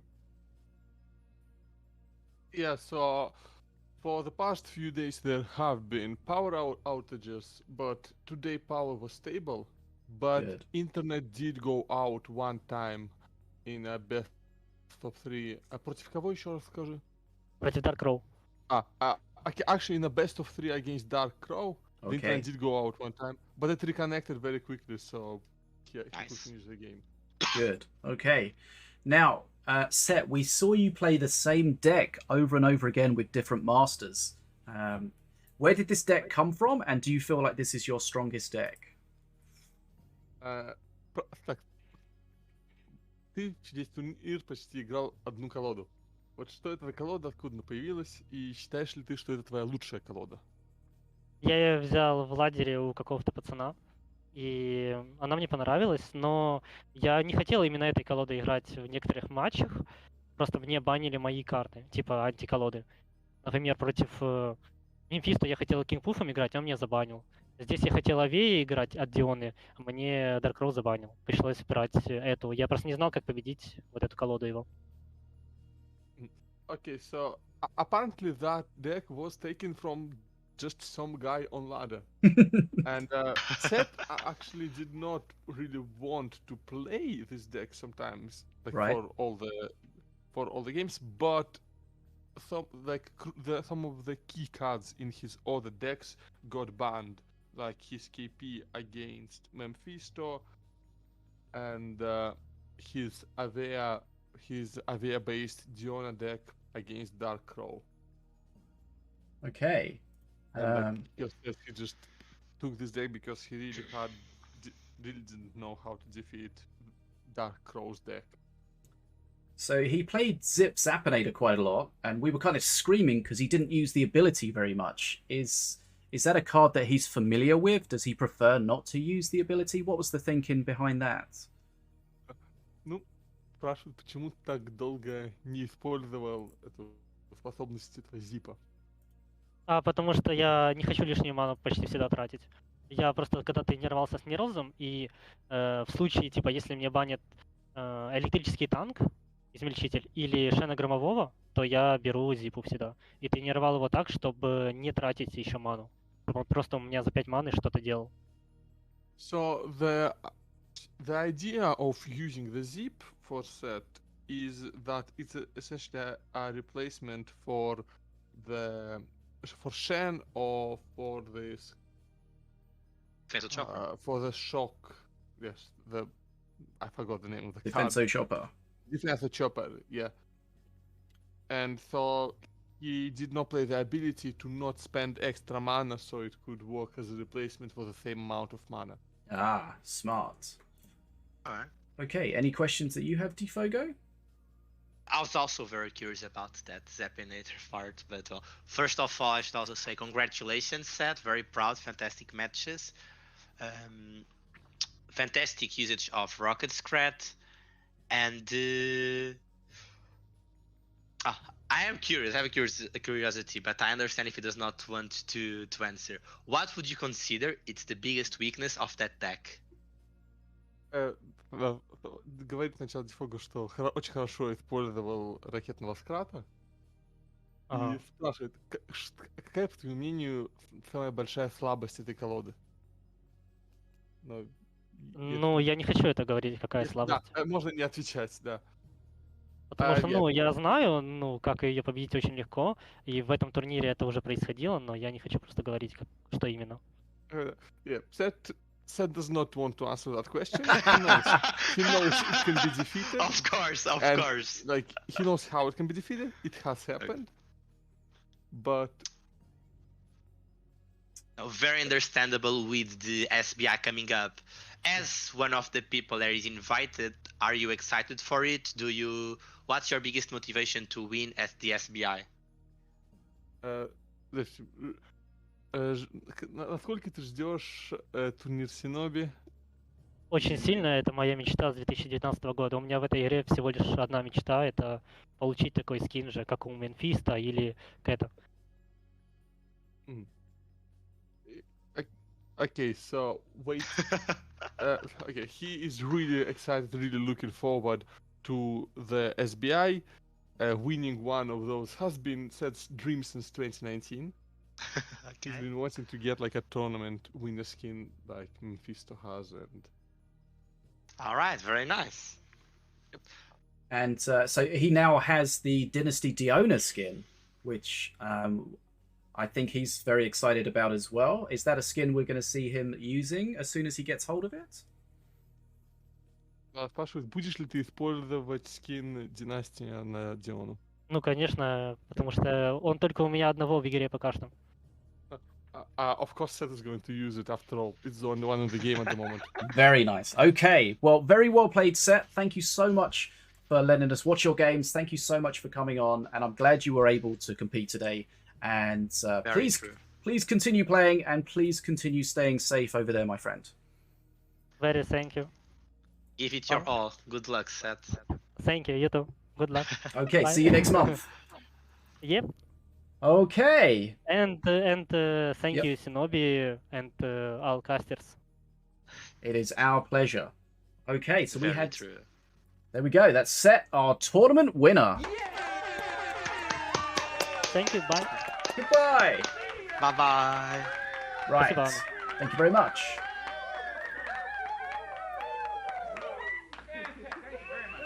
Okay. Now, right, so we're back. Right, okay, very well played. Anno, thank you so much for the translation. Couldn't do it without you. And then we have Set, the tournament winner, yet again. He already had an invitation to next month's Invitational, but he is going in there as a recent tournament winner. He now has the Dynasty skin. I know things are tough over in Ukraine at the moment, so the money that he wins from this event is definitely going to help him out. So that is great. Massive thanks to everyone that was involved in this event, from you guys at home, from DfogoX with me today, from Sinobii behind the scenes, and of course from the sponsors, GGtoor, Team Mana Frenzy, and BetaDwarf, the developers. Now, what do we want to do before we go? We've got a few, we'll draw some names for this giveaway. We'll do that quickly. We'll remind you again about the PTR. Go and get involved in the PTR, the test realm for Minion Masters. Go and join the Discord. We'll put a link in the chat. Go and test the proposed changes. Have a look at them. See what you think. Have a look at the new cards. See what you think. Give your feedback. Whether you try one or two of the cards, whether you try them all. Just give as much feedback as you can. And of course, if you've got any other feedback about balance in the game, is there something you don't like? Is there something you think is too weak and should be buffed? Give that feedback. This is your chance to have a direct line of contact to the developers. They will read every reply to that. So follow the instructions, go to the Discord, go to the PTR section, follow the instructions, tells you how to get involved, tells you how to submit your feedback. It's all super easy. The more people we get testing it out, the better we can make this balance for when it goes live. We see people complain about new cards. Oh, this is OP. Join the PTR and tell us. Tell the devs, I don't like this. This is too strong. You know, the more people that do it, there's always ways that sometimes get kind of not considered. Like, this card could be really strong, but only in this really specific niche situation. And then people don't kind of figure that out until it's on live. If we can figure that out on the test realm, then it can be balanced appropriately. Now, we're going to let's do this giveaway quickly. And let's draw some winners. Okay, show me the money. I'm just going to write these down. I'll send them afterwards. Show me. We'll do 3 winners. Boom. Karana World. And DfogoX. And Dfogo Tangelizer. Okay. Some very familiar names. Let's do another one. Pick winner. Boom. Set. There we go. That's an unfamiliar name. Have an extra win. GG. Okay, well, we had some great games today. The tournament, I think, overall was a little bit shorter than we've had in the past. We had some very quick semi-finals. We're not... And also 4 rounds instead of 5. Yep. I remember the previous one, I believe it was 5-6 rounds instead of the 4 ones we had today. As always, it's great. We see a lot of the different strats, a lot of the different masters. There was a master we didn't see, though, for the whole day, and Dfogo is probably going to cry all night about that.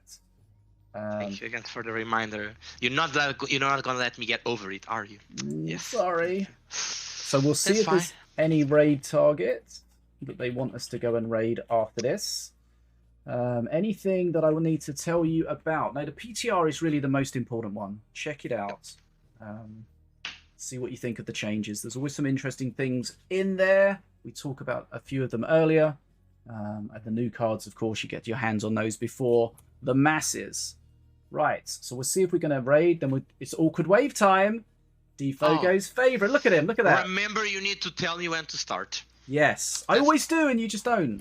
I'm waving. You need to tell me when. Oh, you're waving. There we go. So it's to start. There we go. No, not yet. Not yet.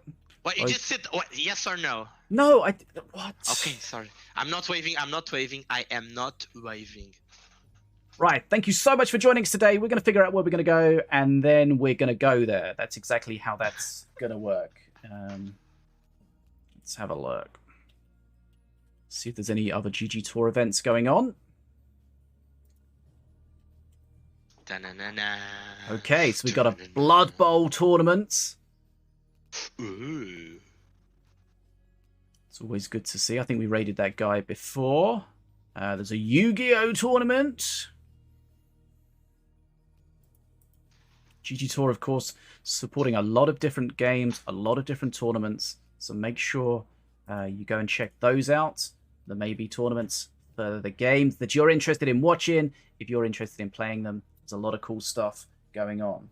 Okay, it looks like we haven't got a raid target, so we shall make we make a decision. Let's go. I think we'll go. What's the options? Yu-Gi-Oh or what? Yu-Gi-Oh or Blood Bowl, but I think we did Blood Bowl before, so I think we'll do Yu-Gi-Oh this time. Didn't we also once do Yu-Gi-Oh that someone misread as something else, and I was like, how is there a something? Maybe. I don't. I Right. remember that was one. I'm starting to wave. So am I. There we go. See? See? Just gotta wait 3 minutes now. It's fine. It's very fine. We have this chance to thank everyone for all the players for participating. It was definitely a very fun event. Thank everyone that was helping us on the background and all the supporters we have. This video is going to be on YouTube, right? Something like that. Yes, of course. Check it out on YouTube if you missed any of it. If you want to go back, look at some decks, follow some strats. If you want to see Fish sing birthday to a very important member of our community, also Yep. check it out again. And to Satan. how me? Sorry, Satan. He loves you. We know you love us, Fish. Somehow I'm still suppressed in your channel, and now I'm probably going to be permanently muted on your end only. But I know. What? No. He's not denying it, guys. He's not denying it. Time. That's not denying it. It's not the same as confirming it, though.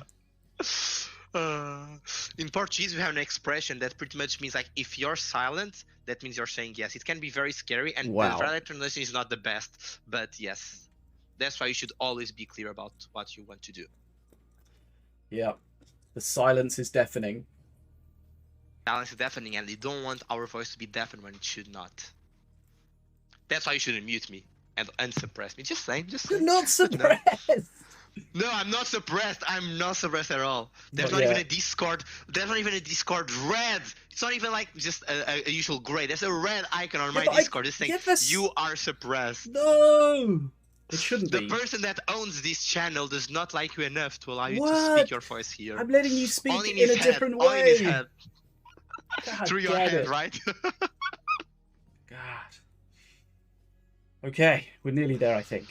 I'm waving with one hand Alright. and shaking the mana puff with the other. I forget that you always wave with your hand and not with your arm. That's why I get tired first. God damn it! I need to update my strategy. You're but not a whatever, that's professional. Not a professional fine. waver. I'm not a professional waver. I really don't understand how just do it with your hand alone. I don't know. Do you have your I don't understand. Like, what? How does it happen? Do you have your arm like supported on the table or something? No!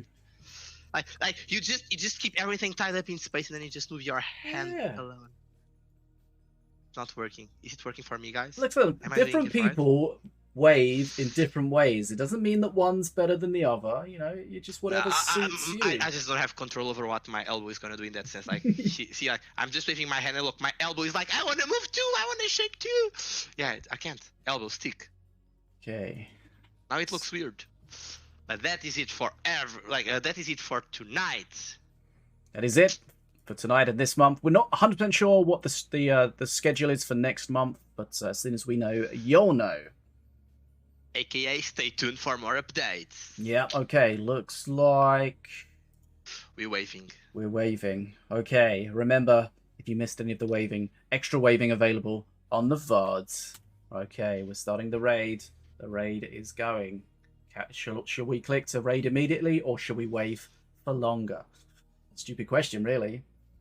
Yeah, Val already stopped. I saw you cheated. There was a moment where you stopped waving to type. Yes, because I have to stop and type. God damn it. Sorry for having to do more Why than don't you just... type with your feet at the end? Oh my god. Or the other way around, you type with your hands and you wave with your feet.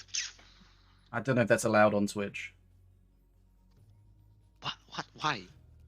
Because feet are sexualized! Oh, apologies. God damn I it, was you not aware you cannot perverts. show your feet clearly, because I think feet are just normal. Yes, I'm the pervert here. Thank you for Apologies. confirming, yes. Yeah, yeah, Okay. Okay, how we looking? Okay, 5 seconds until we're raiding. Goodbye!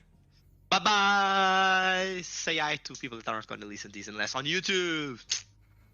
Bye! Bye! Okay, raid, go on, raid! Do it! Can't you just push it at this point? Oh, you can do, yeah. Ah. There's like a countdown, and it gets to 0, and then it just carries on for a while. still far from 0. I would say it's like 10, 9, 9, 8, 7, 6, 5, 4, Oh, this might be 3, perfect. 2, 1, 0. Yeah. I mean, Oh that was my like God. a 0.1 second delay, but I was There we go. fantastic. Boom. I'm proud. Let's go. I'm proud Okay. of that one. If anyone got left behind on the raid, there it is.